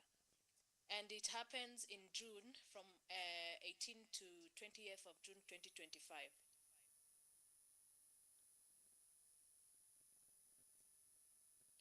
Yeah. Before I go deep into the main policy and strategic content that was in the conference, I wanted to recall that the committee or the secretariat is also part of the HHS task force to advance holistic child and inclusive development. So having the committee as one of the part of the members, the task force is composed by many departments of the African Union that includes RB, that includes medical department, that includes the committee, that one I have already mentioned, but also that includes focal person from HHS on nutrition, on social development, on health, and even on maternal health. So we have also the Department of Peace and Security within. It's a multi-sectoral coordination that we put in place to oversee the work under early childhood development. Therefore, I'm coming back now to the policy and strategic content of the conference. We had this African Charter on the Rights and Welfare of the Child, the Agenda 2063 is key strategic as well, which speak about the human capital and inclusive development goals. We also highlighted part of it, SDG 4 and SDG 5 on education and gender equality, continental commitment to leaving no child behind, as well as AU early childhood development frameworks. What for us means inclusive child care? It means affordable and accessible services for all children, quality standards and workforce development, inclusive of children with disability, gender responsible systems supporting women's employment, culture appropriate and multi-based models. And here I would also add male engagement as part of the gender responsive system. Yeah, those are part of also the discussion that happened during that child care conference. Then we were asking why child care matters by then. while organizing this conference. We know that early childhood, which is the window between 0 to 8 years, is critical for survival, growth, and cognitive development. We also understand that this is a field that shapes lifelong learning, productivity, and health outcomes. In addition, it enables women's labor force participation and economic growth, reduce inequality and intergeneration poverty. Childcare is also a foundation for human capital development under the Agenda 2063 and SDGs. And here, I won't forget the reason why it has to come through ACERWC, mainly the Agenda 2040, an Africa fit for children. Yes. So it really shows why this childcare agenda also was mattering by then and still matters even up to date. What do we know about the current situation? We know that there is still inequality to access affordable and quality childcare services across our continent, Africa. We also know that there is high resilience on informal and unregulated care systems, significant urban-rural disparities in service availability, weak integration of childcare into national social protection systems, limited public financing and fragmented delivery systems, vulnerable children disproportionately excluded. And mainly all of these are linked to many factors. There are many factors that are linked and we all know like poverty, wars, humanitarian, all those affects this situation and are part of what causes the situation we are seeing. What was the vision under having that childcare? We believe that advocacy around childcare should be a continuous job, and every child in Africa should survive, thrive, but also reaches their full potential. And this is to promote a life course and system approach, equity focused, where we need to see every child inclusive. We don't want to see leave no child behind. And then government lead with strong accountability, but supported by multi-sectoral partnership. This is an area where if it's not multi-sectoral, it's missing. If there is no nutrition, there's no health, there is no social protection, there's no law, there's no uh, there's no birth registration. All those are interlinked and within different sector even. WASH, all of those included. So they are key enablers for childcare normally. And also, these are part of the discussion that happened during the conference.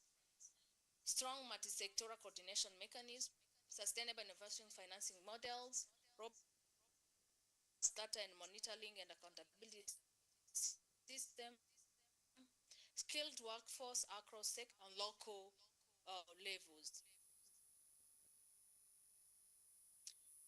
Whilst the Child Care also conference took note of some of the challenges around the area. There was financing gap and limited domestic investment, weak regulatory and quality assurance systems, limited trained childcare workforce, fragmented data and monitoring system limiting decision making, while also there was low prioritization in national budgets. And this inequality, we have mentioned it earlier, that is still in access, it's even persisting. Those are a few of the challenges, and I know members, experts of the committee, you already know many of the challenges around this childcare area. And given that there are challenges, always there are opportunities that comes with the challenge. That's why we always believe that although there are many problems, there are also many solutions. And the solutions are always found within the sectors or the arms that are in charge of children in general. So there are opportunity, growing political commitment across the member states, expansion of social protection systems. There are also emerging private sector childcare providers where investor can come and invest, digital solutions for monitoring and service delivery, demographic dividend opportunity as well. Now, what do we need? If we have seen that there are challenges still around childcare, there are also opportunities around childcare. All of these discussions come from that conference. And there was some suggested or strategic priorities for actions. We needed to strengthen government and coordination mechanisms. We needed to expand the equitable access to childcare services, especially for vulnerable groups. We needed to see that they should be improved quality standards and workforce training, increase sustainable domestic financing, and strengthen data system for accountability, but also in the aim of promoting gender transformative policies. Earlier I mentioned male also should be involved, male engagement. Now, what do we want from the committee? What do we call the committee's support, and why do we have this presentation here, like to present to you this child care conference? The committee being part of even the very strong organizer of during that child care conference, we had already the committee members and subgroups that were represented from the committee, including the Secretariat, which is also part of the task force, I say the African Union Task Force for Advancing Child and Holistic and Inclusive Development. We needed to put it to the attention of this session that we call on ACERWC and partners to support advocacy that is initiated by the government of Uganda to have at least a team of the African Union on early childhood development. Secondly, with support from the Commission, we need to see where we develop like our continental financing models framework for early childhood development. This should be supported definitely by domestic resources. We need to see where we have developed the continental early childhood development monitoring framework and strengthen multi-sectoral coordination through the committee. I believe that I come to the end of the presentation, and this was the call for the committee why we needed you to put this to your attention.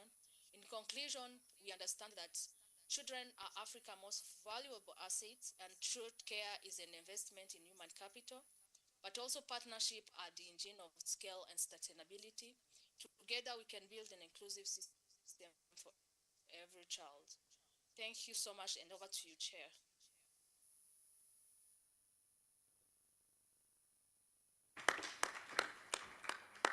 Merci beaucoup, Madame. Thank you so very much, Madame Delphine. Once more again, thank you for this presentation, which is a clarion call to the members of the committee to support your lobbying and to work together on the issue of the small infancy, which appears to have been neglected by various programs, be they political and public of member states. And this is the same case with the adolescent. In this regard, I would like, therefore, to open the floor for discussions. First and foremost, members of the committee, Honorable the Vice President, if you have something to add, the members of the committee. Any members of the committee would like to ask questions? The member state representatives, if we have, and should we have any member state here would like to take the floor to debate on this project? Yes, I can see Zimbabwe, the representative of Zimbabwe, you have the floor. Thank you very much for the presentation. I just want to firstly compliment or commend the team on actually identifying the important nexus between human capital development and early childhood development and childcare in general. However, I think the major challenge that we've also noted specifically in Zimbabwe around childcare and early childhood development is the issue of fragmentation. And this is still hampering most countries. I think this is something that we can take note of. And this also thereby affects financing and quality service provision. And as you will find, childcare is heavily reliant on multi-sectoral efforts, hence the need to deliberately I think at national level and regional level, strengthen coordination, especially among actors, and also enhance accountability through, data points and also M&E frameworks, so that we have comprehensive transparency and accountability. Thank you. Merci beaucoup. Est-ce qu'il y a d'autres? Thank you so very much to the representative of Zimbabwe. Any other representatives would like to take the floor? Yes, you have the floor. Chairperson, just maybe asking the presenter if there were any thoughts of linking this to the child-friendly cities work that this committee has started, as we can imagine that, childcare in child-friendly cities will really go hand in hand, as well as a link with retention of women workforce and all of these interconnected subjects. Thank you. Merci beaucoup. Thank you so very much, Madam. Any other request to take the floor in this August assembly? Oh, yes, representative from Algeria, you have the floor.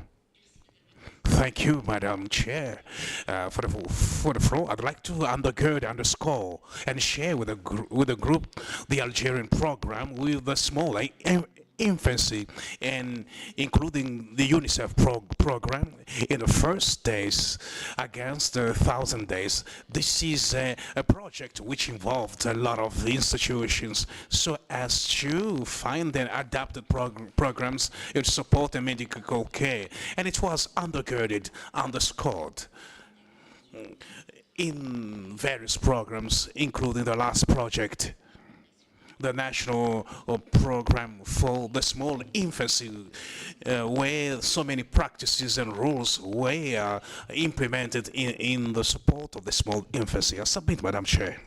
Thank you so very much. Are there any participant would require to take the floor? Therefore, Madam Delphine, I give you back the floor to respond to the different comments pertaining to this question, to the questions buttress. I submit.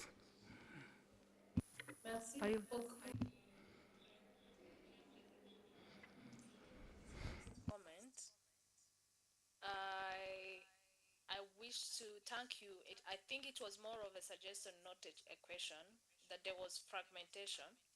She was sharing the experience of Zimbabwe, and I believe that member states are key in supporting the agenda of the African Union in terms of pushing what is there and showing the problems that are around, so that they can be incorporated. You have seen the ask that we have asked. We need to work on a continental, at least a continental, I would say, ECD financing model. So if we do it together with the member states, it will be better, because each member state has their own context. And if they share together, that's when we know what is needed. So from the committee, we really appreciate the comment and the comments from Zimbabwe, and it is well noted. Thank you for sharing the experience. For the second one, I speak some French, but not too much. I'm not sure I was able to catch the necessary question and comment, but I would appreciate if I can get it back in the English from you, who can, any English speaker.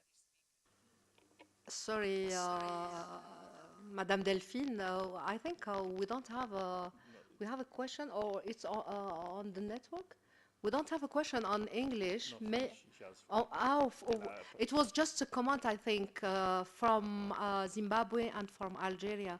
It's concerned to, they share the experience of the government concerning the early childhood and the programs for that.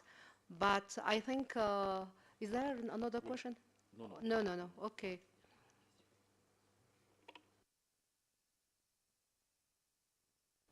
You still with us? Yes, I am. Okay. Thank you. If there is no question, thank you. Okay. So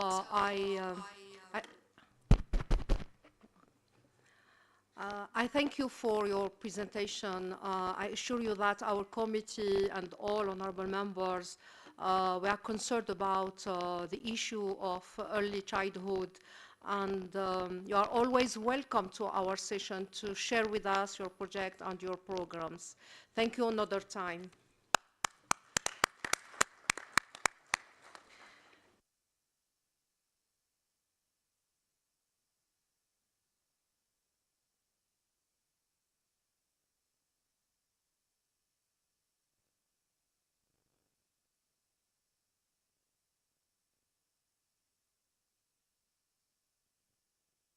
D'accord. Ok, donc on va suspendre. A small health break for 10 minutes so as to prepare for the next panelists. Thank you. 10-minute half break. Thank you.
Want to spice up your list?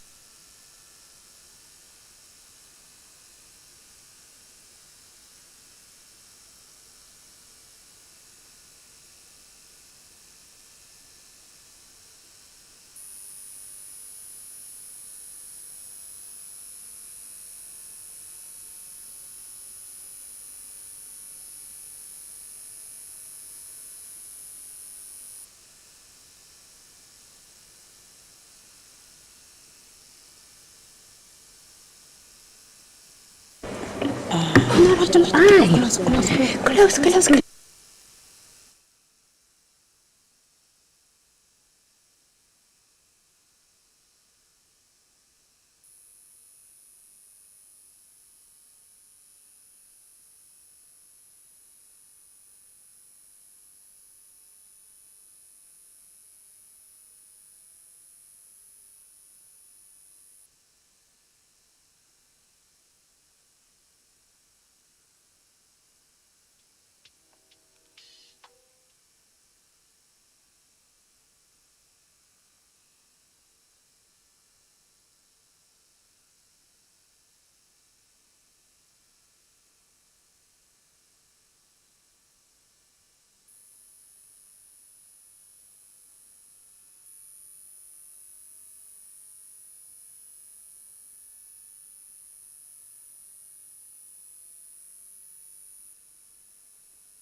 Honorables membres, merci de rejoindre la séance, s'il vous plaît.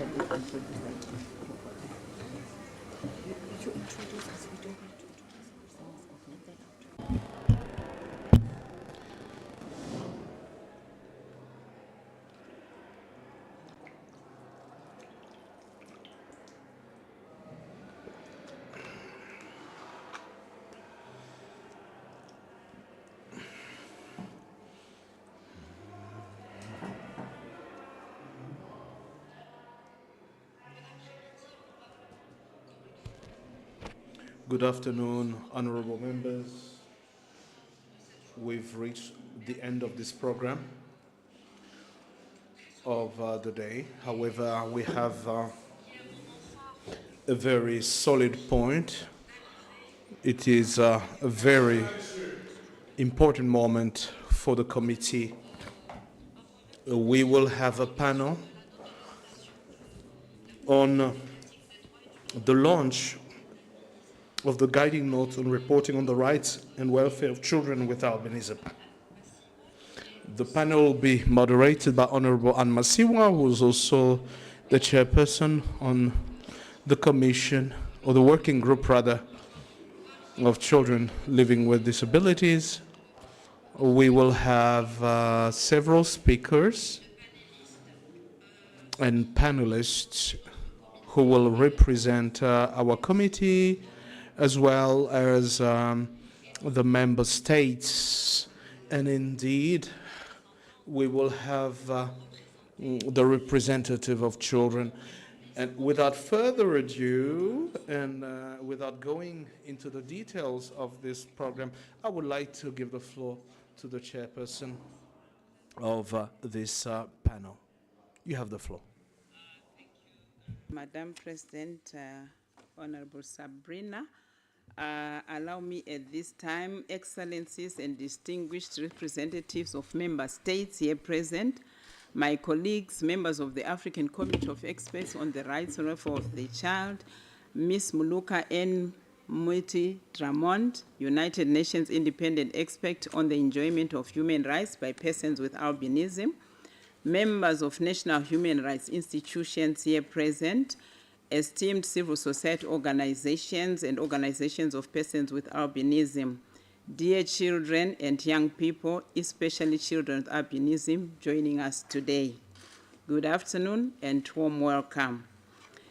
It is a profound honor for me to welcome you to this launch of the guiding note on reporting on the rights and welfare of children with albinism in Africa.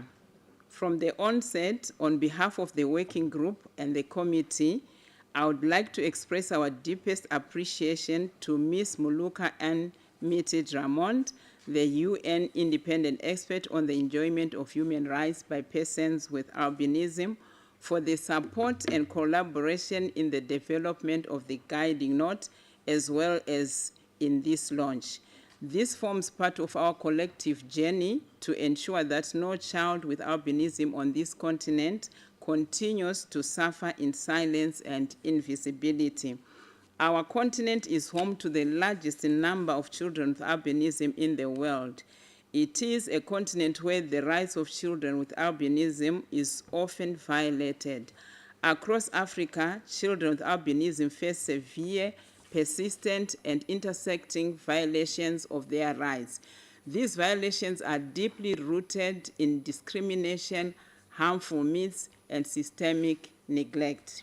Excellencies, ladies and gentlemen, allow me to outline some specific challenges children with albinism endure. The children with albinism face threats to life and physical security as their daily reality. In several of our member states, children with albinism are targeted for ritual attacks and body parts harvesting. Harmful myths persist where the belief is that their limbs bring wealth or luck.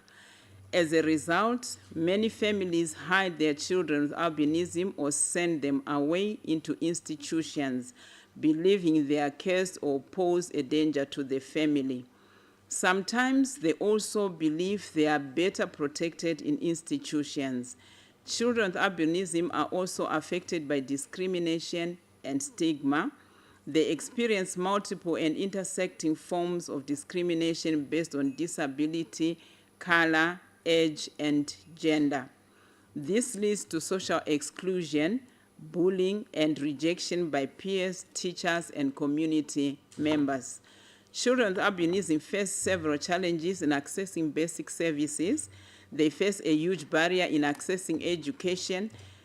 The children with albinism are not provided with accessible learning materials such as large print, braille, and assistive devices.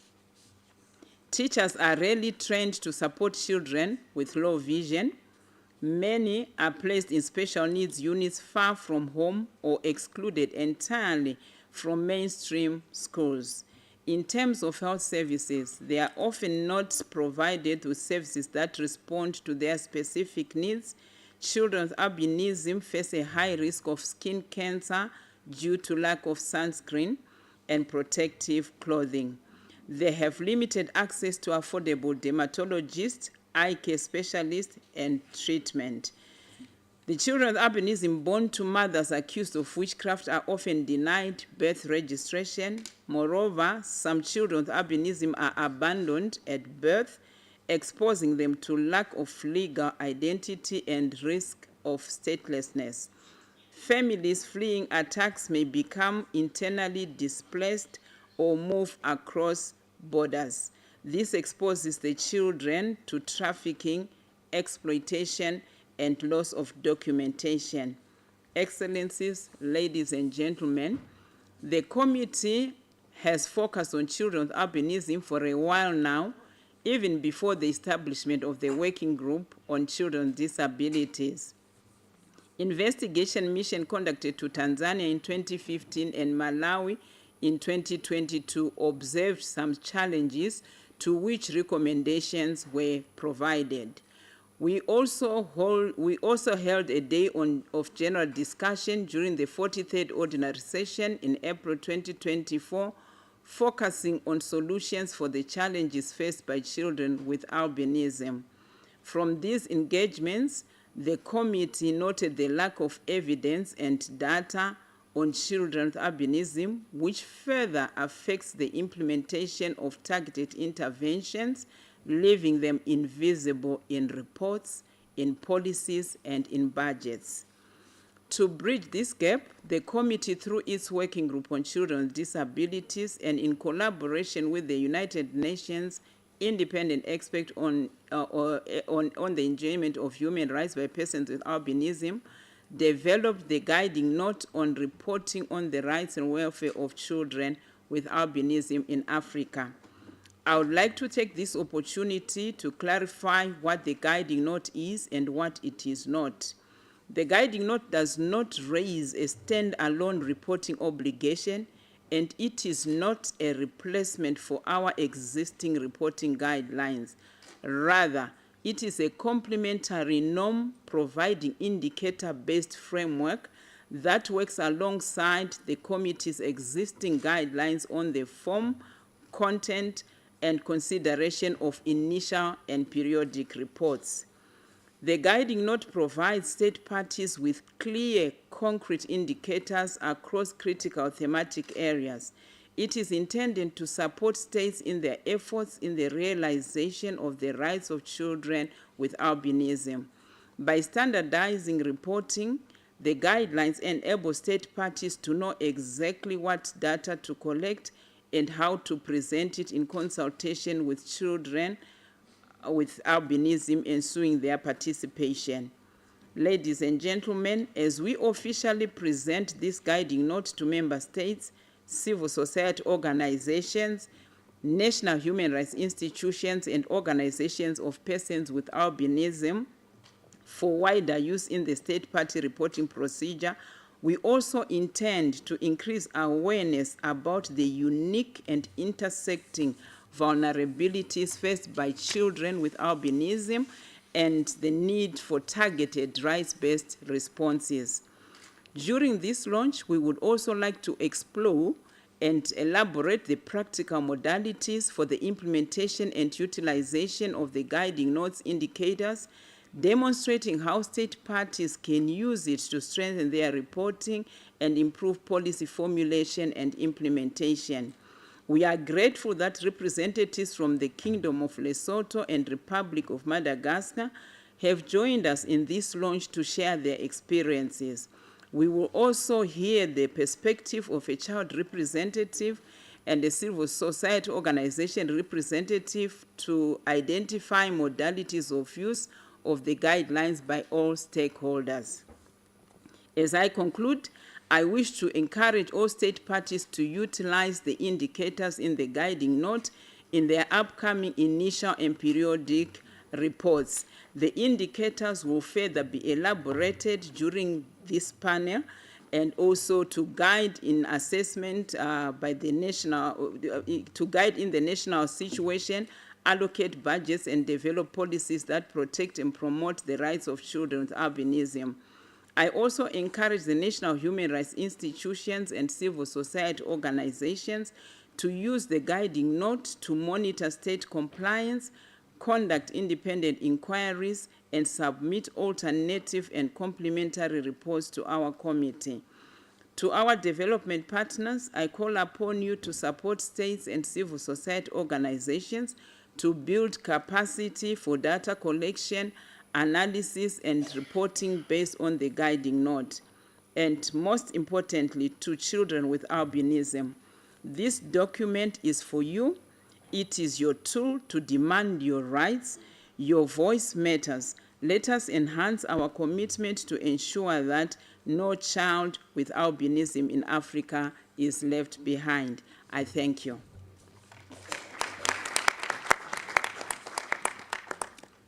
Right, at this moment, allow me to take the opportunity just to introduce the people who are here as the panelists. For us to save time, the chair has indicated that we are running out of time. I'll just highlight that we have the UN independent expert on the enjoyment of human rights by persons with albinism, Ms. Muluka Miti Dramond. We welcome you to the panel. We also have Ms. Adiam Zemfres, Senior Legal Researcher. I hope I've pronounced well. We are used to calling you Adiam. She's our Senior Legal Researcher from of the Committee of Experts on the Rights and Welfare of the Child Secretariat, and she supports the Technical Working Group for Children with Disabilities. We welcome you. We also have Ms. Bohile Molapo, Manager, Disability Services, Kingdom of Lesotho. We welcome you. I hope I've also pronounced very well. We also have Miss Olive Namtebi, Executive Director of Albinism Umbrella, Uganda, right at the far right. We welcome you. Thank you for coming. And we also have Mwape Chimpapa, our child representative from Zambia. We welcome Madam. Thank you very much. And online we have Dr. Tobohana Fabian, Director of Human Rights and International Relations, Republic of Madagascar. We welcome you, colleagues, to this panel.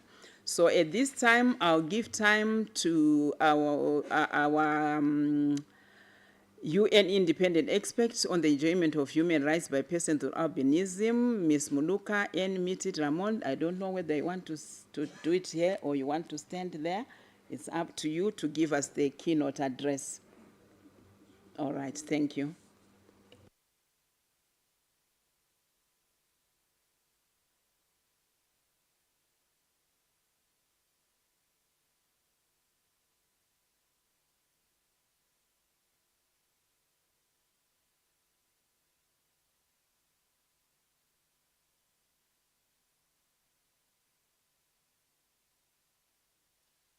Honorable Chair, I hope I can be heard. All right, Honorable Chair, ladies and gentlemen, please allow me to write on the protocols that have already been observed. Is my mic not? Is that all right? I'll speak closer to the mic. Please allow me to write on the protocols that have already been established and just to say all protocols observed. I want to start by first thanking the African Committee of Experts on the Rights and Welfare of the Child for the collaboration that we have had together in these past couple of years and for the focus that they have given on children with albinism in the region. I remember about 3 years ago, I came to the committee and we were seated in this very same room with leaders of albinism movements. At the time, we were given the opportunity, even though we were not on the agenda, we were given the opportunity to be able to present and talk about the situation of children with albinism in Africa. There was a lot of shock, there was a lot of dismay, and I think everybody, members of the committee, states, civil society organizations, were united in saying that we need a day of general discussion on children with albinism because there was a need for better understanding of the situation of children with albinism. I'm back here 3 years later, happy to say that within this 3 years, we have already had that day of general discussion on children with albinism.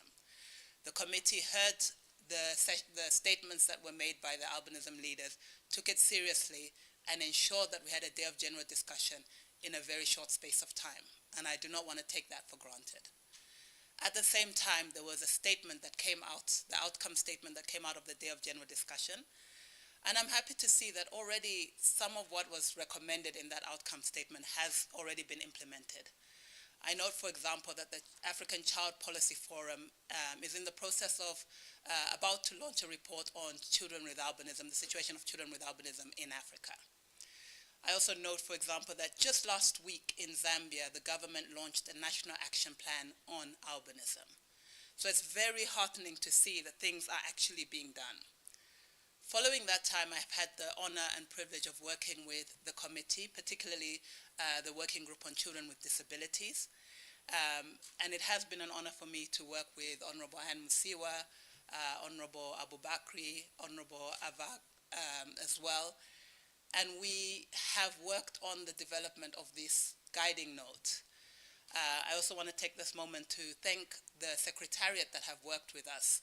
I think particularly of Ayalu, Hasinatu, as well as Adiam, who have worked with us in developing this guiding note, and the consultants, Dr. Diana Msipa and Innocentia Mgijima, who helped work through this.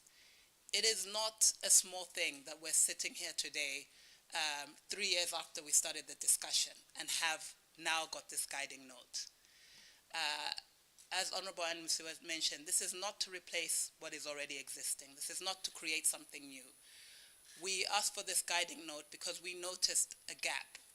We noticed that in many cases, children with albinism were invisible in this forum.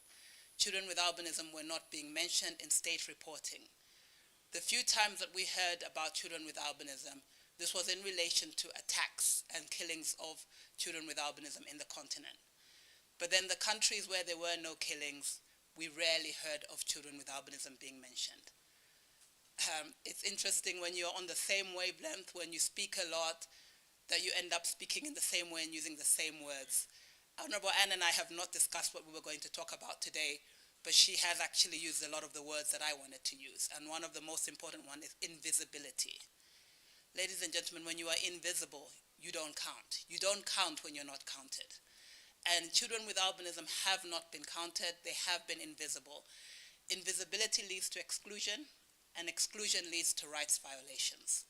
And this is why we wanted this guiding note, to make sure that children with albinism are visible, that their concerns are being taken into account, not just when it comes to attacks.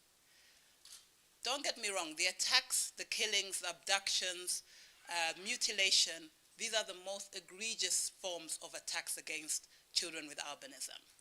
And unfortunately, our continent is the only continent in the world that is experiencing these forms of violations against children with albinism. So we do need to focus on these attacks. We do need to collect data to understand what is being done to ensure that children are protected.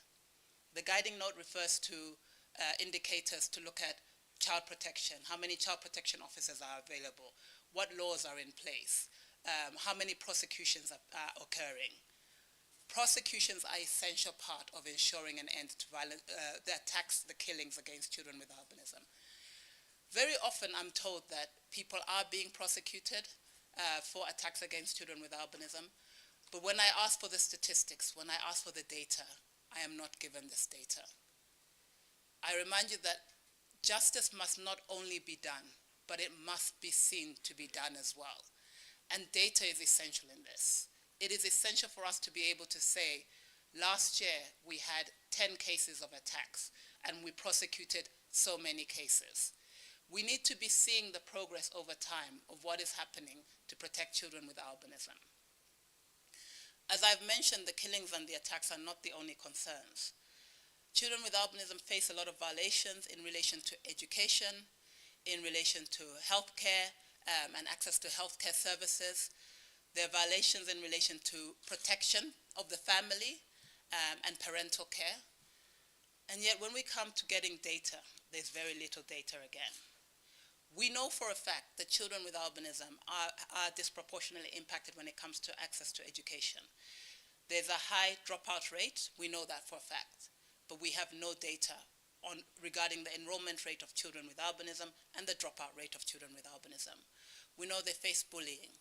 We know that there are challenges to accessing assistive devices and reasonable accommodation, but we do not have any information on the availability of such assistive devices and reasonable accommodation. This is why the guiding note is so essential. The guiding note provides us a benchmark on which we can use to see whether we are doing enough and to measure progress. We know for a fact that people with albinism are 10 times more likely to develop skin cancer than anyone else, particularly in hot weathers like African continent.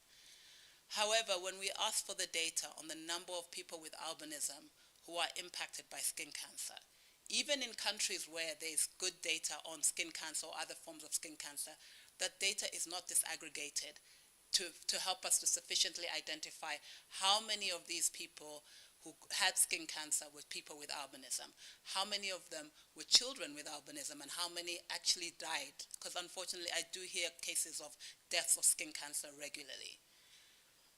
If it is very well known that children with albinism, people with albinism are disproportionately impacted and dying to skin cancer, why do we not have the data? Is this because we do not care? I don't want to believe this. I want to believe that we are a continent that cares about our children with albinism. And I would like to believe that we are a continent that wants to do something about our children with albinism. However, we cannot do that. We cannot measure progress if we do not have the data. So Honorable Anne Musiwa referred to the need for research, for data collection. And this provides us an opportunity. This provides us an opportunity to benchmark what is existing at the moment, to identify what else needs to be done, and to measure progress. When we come back to the committee, we will be able to say, 2 years ago, 3 years ago, we reported this much. Now we're reporting on improvements. If we're not seeing improvements, then we can go back to the drawing board and see how we can improve and what else needs to be done. So I welcome the committee's commitment around this.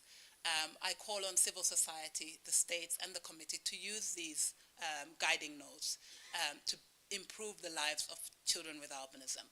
Let this be a key moment where the children with albinism, including those who are in this room, any who may be watching on the live streaming of this, let them see that we are genuinely concerned, and this is a moment where things change for children with albinism in this continent, that this guiding note will actually provide progress, and we can come back 10 years from now and say what we have, and see what we have done and the progress that we have made. I thank you all for your time, and I thank you for the committee again for their time.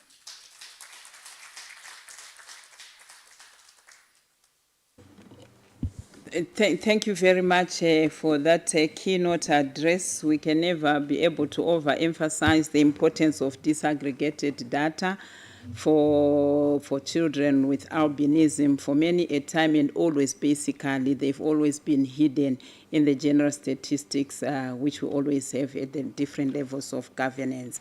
At this moment, let me give time to Ms. Adiam to give us the content of the guiding note and modality of use in reporting. I would like to believe you'll be comfortable there, Adiam. Yeah, thank you.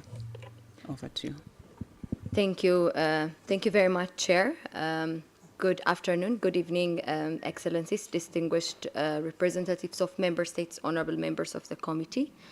I will briefly present some of the content and the key indicators that are provided in the guiding note to help us better appreciate on what issues that the committee is recommending reports of member states, state parties to the charter, and complementary reports and other alternative reports need to reflect on.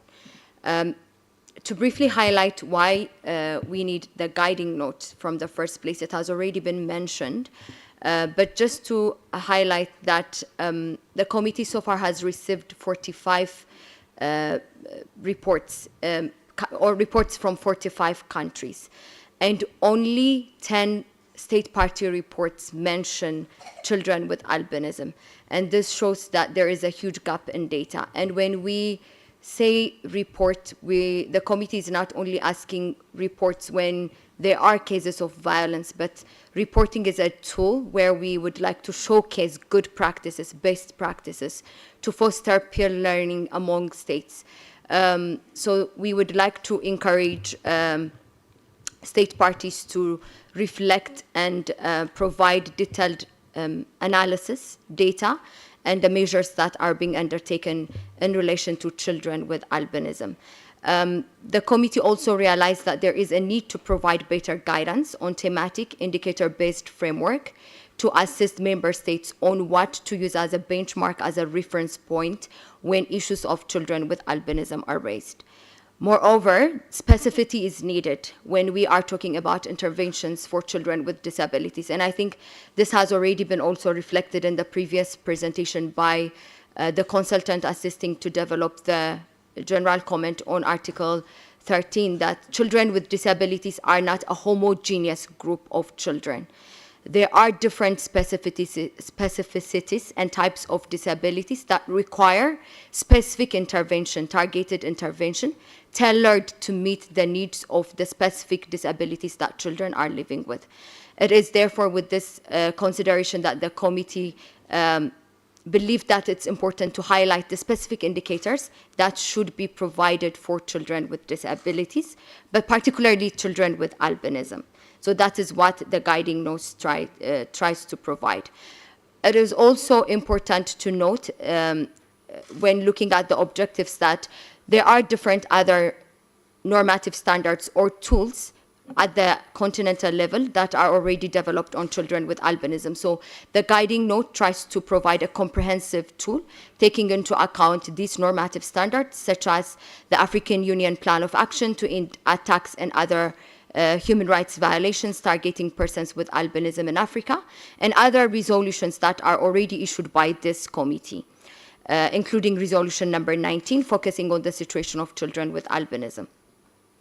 It also aims to standardize reporting, facilitate peer learning, and through enhanced reporting, there will be enhanced monitoring by the committee, by member states, and by different stakeholders. And this is one way that we can work towards having data that we constantly say is lacking.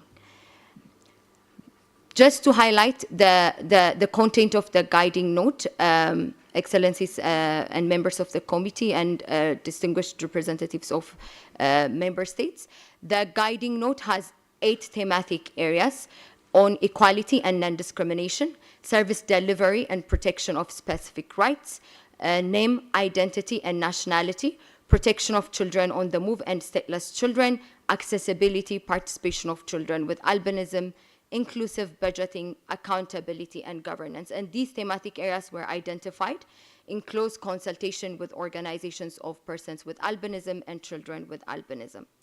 With regards to the first indicator on equality and non-discrimination, some of the key indicators that we would like to see in the reports of states, alternative reports, and other briefings that come to the committee is on the existence of laws and legal provisions that explicitly prohibit discrimination on the basis of albinism, and an explicit recognition of albinism as one form of disability, with a corresponding obligation of specific measures for children with albinism.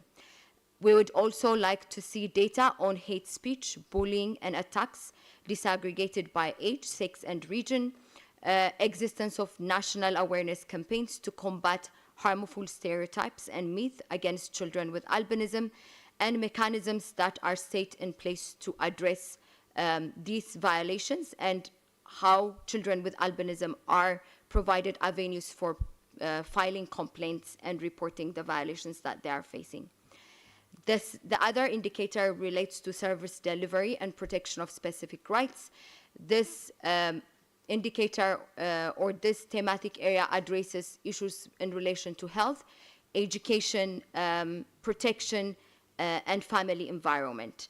With regards to health and education, the reports of states and complementary reports may outline access to sunscreen, how sunscreen is accessible in terms of quantity, in terms of quality, and in terms of price as well. And if protective clothing, eye care, and dermatological services are being provided for children with albinism, if there are early intervention and training of medical personnel, if there is a constant cancer screening for children with albinism, whether or not albinism is an issue that is included in the general health policies of states. In terms of education, it also encouraged states to report on the enrollment, retention, and completion rates in education, and the provision of reasonable accommodation provided for children with albinism, such as large prints of education materials, brailles, and assistive devices being provided. Number of teachers trained on supporting low vision learners. In terms of protection, the guiding note encourages reporting on child protection mechanisms, addressing ritual attacks, whether or not such mechanisms are put in place, how child sensitive and accessible they are, cases of violence including ritual attacks, human trafficking, infanticide, sexual exploitation, sexual violence, or other forms of violence against children with albinism that are faced specifically in their respective contexts, reports on protective care measures that are undertaken by states, training of child protection officers, and ensuring sensitive justice system, as well as provision of psychosocial support to children with albinism, particularly survivors from different violations and attacks. Under the same theme, in relation to family environment, the guiding note encourages states to provide information on parental support programs, which are holistic, if there are holistic support being provided to parents of children with albinism. If there is a specific program that targets prevention of separation, as it was already indicated in the opening remarks by Honorable Musiwa, there is a huge challenge in terms of separation and institutionalization of children with albinism. So there needs to be a data provided in state party reports on prevention of separation programs in that regard, if there is any reintegration programs for children with albinism, if there are safe, secure shelter and home. We note that the committee is mindful that shelters and homes need to be a temporary measures, but they need to be in place to ensure that there is safety for children with albinism who flee attacks. So if there are such provisions made by states, they need to be included in state party reports. And what transition programs are included by states in their programmatic interventions to ensure that children with albinism grow in a family environment. The other thematic area is name, nationality, and identity. And the key indicators under this theme in the guidelines relate to percentage of children with albinism registered at birth, disaggregated data in this regard, and also cases of abandonment or denial of birth registration. If there are any reported, they should also be part of the state party report to the committee. Existence of mobile registration, birth registration units that can reach remote communities and shelters and homes that children with albinism are being hosted in. Legal provisions preventing statelessness for abandoned children with albinism, and how the issue of albinism is factored in such legal provisions also needs to be reported. The other indicator relates to children on the move. This indicator was particularly identified taking into account the cross-border movement of children with albinism when there are attacks and when children are fleeing, including their parents. So indicators here relate to protocols for identifying and protecting displaced children with albinism, cross-border cooperation that exists to provide protection, reunification and reintegration of children with albinism, number of children with albinism in refugee and IDP camps, and access to documentation and nationality procedures for displaced children, including children with albinism. The other thematic area relates to accessibility, and under this theme, there are some indicators such as availability of large print materials, brailles, and assistive devices in schools, the proportion of schools with accessible infrastructure, and accessibility here or reasonable accommodation relates to mobility, lighting, and seating arrangement for children with albinism in classrooms, access to low vision clinics and eye care services, as well as public buildings and transports that are accessible for persons with albinism. In terms of participation is also identified as one key thematic area where key indicators are provided in the guiding note. Here, the indicators relate to whether or not there are child-led organizations or platforms in general, and whether or not children with albinism do participate in such child-led organizations or platforms such as child parliaments, child clubs. Different formats are put in place in different states.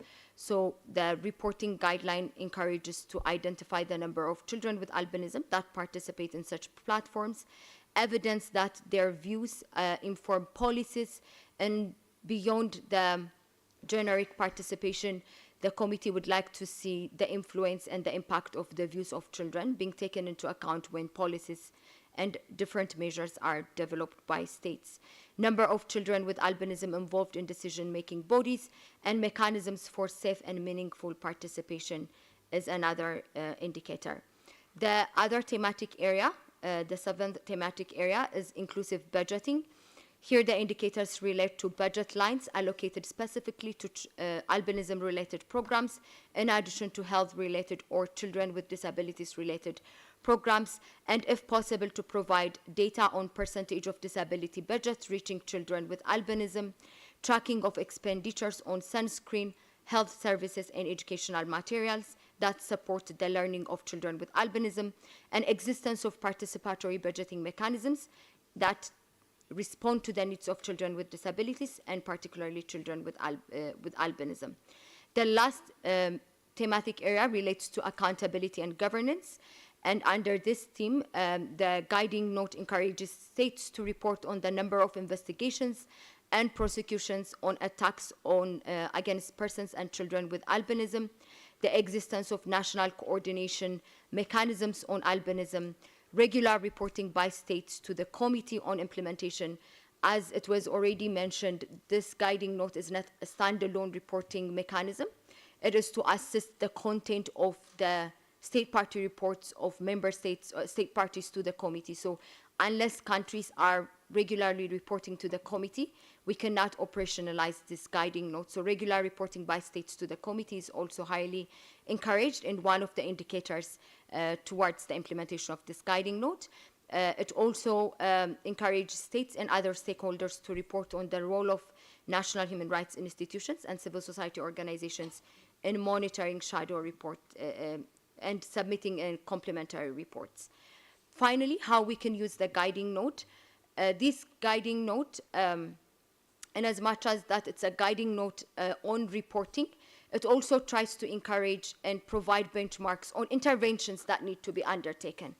And when countries report and apply these tools, they also, the guiding notes also inspire countries to actually devise interventions that meet the benchmarks and the indicators provided in the guiding note.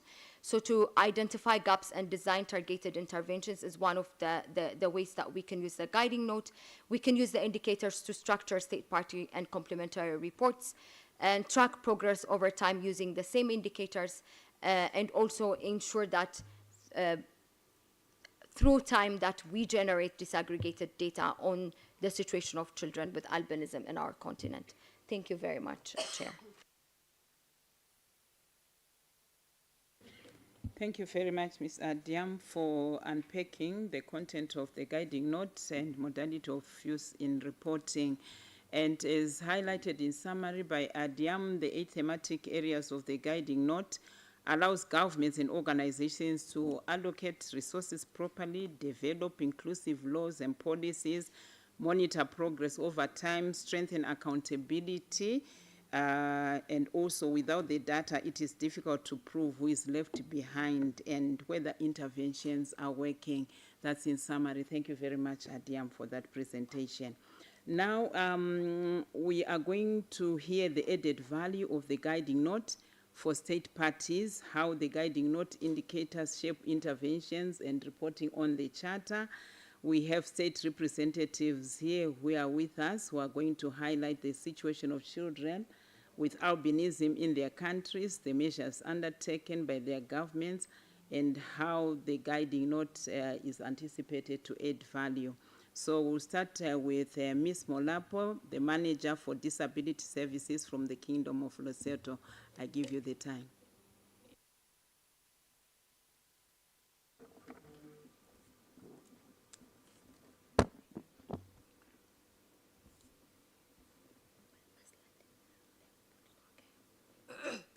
Thank you, Chairperson. Ladies and gentlemen, it's my pleasure to share the platform with you to present on the added values, in fact, on the situation of albinism in Lesotho. Am I audible? Am I? Thank you. To present on the situation of albinism in Lesotho and also considering how the guiding note will add value to solve the challenges relating to albinism in Lesotho. I'll wait for my slides. Okay, thank you.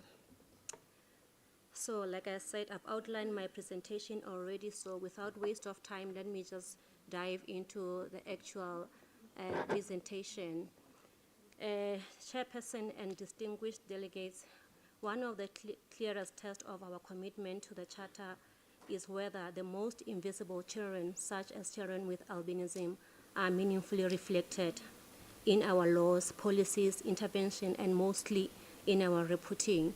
From the perspective of Lesotho, as a state party, the situation of children with albinism reflects both progress made and persistent challenges or gaps that require more targeted.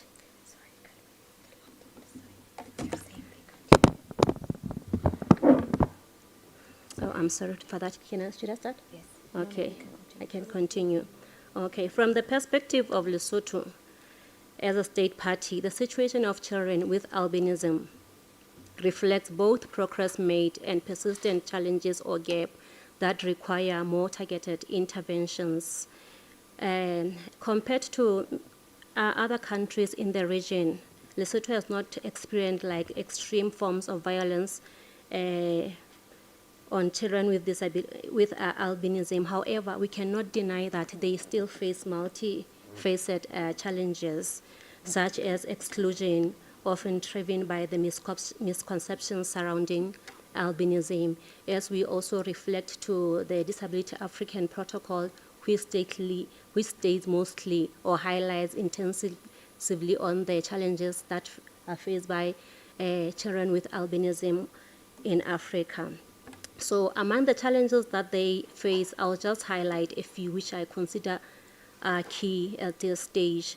There is the social stigma and the misconceptions based on their albinism. A social stigma, we can see where the area of discrimination interplays because they are discriminated from childhood by their peers and the community as a whole. And in that social stigma encourages that they withdraw even from the usual or the normal participation, with enrolling in schools. So only because there are those misconceptions. Also, when we move from the issue of stigma and misconceptions, we see a major key or challenge in areas of education because their education is not like adequately supported. We know there are some accommodations that are needed for them to be meaningfully included in education system due to their impairments, which is basically their melanin. However, not in melanin as such, but their eyesight, because we know most of them, not even most, in fact all, have low vision. So that tempers with their day-to-day education, and most of the time we find that they are left behind compared to their counterparts or their peers. This is mostly the challenge that children with albinism face in Lesotho. And when we go further, we highlighted a challenge of inconsistent access to health services. When we talk about health, it has already been stated a lot from the previous presentations where they highlighted on the possibilities of cancer and also where they highlighted on the need for sunscreens and general care. So same is the case with the children with albinism in Lesotho. They lack support with regards to the sunscreens and the general care in order to curb or even prevent the chances of cancer. And also the need for their spectacles as well in order to, as for them, it is rather an assistive device which we consider as a right, not even a privilege or a priority. So when we move further, a lot have been said about limited national visibility in data. So is the case with Lesotho. Can you move back a bit? Yeah, one of the most challenges that we have is limited national visibility in data. As I highlight in the situation of albinism in Lesotho, we highlighted or we stated that they are the most invisible. So being invisible relates or also goes further to availability of data, because when you are invisible, obviously there won't be intentional or meaningful interventions. So that is where we also see the gap also in data, because they are not meaningfully stated or explicitly mentioned, and in that case we won't see children with albinism in the existing data of the program's implementation across all interventions. However, as much as we highlight on the challenges, we cannot say our government or the state does not do anything. So at this point, I'll talk about the measures taken by the state. The protection of children with albinism is no longer just a question of recognition at the regional level, but how effectively these commitments are translated into lived realities at the national level. Within the regional normative framework, Lesotho has taken steps to integrate children with albinism within its child protection and disability systems. Well, we say within the child protection because they are merely children, and also we say within the disability systems because we know that albinism is recognized or is a form of disability as we relate to the definition of disability according to the UNCRPD. Also, the national efforts that are guided by existing legal policy and pragmatic framework addressing disability and child rights. However, I should explicitly mention at this point that although there are policies and frameworks, they don't explicitly mention children with albinism. And again, I'll continue to highlight that once a certain or a particular component is not intentionally mentioned, there will obviously be gaps in implementation or in breaking the barriers. However, there is realization because the interventions are there. So we could say, since we align with the conventions, there is a realization. However, even though there is no explicit mention of children with disabilities. The country's approach reflects progressive shift towards inclusion and mainstreaming within the key sector, as it is in our place to mainstream disability through awareness across all the sectors, so that awareness is there for the protection and solutions of challenges that affect or are faced by children with albinism. However, as much as I highlighted on these measures taken, the extent at which these frameworks translate into tangible outcomes for children with albinism remain a critical area for assessment, which we hope the guiding note will help us to really assess our state and consider how we could improve or work better. On the measures undertaken, I will now strip them into the legal and policy, where we have the Child Protection and Welfare Act of 2021 and the Persons with Disability Equity Act. Like I said, that the convention, which is drawn from the UNCRPD, and our definition of disability is also drawn from the UNCRPD, so definitely the children with albinism are realized. There's also the establishment of Persons with Disability Equity Act. In fact, the establishment of Persons with Disability Advisory Council, which we hope that it will be a driver in breaking the barriers that are faced by children with albinism, those that we consider are invisible. Also, there is the National Disability and Assistive Technology Policy awaiting cabinet approval. Like I mentioned earlier, that for children with albinism, assistive device is a right rather than a priority. So this policy will speak explicitly to the technologies that these children need, from the day-to-day assistive devices or technologies to the learning, to the classroom needs, which are the teaching and learning aids. When I go to the programmatic interventions, I can highlight that as Lesotho, we also joined the global community to observe the Albinism Awareness Day, which is the 13th of June, where we celebrate the human rights of people with albinism worldwide and combat discrimination and misconceptions. So that awareness, like the global awareness or the international, helps us to deliver the awareness messages to the masses. Yes. Also, the awareness campaigns by the Ministry of Law and Justice are ongoing on albinism since June 2023. There are also social protection programs through the Ministry of Social Development or Gender, Youth and Social Development, where there are social grants for children with albinism. However, they are means tested. I should highlight that they are means tested, because if I leave it like that, maybe I'll see them, everyone going to the offices for for support. They are means tested. Also, there are provision of assistive devices through the assistance or support of the World Bank through the project of Sustainable Livelihoods Project. We are providing assistive devices to children in order to improve children with disabilities, to be specific, in order to improve school enrollment, and also for those that dropped out of school to go back to school, because we were aware that most of children with disabilities do not attend school or delay to enroll due to lack of assistive devices.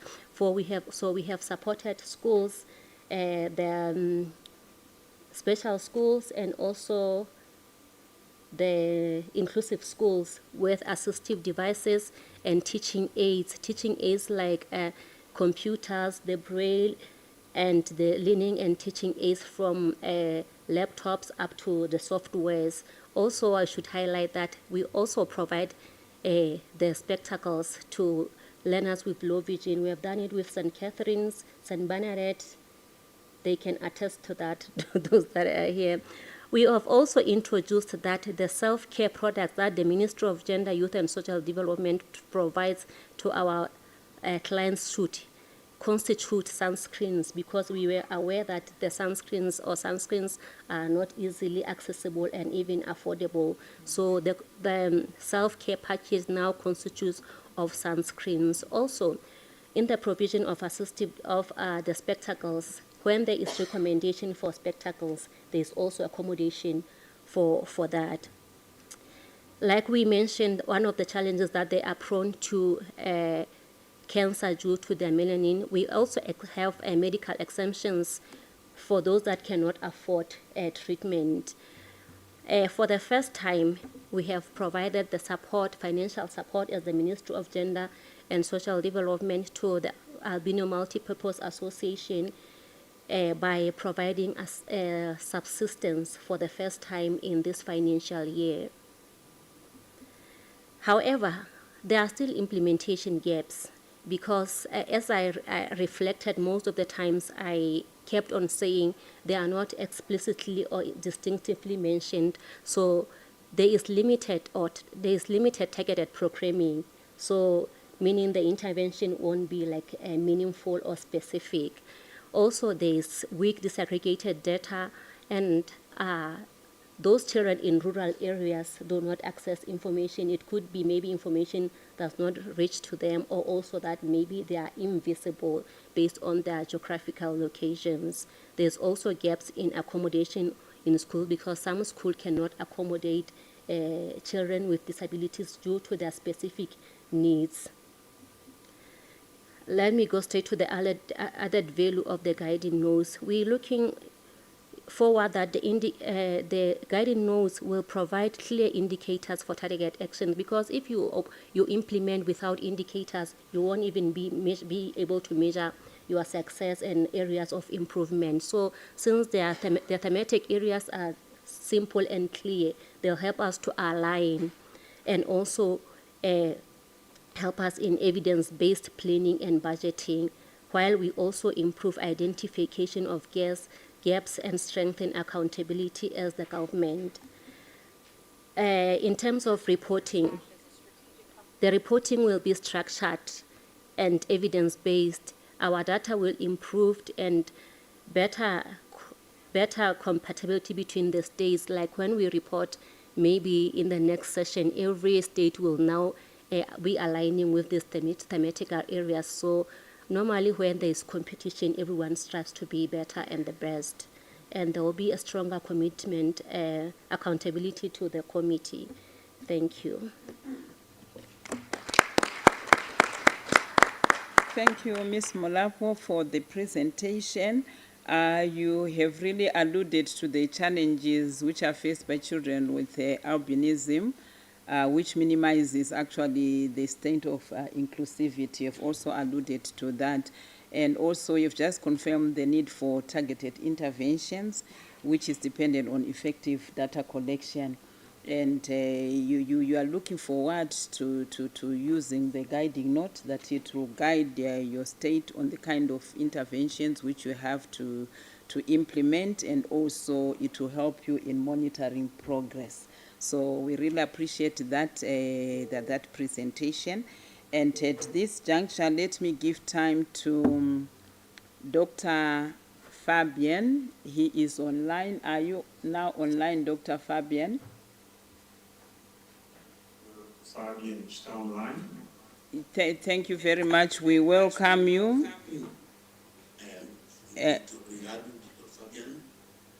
Thank you. And you are going to... Oh, you're talking also. You speaking French, yeah? Ah, okay. Dr. Fabian, are you online?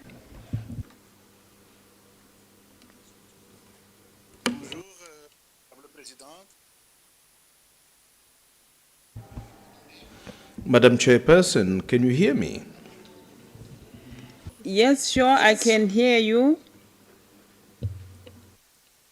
Okay, merci. Thank you very much. First and foremost, I would like to thank the committee for this very important session, and also the launch of this guiding note for children, for the care of children with albinism. Secondly, I would like to apologize because I did not participate in person due to travel arrangements that were not done on time.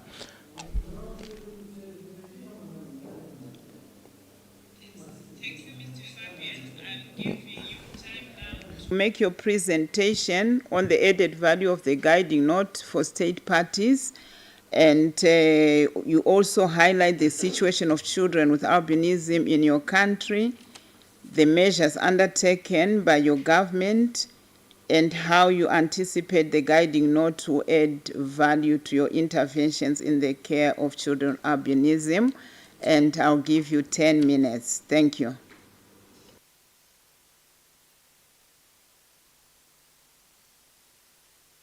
D'accord. Tout d'abord, First and foremost, I would like to give you the situation in my country.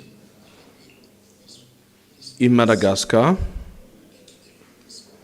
there are cases of violence for children with albinism, and these cases have been highlighted in several regions, and this phenomenon has been seen in other regions when it comes to the report on the Convention of Children's Rights. The committee had issued recommendations in order to reinforce the measures to eliminate discrimination towards children with albinism, and also to eradicate abductions, murders of children with albinism. When it comes to the perspectives that we need to have regarding the guiding note, the government of Madagascar, through the Ministry of Justice, and indeed the army and the police would like to implement, to enforce the measures of the protocol of people living with disabilities. But also, we would like to tackle the impunity linked to attacks and murders of people with albinism.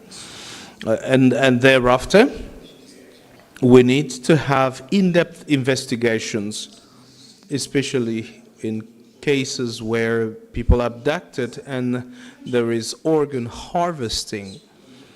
And these actions should be duly punished. And the government also wants to have more, to intensify sensitization campaigns,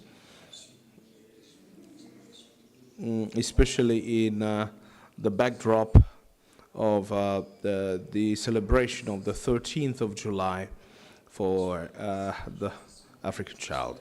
We also need to intensify the justice system so that these children can be protected. We also need to have specific legal assistance for people that, especially children with albinism, and also to strengthen the technical capacity within the justice system or through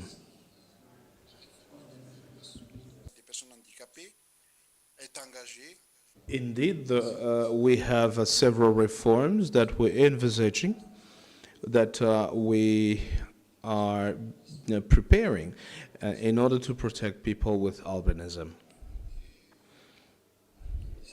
And this is done through the various responsible ministries. Madagascar would like to work in partnership with the UN in order to have to draft a national plan for the protection of people with albinism, particularly children, while including the main aspects of this guiding note. We are also working on the operationalization of a technical committee of people with albinism that was established in 2023. It is led by the Ministry of Justice and also supported by the Office of the Prime Minister, but also the entire government through the Ministry of Population in collaboration with various stakeholders in order to have a coherent policy of people living with disabilities. And this includes people with albinism. And finally, on a periodic reporting, we are working on the first periodic reporting on the convention and rather on the African Charter for the right and welfare of the African child.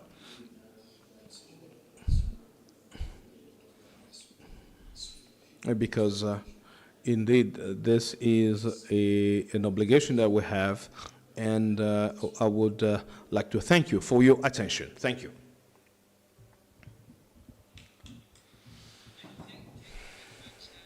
Mr. Fabian, for your presentation, and from the presentation we see or identify the strong commitment of your government to use the guiding note as you are coming up with laws to protect people with disabilities, inclusive of people with albinism, and that your government is ready to strengthen or the enforcement of these laws for protecting the children with albinism. And I'm just requesting whether you could remain with us for the next maybe 20 minutes or so, so that since you are part of the panelists, you'll be available to respond to any questions, because we are going to have a question and answer session. Is that all right, Mr. Fabian?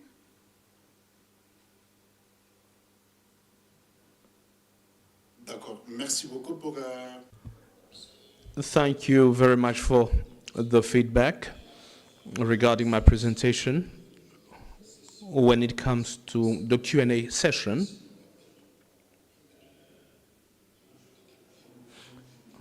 if I'm able to speak, if the technical arrangements allow me to do so, I will definitely be glad to participate to this very important session. Thank you very much.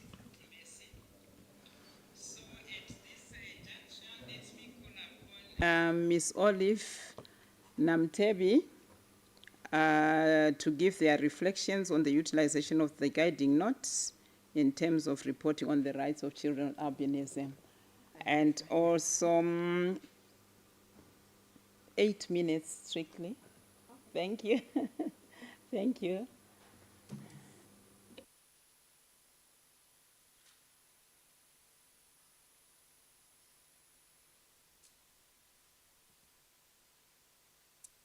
Thank you very much.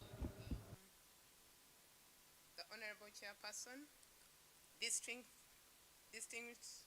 members of the committee, representation of state parties, civil society members, ladies and gentlemen. It's my honor to stand before you today to discuss how this guiding note will be meaningfully implemented by state parties in collaboration with civil society organizations. Could I have my presentation projected, please? Can we project a presentation, please?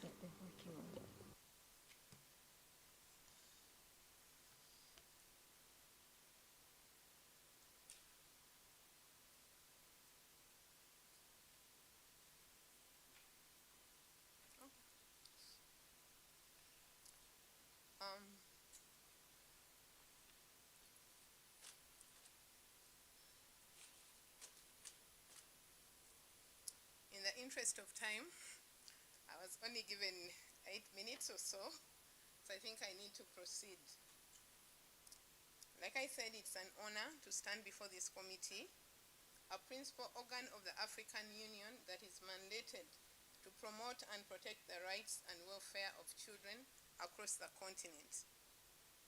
I'm glad to be here talking about children with albinism on this important day when we launch the guiding note to state parties on the reporting about children with albinism, a milestone that marks the beginning of a very interesting journey, just like Ms. Muluka alluded to the fact that indeed 3 years ago it was a dream and we're still somewhere to go. Okay. It is indeed a historic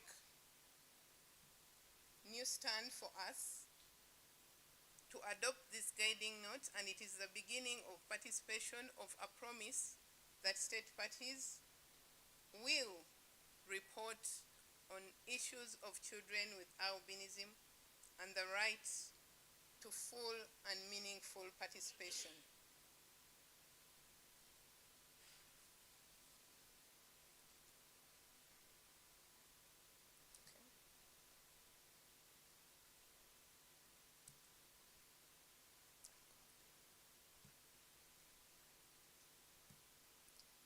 I want to remind us that there are 3 things or 4 that will make this guiding note very meaningful, and I need to emphasize the fact that it has to be structured, first of all, that as we have that guiding note, state parties need to actively involve civil society, but also children with albinism at every stage, right from the designing of policies to representation and meaningful representation at all stages.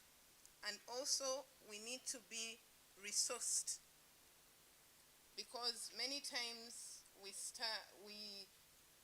have information and we have notes that guide us, but until the inclusion has resources, then we are unable to meaningfully track the progress.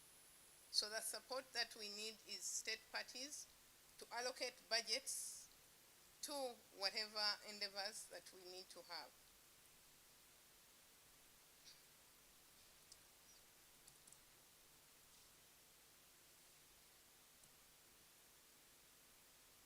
Okay.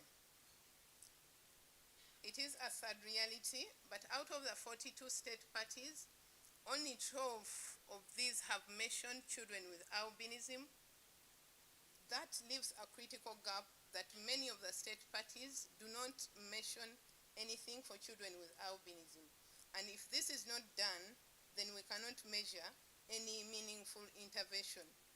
This is a critical gap and a major evidence that we are invisible to majority of the state parties. So this guiding note comes as a big bridge to have the bigger majority of the state parties begin to report about children with albinism. I need to also mention that there are structural barriers that hinder the formal state parties from looking at children with albinism. Okay, so as you can see, for those of you who are able to see, we're looking at the state party on one end and a child on the other. Some of the barriers that I can allude to is that there is already deep-rooted stigma right at family level. Some of you may know that when a child with albinism is born in most African countries, a family is disintegrated.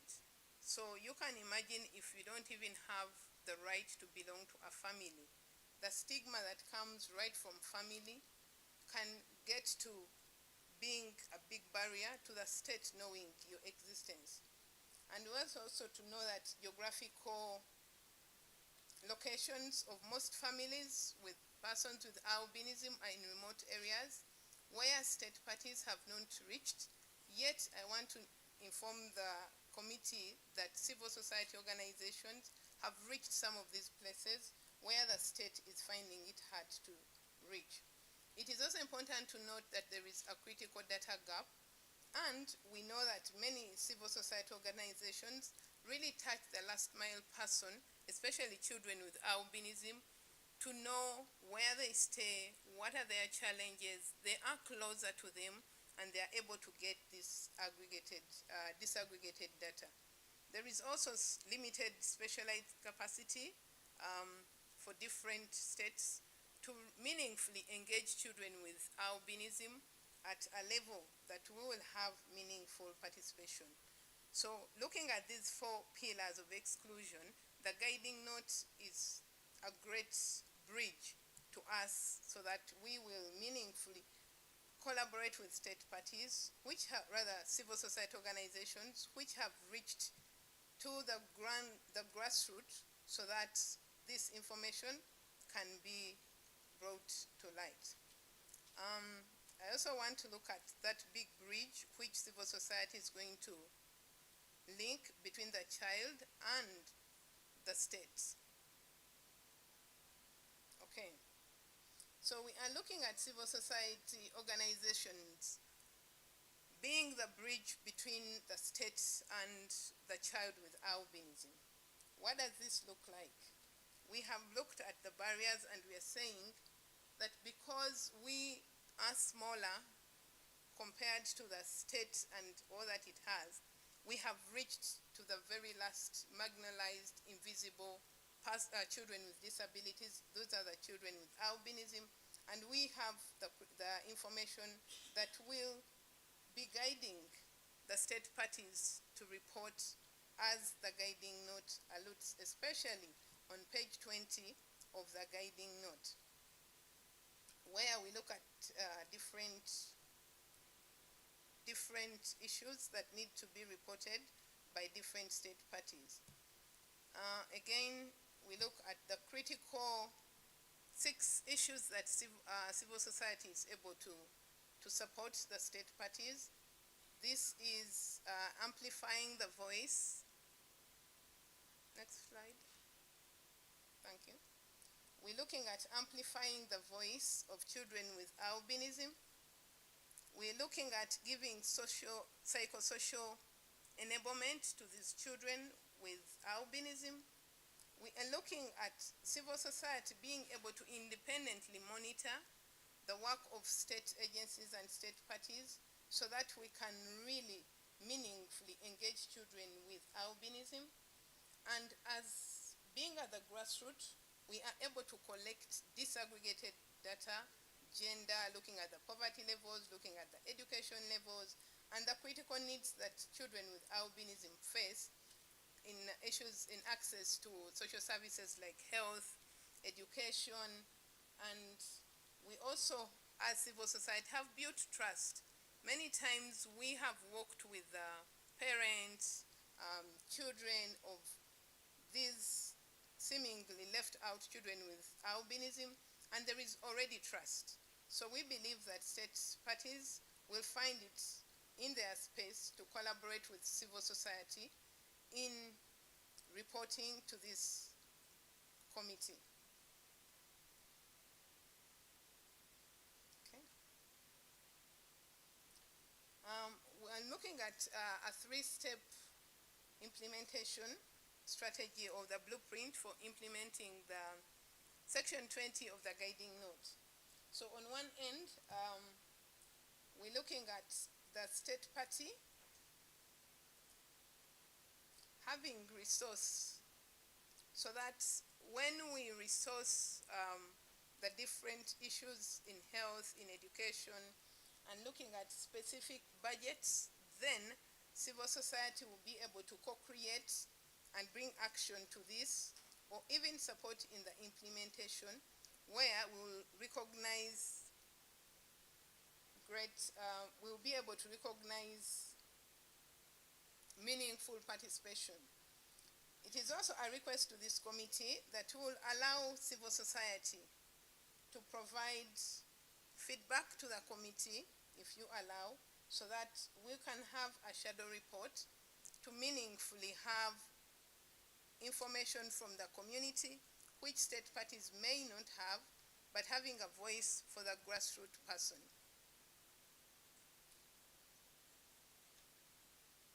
We believe that that three-tier will be a good collaboration for state parties to support the implementation of the guiding note and help in the reporting as required by this committee. Okay. Again, that is a representation of what we desire to have, looking at civil society being the link between the two entities.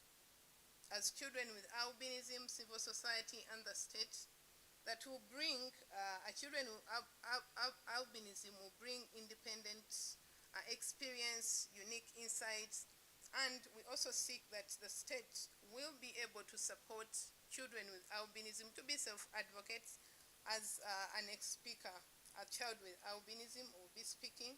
Civil society will bring in the trust, will bring in the experience from the grassroots, and then we'll be able to have meaningful participation. As I conclude, recognizing the rights of children with albinism is recognizing them as right holders and agents of change.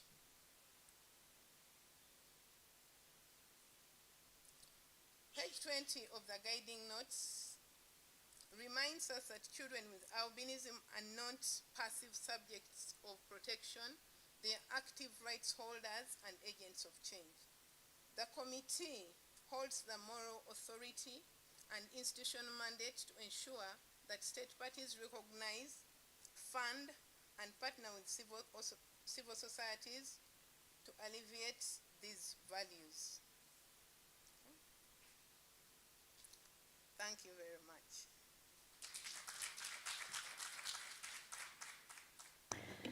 Thank you very much, Ms. Olive. I hope you did not leave anything in your presentation. Thank you very much. We really appreciate. And also from her presentation, she's also alluding the importance of the guiding note, that it will actually bring them on board, especially in the complementary reports when civil society organizations are writing the complementary report of the states, because now the indicators which focus specifically on children with albinism will be there, so they definitely will be putting in their input, and also it will improve collaboration with the government, and hopefully that governments will then allocate the required resources for the realization of the different interventions which are needed for children with albinism to realize their rights, especially in health and in education.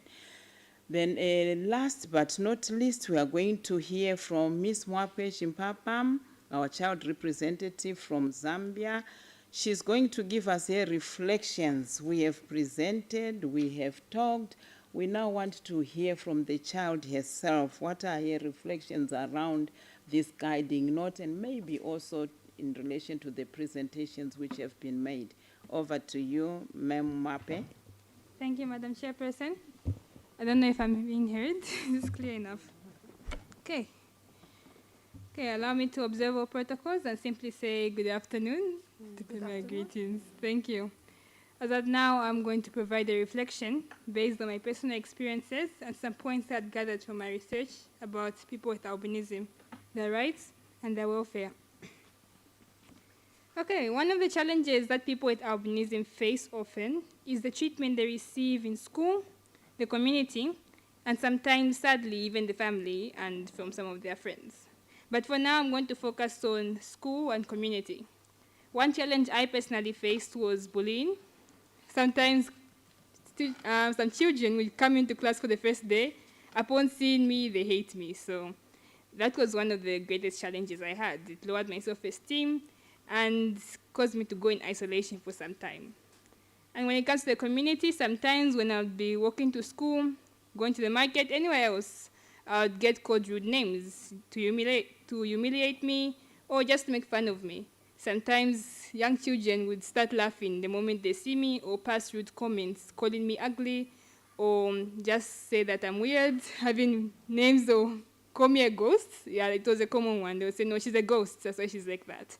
And most children with albinism face those challenges, causing them to have very low self-esteem. I could also talk about the classroom. Classroom, this includes my classmates and my teachers. Unfortunately, they have to be on the list. When it comes to my classmates, there are times when no one would want to sit with me or when I would be made to feel incompetent. Maybe when I get a bad grade, they would laugh at me, just make sure that I feel it, you know, that, okay, you haven't done well. And this is not something they would do to other classmates. It was just for me. And that made me feel very sad. And at some point, I think it even affected my grades. When it comes to my teachers, unfortunately, I feel I don't get so much support from them. There are times I would participate in club activities, and they would deny me those opportunities or say that I'm wasting my time or I'm not doing good enough. Like, this one is an experience for both a classmate, or not really a classmate, but a schoolmate and a teacher. I remember in 2024, I wanted to audition to be a part of the school debate team. So we would have a team. Each year, they would change the members of the team. The panelists would go for every out-of-school debate we have. In 2023, I was a part of the team, but before we could have the first session, the president of the debate club was changed. So the one who came in removed me by force and replaced me. When I went to find out why I was replaced, he said, no, this one is better than you. You won't manage to debate. Interestingly, the first session they had, they lost. The following year, I didn't give up. I went to try again. That was 2024. He remained the president, and he denied me the opportunity to audition. So I didn't get the chance to audition to be a part of the team. 2024, after he wrote his exam, left school, we have a new president who allowed me to audition. I became a part of the team. The first session we had, we won, and I was best speaker.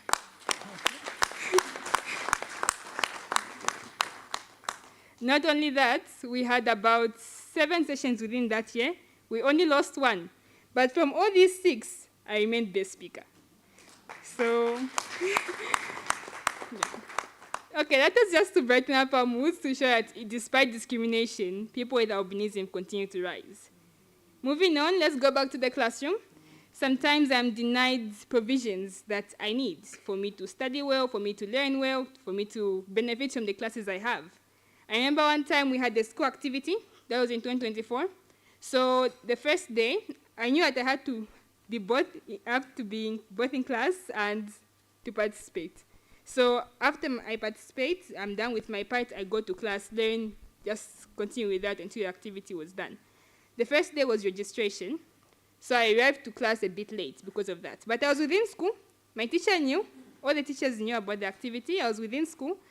The moment I get to class, I find the teacher is already in class. And apparently, someone occupies my seat in the front. So I stood there, where I sit, waiting, because he's just looking at me. He knows that I sit there. I never change seats. I always sit there. He remains looking at me for some time. I'm also looking at him and waiting for him to stand up. Then my teacher says, why are you standing there? You're disturbing your classmates. Go sit at the back. You're late. But she knew I was in school. She doesn't bother to do anything, seeing that that boy has taken my seat and I can't even see at the back. So respectfully, I went to sit at the back. I didn't complain. Unfortunately, I couldn't write the notes for her period. Then the following day, she comes to collect the books. Or I went to ask for books from my friends, but they refused to give them to me. Those who did had a very small handwriting, so I couldn't see much. So the following day, she comes to collect the books. I want to check my notes, knowing very well that I couldn't write because I was at the back, and she punishes me for not writing. That's one of the provisions I lack in school, which many people with albinism, many of the children, continue to face in their schools. Health-wise, honestly speaking, I'll be very honest about this. I really feel that there is much ignorance in the health sector. Sunscreen lotion, dermatological services are lacking. Most of the sunscreen we receive in Zambia is very expensive. But in the area I live in, fortunately, we get sunscreen for free. Though this depends, it's not often, or it is often, but it's not consistent. So it's very inconsistent supply. But when you go to the hospital sometimes, you go to a doctor, there is no way a doctor with all their years of education should ask me in high school, what is sunscreen? What is sunscreen? I go to get a prescription, I want sunscreen, and they're asking me, what is sunscreen? What do they expect me to tell them now? Like, I need sunscreen. Then at times I get the prescription, okay, this doctor knows what sunscreen is, he gives me a prescription, I go to the pharmacy. Then the doctor tells me, or the pharmacist tells me, no, there's no sunscreen, but I can see the box behind them. You know where the sunscreen goes? The doctors and pharmacists will share them among themselves. Okay, I know they don't need sunscreen as well. Sunscreen is for everyone. But what about me who needs it more? Who needs it the most at that time? Without sunscreen, I have no life. But they decide to keep it for themselves. Either way, there's still another challenge. No testing, no screening is done. With me, I have 2 brands of sunscreen. This is Altruist.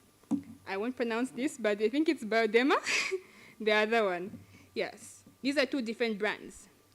One thing you can know about sunscreen is that the main component most of them contain, most of them, not all of them, but most of them, is zinc oxide or titanium dioxide. In some cases, both of them.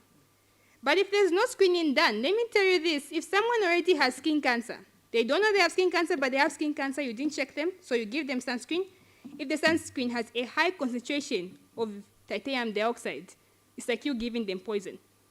That's just going to multiply the cancer cells, and kill them eventually. So why isn't this being done? Why aren't they taking this into consideration?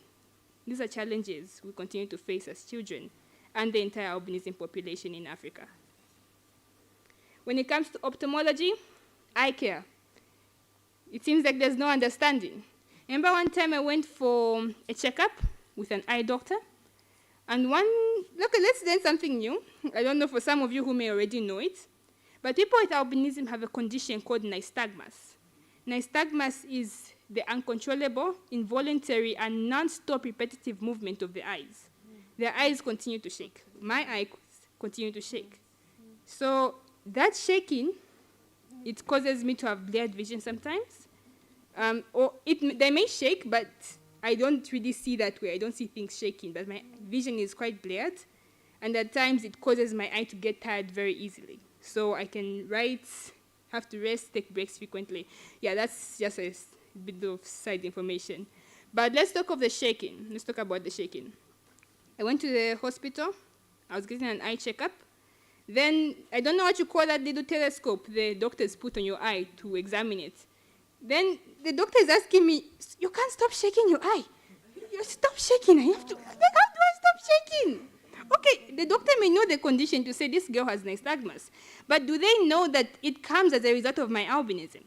So they'll see it that day. The next person with albinism comes, they ask them the same question. The following person comes, and it just continues like that. How are they making us feel? You're literally demeaning us for something that we can't control. And, okay, this has to be rectified. I'll just end there. Moving on, when it comes to reasonable accommodation, this one is very, very inconsistent. We're talking about education, reasonable accommodation in education. I can't see clearly, so I'm given large print exams. I am given large print exams at school. But there are times when I don't get these large print exams. So I can talk about the number of exams I write. So I take 8 subjects. Some of these are split between paper 1, paper 2. So if we're having exam period, I'll have about 14 exam papers to write within 2 weeks. From these 14 exams, only 5 may come in large print. Then if they don't bring large print for me, they'll give me extra time. But the extra time, it depends on the invigilator. Sometimes they'll just ask me, oh, how many questions have you answered, dear? I tell them, oh, I've finished the paper, but I have to go through. And you know how they sugarcoat it? They'll tell me, no, I trust you. Just go. You've passed. They even give me a pat on the back and let me go like that. So, okay, I'll go. I'll be like, okay, I feel a bit confident. But still, I had to go through. Everyone had a chance to go through. Why not me? You didn't even give me my large print exam. So those are problems we continue to face. And then I have to go to the HOD, tell him, no, this is what happened. Then next time, they'll treat me well. Most of them, the HODs are quite friendly, most of them. Yeah. When it comes to the books we have in school, most textbooks, I can give an example of this English book we have. It's a common English book used for secondary school. Oh my God, that book is so small. I really think the person who was typing that was extremely long-sighted, because how do you expect me to see that? It seems like most of the books come like that. Either they are just slightly bigger, but they could be bigger. Yeah, so those are problems we have. I keep bringing this up, like these are problems, I'll just cite them as problems, yeah. Another problem, classmates usually refuse me to sit in the front row. Other than the experience I narrated earlier, there are times when I have to keep shifting my position for me to copy what's on the board. So let's say most times the board is divided in 3 or 4. We have quite a big board in class. So if I'm seated on one corner, when the teacher moves to the other side, I also have to move to the other side. But there are times when my classmates will say, no, I'm very comfortable here. Okay, maybe later. By the time you move, the teacher would have rubbed. So, okay, that day I'll have to either sit on the floor. If I won't sit on the floor, I'll tell them, okay, you give me your book after class. So they copy. They agree. Gladly, I'll give you the book after class. After class, they tell me, no, I have to go study this at home. I can't give you my book. Okay, I ask for my other friends. Those who agree have a very small handwriting and they can't see anything. So, yeah, I mentioned this, but I'll repeat it. Then teachers seem to have very little intervention. They'll see me on the floor, or they'll hear a classmate say, no, you can't sit here. But they won't do anything about it. They'll just say, madam, as long as you copy what's on the board, you copy my work, do everything, I'm fine. So don't really care about how I'm faring, but as long as their work is done, that's all they want. Okay, so it's like I spend more time catching up on notes and I have less time to study. And when I don't catch up in the notes, I get punished. So what can governments do about this? 1, they can develop or adopt a national action plan on albinism, as Zambia did on 17th April 2026.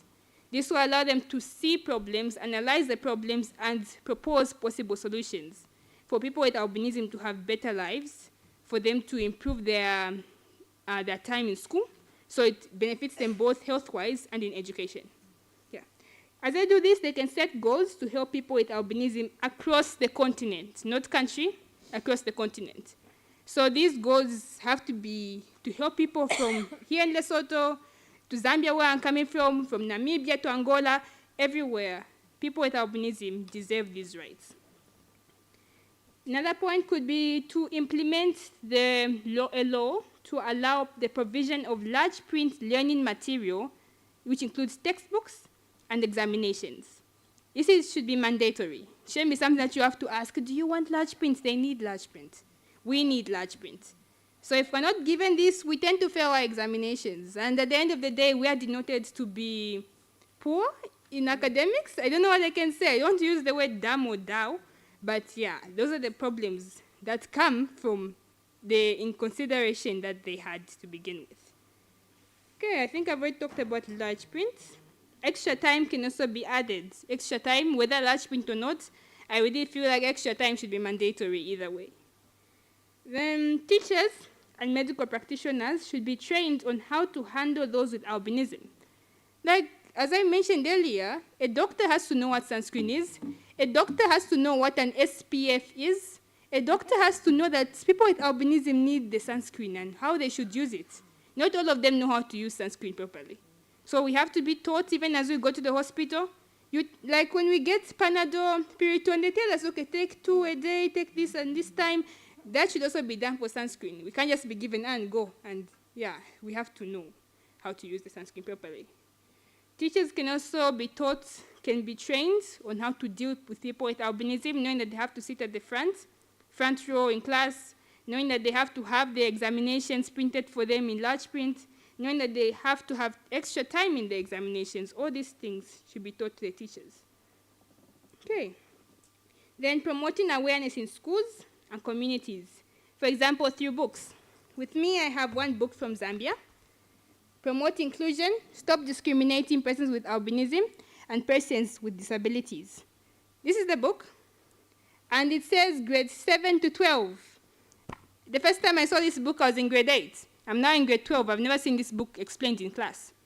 And it says tertiary as well, and the general public. I'll wait to see if I'll have this in tertiary education as I go to university next year. Unfortunately, it's very frustrating that the people who read these books are the people with albinism. We're not the ones who need it the most. It's the other people, it's the community who needs to know how we should be treated, that we are not threats, that we have rights and privileges as they do. But these things are neglected. These things are never taught. Why? Okay. And albinism can also be integrated into the curriculum more profoundly than it is.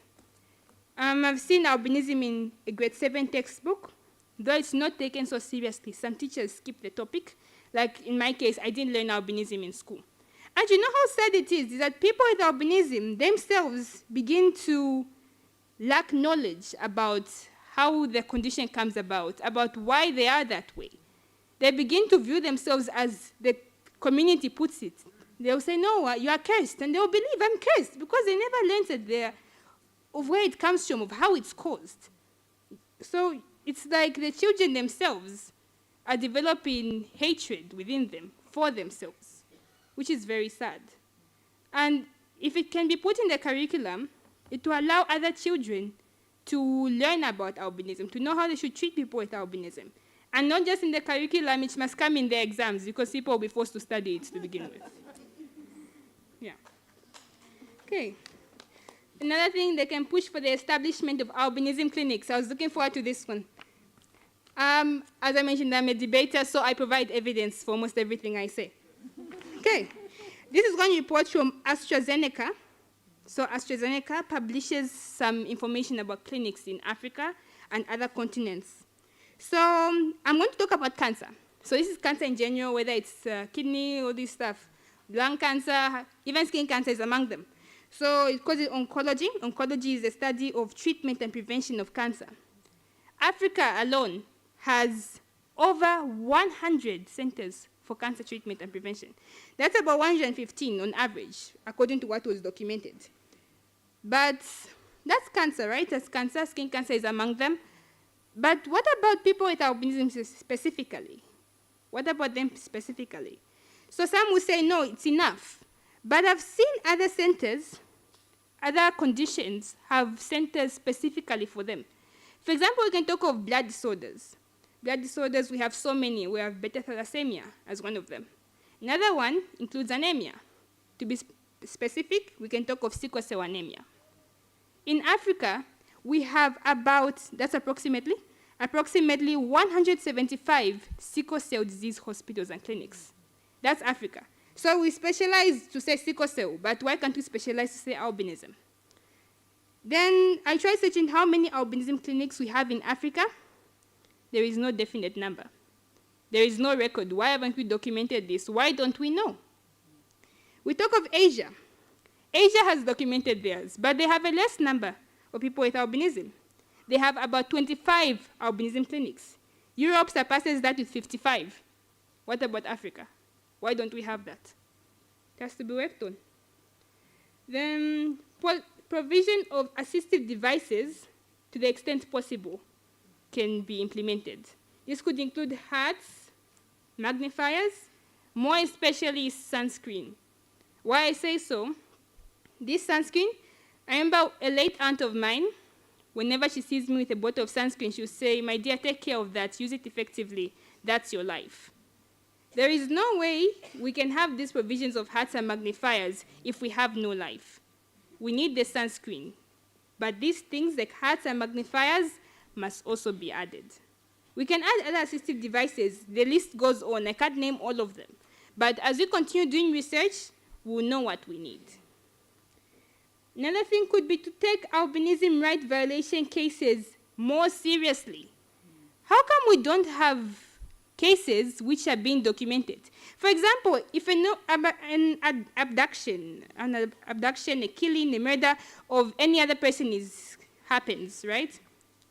We'll get information periodically to say, okay, this is how far the case has gone. After a month, this is how far the case has gone. Now we found the person who did this. They tell us all those things. Now it's a person with albinism. Today they've been killed, and then it goes silent. That's all we hear. This person was mutilated. This person was abducted. It ends there. Why? Why aren't these things being documented? And if they are being punished, we should know. Because people won't get that fear to say, if I do this, I'll get punished. They'll think they just run away with it. They go away with it. They go scot-free. So, despite the law, there is no sign of the law. As this goes on, cases continue to rise, and the lives of African children with albinism remain at risk. Finally, nations, the member states of this committee must encourage the government to use the guiding notes that is being launched today on reporting of children with albinism, their rights and their welfare. As they do this, they'll understand the need for these rights, the importance of these rights. The importance of them implementing this guiding note is for all children with albinism to live their lives without fear and isolation. I am a child with albinism, and I speak this with deep hurt in my heart, knowing that children with albinism around all over the continent continue to face such challenges. I'm not alone. I am not alone. In Zambia, we have about 30,000 people with albinism. Of this, there are many children. That's just Zambia. What more, the entire Africa? So with these few points, I'll submit.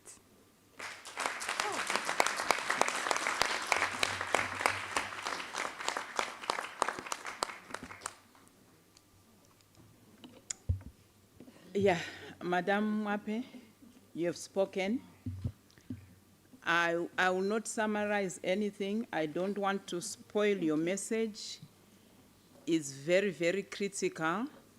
What I can say is that the guiding note has come at the right moment.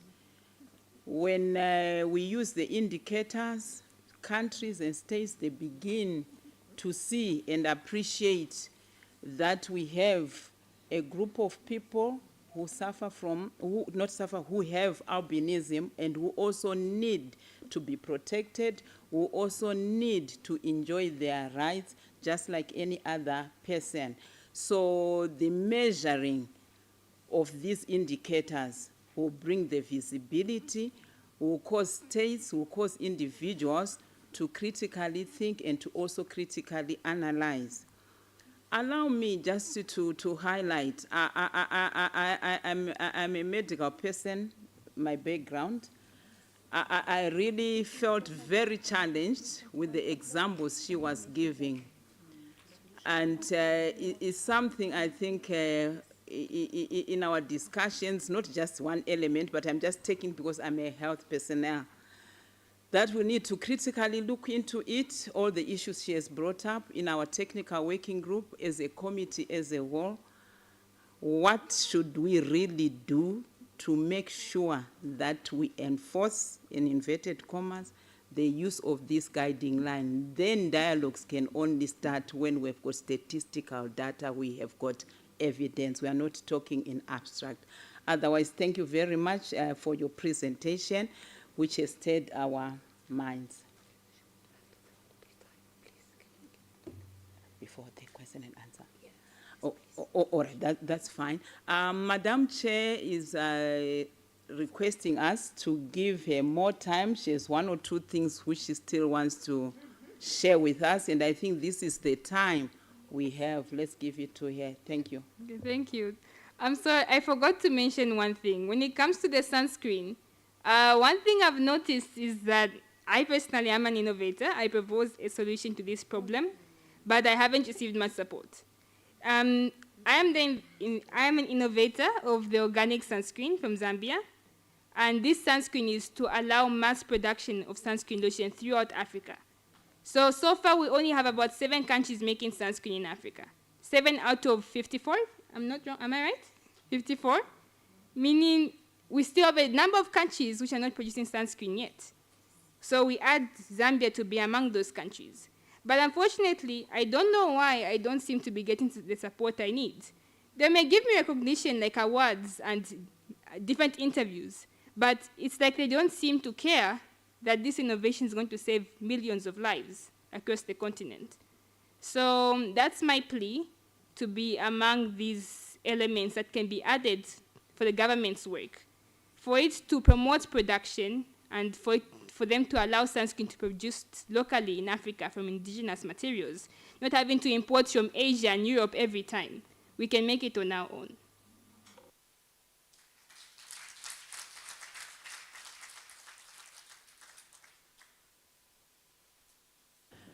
Thank you. Well done. I think as she was presenting and other presenters were presenting, many of us had questions to ask. So this time is for question and answer, and I'll start with the honorable members of the committee. And I hope Mr. Fabienne, you are still online. I recognize Honorable Poloko, after Honorable Poloko, Honorable Robert, and then Honorable Hammond. That order.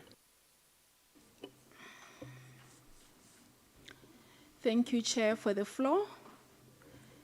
Thank you to all the presenters. Special appreciation to Ms. Olive for sharing your personal experiences. They are quite traumatizing, I can tell you. And I believe it just shows how difficult it is to deal with discrimination that is rooted in structural systems. However, we should not lose hope. I guess we should continue to plea with our different governments to ensure that at the end you get justice. I think I also wanted to appreciate Ms. Molapo to say that we really appreciate what the government of Lesotho is doing for people with, for students with albinism in your schools. I think that's a best practice method that needs to be copied across other African states. We really appreciate your efforts as Lesotho. In addition, I would like to say that in addition to promoting the guiding note, I would also encourage the states to also promote the general comment on education that was launched last year, because it also highlights the need for the government to provide educational materials and to change the curricula to also accommodate people, children, students with disabilities, including those living with albinism. With that, I submit. Thank you. Thank you. Honorable Robert. Thank you very much, Honorable Chair. I would like to add voice and thank Ms. Mwape for her moving story. I think we shall all agree that that studying, reading, going to school never stops. And I'm happy to announce that I'm one of those students who has learnt a lot about albinism, and I would like to thank you. And thank you for your courage in telling us this story and maintaining your calm, because it's not a simple story to tell. Perhaps the critical question is, where to from here in terms of what we have learned in our different spaces? As a committee, it's something that perhaps we should ask ourselves. Maybe we need a toolkit, a dashboard that is able to look at these various violations where they're taking place and see how we start from there going forward. Thank you very much once again. I believe that I know the chair would agree with me that in a few years, you'll be the best chairperson for us to have, who will be able to take this conversation to higher heights. Thank you very much, and I believe a couple of years down the road, we shall remember that your subsequent steps started from the conversations that you started here. I thank you, and I look forward to seeing you when I'm 80, when you are at that specific spot, extending the conversation. Thank you. Thank you, Honorable Roberts. Honorable Hemi. Oui, merci, Madame la Présidente de séance. Thank you, Madam Chairperson, for the floor.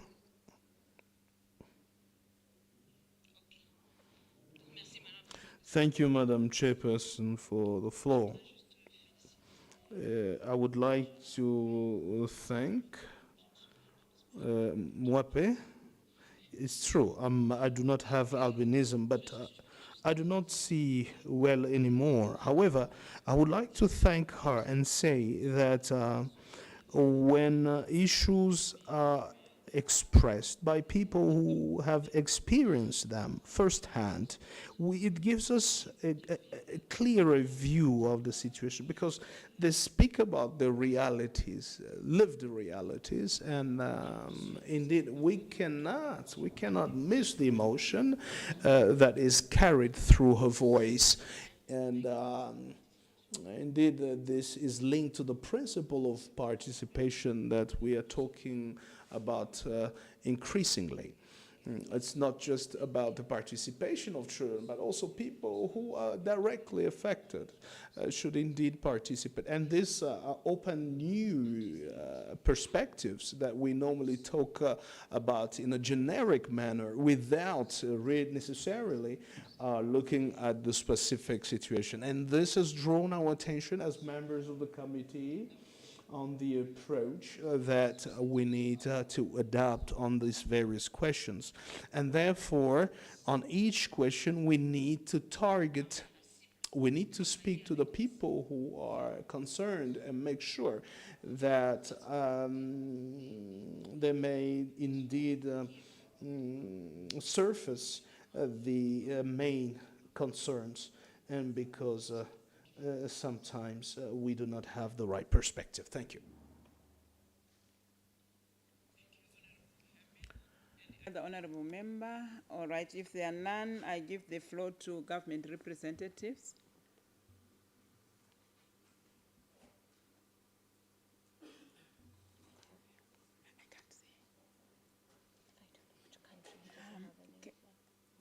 Burundi, yes, Burundi. Any other state? All right. Zambia, all right. So Burundi, then Zambia. Thank you.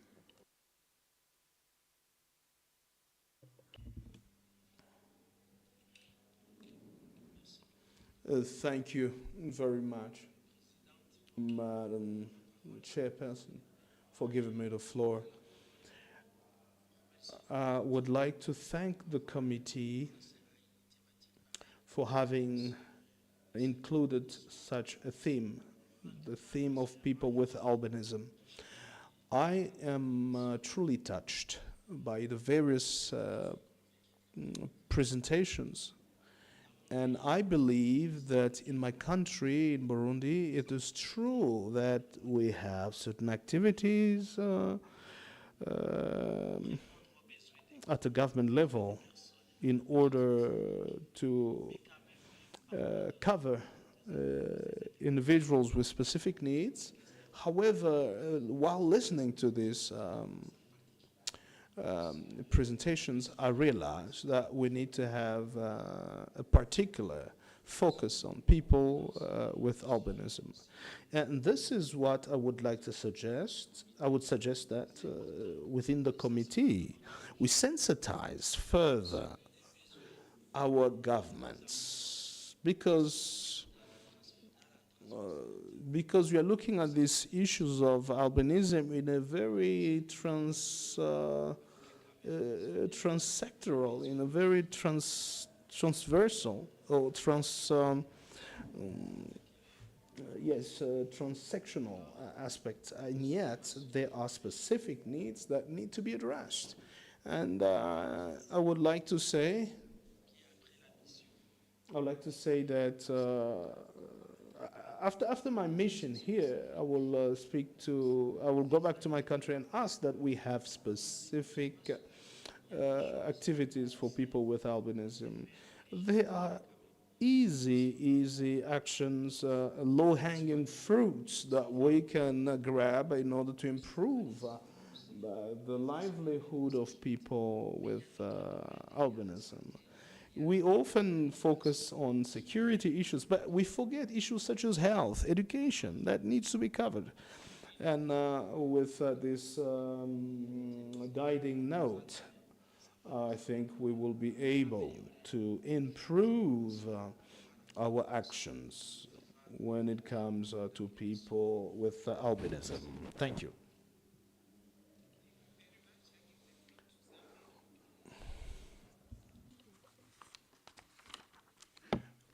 Thank you very much, the session chair.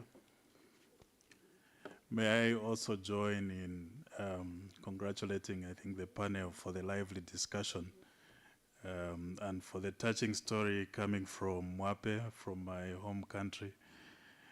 I think for me, it was a moment of reflection, but also we just came off a review of our national child policy. And we saw the challenges within country related to data to do with certain special groups, such as those living with albinism, the disabled, and the need for us to strengthen data collection for those groups, for us to be able to better program. And I'm happy that the different presenters that presented today highlighted the added benefits that will come with the implementation of this guiding note among member states. For me, the challenge is for all of us as parties to the Charter to take this back home and implement it. I think it will help us in tracking our own progress, but also compare across countries. So that's my submission, Honorable Chair. I would like to end there. Thank you so much. Thank you very much. I give the floor to national human rights institutions. Can you help me, please? Uganda. Oh, all right. We still have a state. Uganda, please. Sorry, I had not seen you. Sorry, Chair, Madam Moderator, but I first of all want to start by thanking you for the manner in which you have steered this session. And also, just like my colleague from Zambia said, it's for us to reflect on all the issues that have been raised by the panelists, especially Miss Mwape, the representative on children. It also helps us to reflect on the reasons as to why, from the problems that she raised. During our country statement, we had made an appeal for the appointment of a special envoy on albinism. So this is one of the important reasons as to why to push the agenda, to make us not forget, because after this meeting, people tend to forget the issues here. We just go back to our normal lives. So it's important that a special envoy is, put in place for these issues, for us, to keep pushing the agenda, not to forget about these issues. Thank you so much. Thank you very much. Thank you, Uganda. Now I give the floor to national human rights institutions. All right.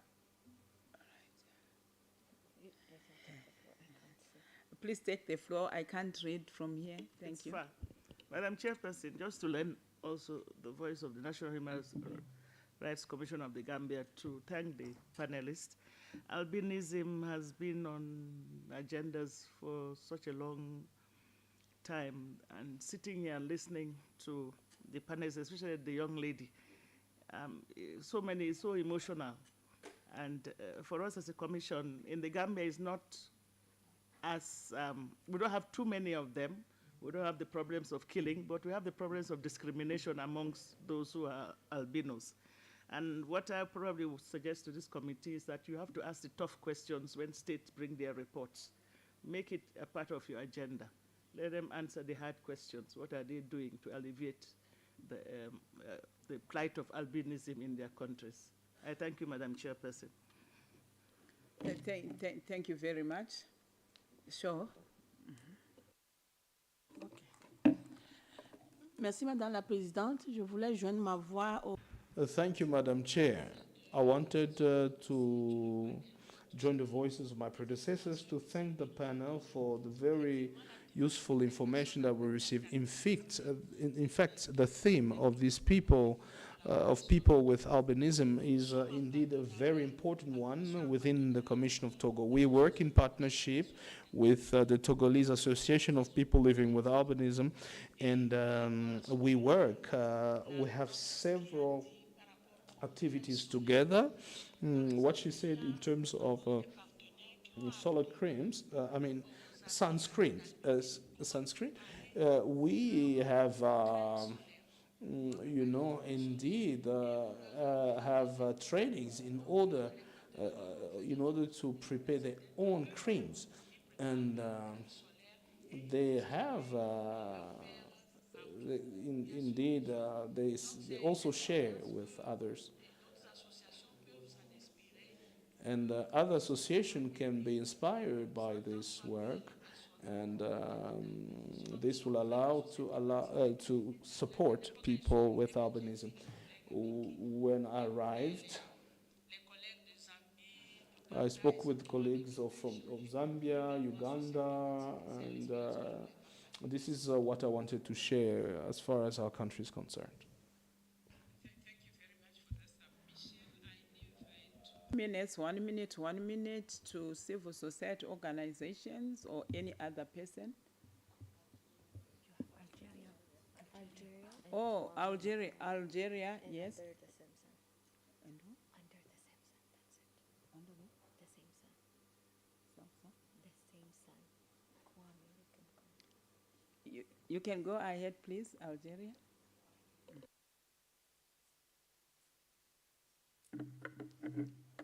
Je vous remercie.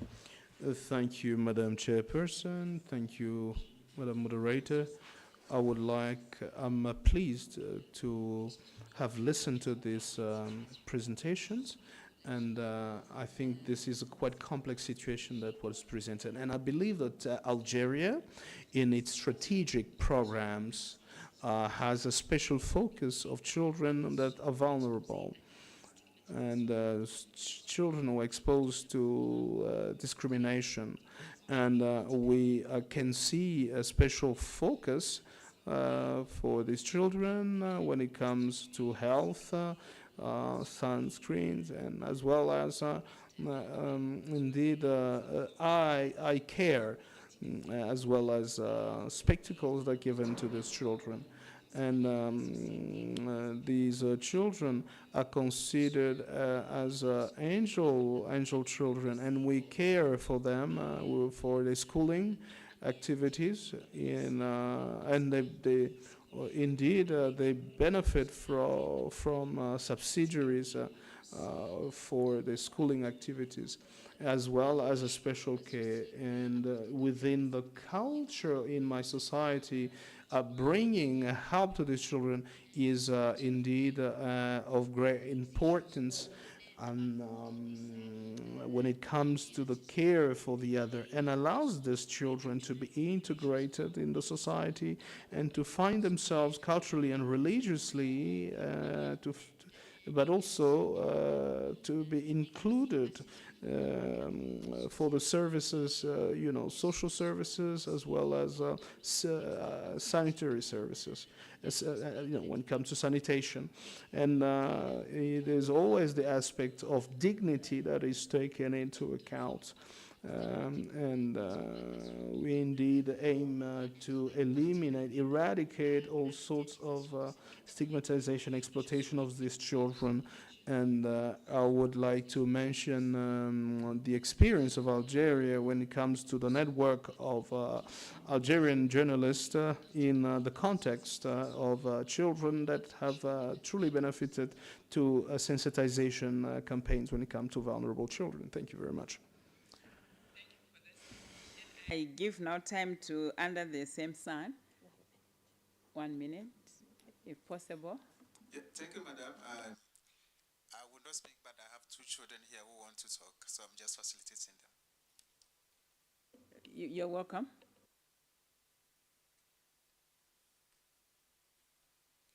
My name is Biketo, my surname is Buhluk, and I am from Lesotho.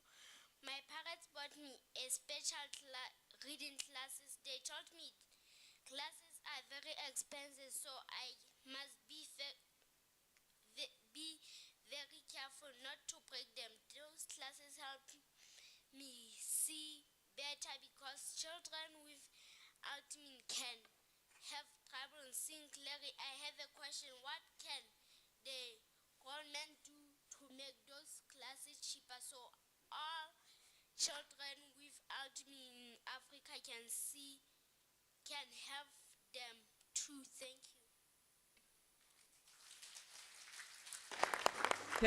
Thank you. You said you have two. There are two. Yes. Let's hear the second one. Good morning, everyone. Good afternoon, everyone. I'm here to state on the situations we have and challenges we face at school. At school the challenges that we face is that all the teachers, they need to make sure that they understand us. Because almost of the teachers, they take time to understand us. For example, when you need to write the notes for the teacher, it's too difficult for you to write them, especially when you're sitting at the back. Because if you don't write them, she's going to ask you, why didn't you write my notes? You are telling her that you're having difficulties to see. She'll be telling you that, go sit in the front. Okay, after sitting in the front, the next teacher will come. She'll be asking you, you're not sitting here every day, but why are you here? You will be telling her that, I'm having eye problems, and I need to sit in front so that I could see. And then, since you don't have spectacles, you'll take your book and go next to the board. And then students will be saying, can you please move? You're shading us, you're shading us. Like, that is very much like irritating and it's boring.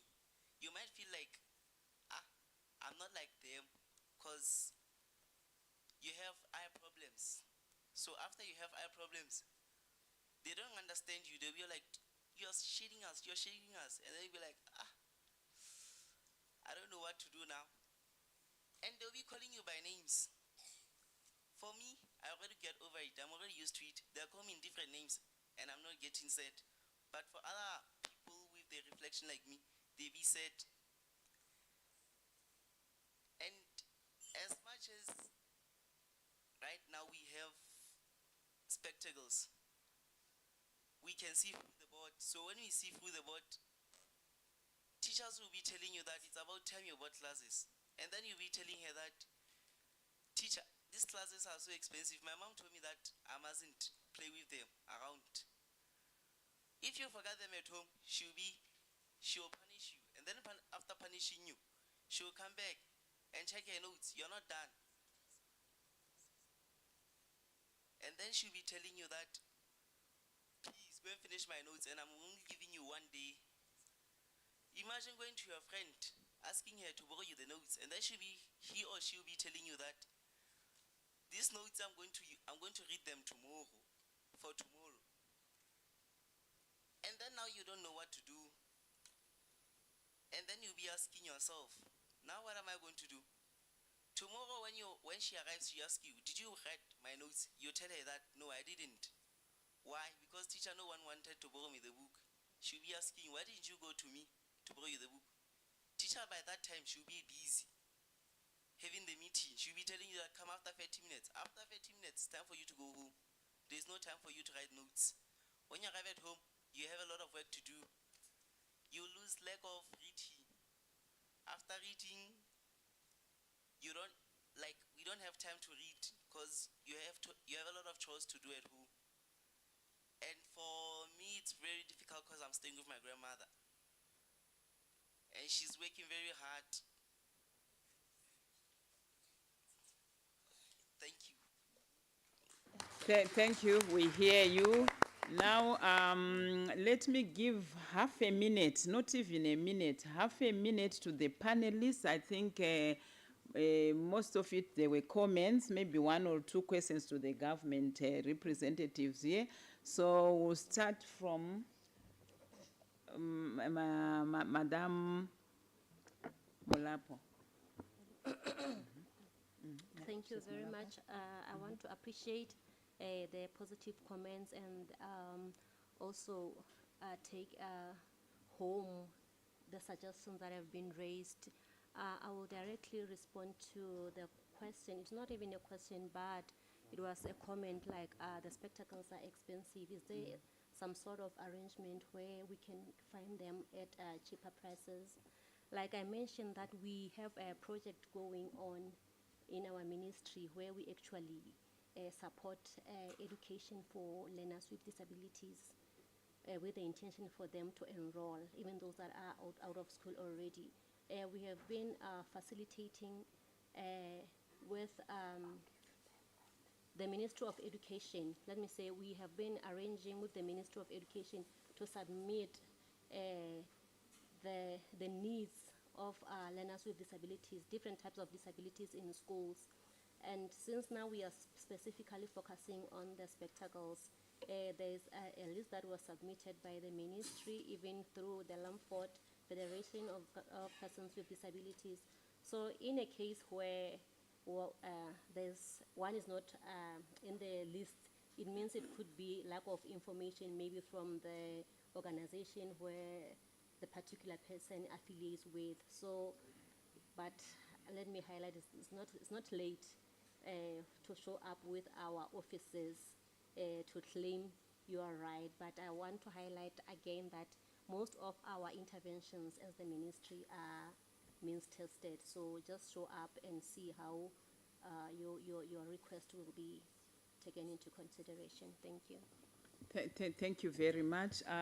Ms. Mwape, you have something to say in relation to the comments?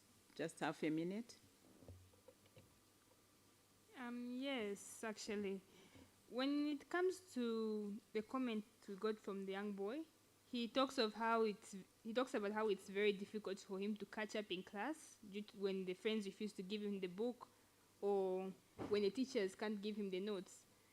Just a question, have you tried reporting to higher people in the school, like the maybe deputy head teacher, the head teacher, the higher administrations? We try to talk to other higher students. Like right now I went to my principal and she talked to other teachers about that. Okay, so what could be good? Since you've done that, that's a very good step. That's what I did as well. So you could see the situation, you analyze it. If possible, you could even tell your grandmother. You know, there are other officials who can assist you in that. Yeah, so they can intervene, come into school and talk about the same issue. So that can help as well. Thank you very much. I give the floor to Ms. Muluka. Thank you very much. I thought for a second that you were going to say, excuse me, I thought for a second you were going to say that I'll give the floor to the independent expert, which would have given me the opportunity to say, are you referring to the current independent expert or the future independent expert? The two of you. Considering that you mentioned me by name, I know you're actually talking about the current and not the future independent expert. Thank you very much, everyone, for your engagement, and thank you, Mwape, as well, for putting across very clearly, better than I could, the challenges that persons with albinism face. The few things that I can say in the 30 seconds that I've been given, first of all, someone mentioned the AU envoy on persons with albinism. I think this is essential. It is essential. As the UN independent expert, I cover the world, and there are lots of human rights concerns throughout the world. And it is hard for me to deal with everything, you know, in being one person. So an AU envoy on albinism is essential, especially because, as I've mentioned, this is the only region where we're experiencing killings, mutilations, ritual attacks. So I want to encourage everyone here to push for that. The other thing I want to say is that my role is to support governments. It is not a role to condemn, attack, or tear down. And I say that because there are a number of requests I put out for country visits that have still not been responded to.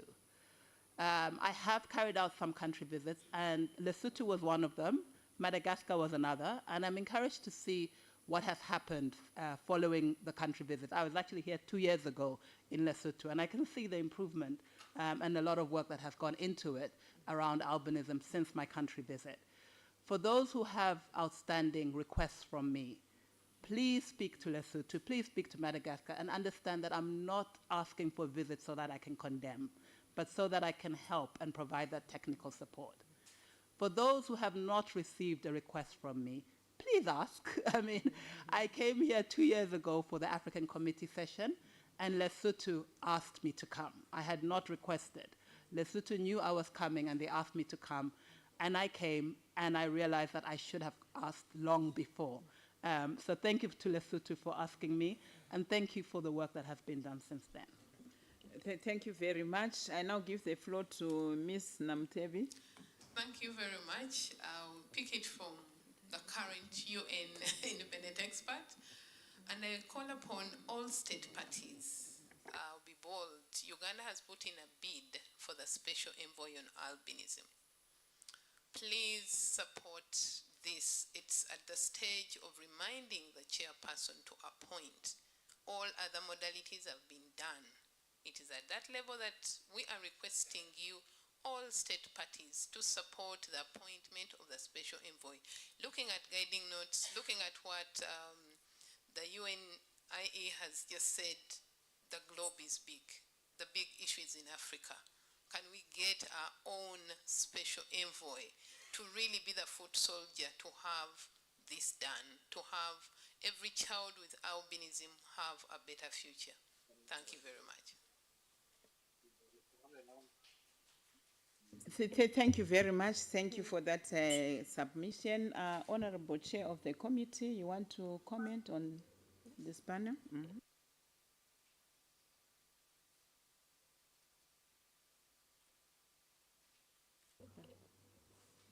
You can use mine. Now it's working. Thank you. Thank you, Honorable Anne. It's difficult to say something after what we hear from all the stakeholders, but especially from Mwape. I thank you so much for your sincere presentation and what you share with us here as what you have experienced for all this these years, along these years. I think you are now you are resilient, and you get a leadership. So even we are here as a committee to push the government to implement the charter or to protect the albinism, the child rights with albinism.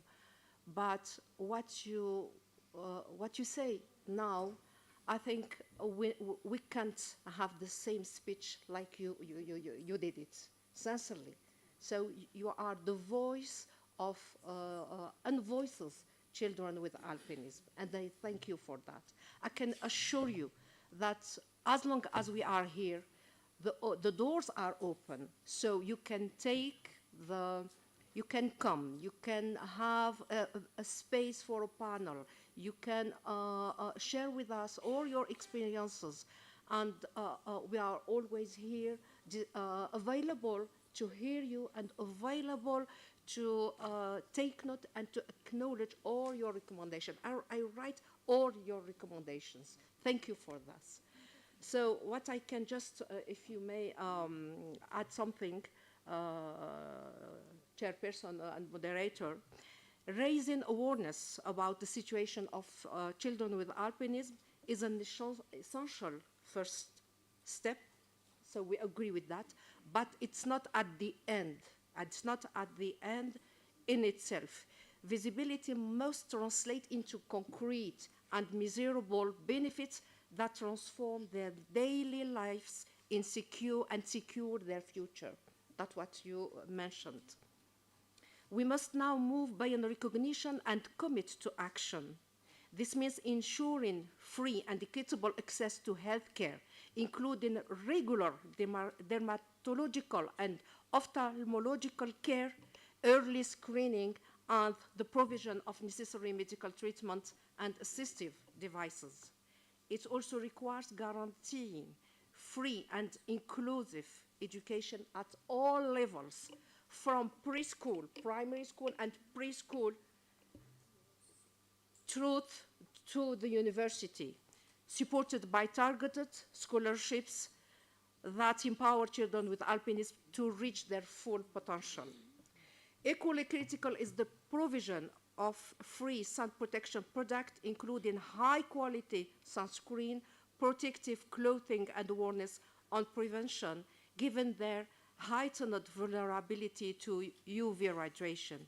These are not privileges, they are fundamental rights. Children with albinism must be supported through comprehensive, state-based policies that address their specific needs in a sustainable and dignified manner. Today we call all the governments and all the governments and member states, partners and stakeholders to shift from symbolic visibility to structural inclusion, from commitments to implementation, and from words to impact. Because every child, without exception, deserves not only to be seen, but to be protected, educated, and empowered. Thank you for your speech. Thank you so much, and thank you for engagement. You have the floor, Honorable.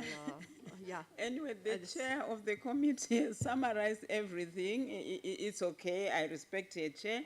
Allow me, Adiam, it's okay. All right. So now it's time to launch the guiding note on reporting on the rights and welfare of the children with albinism in Africa. What do we do? We just stand. Yes, we stand up, those who are here. And on this, there is a scanning code for you to be able to access the document. Otherwise, this is representing the document. You scan the code and you have it. Thank you. No, we're taking a picture. Oh, a picture. We can all do this and take it. Oh. All right. Okay. Yes. Photo. All right. Oh, no. Okay.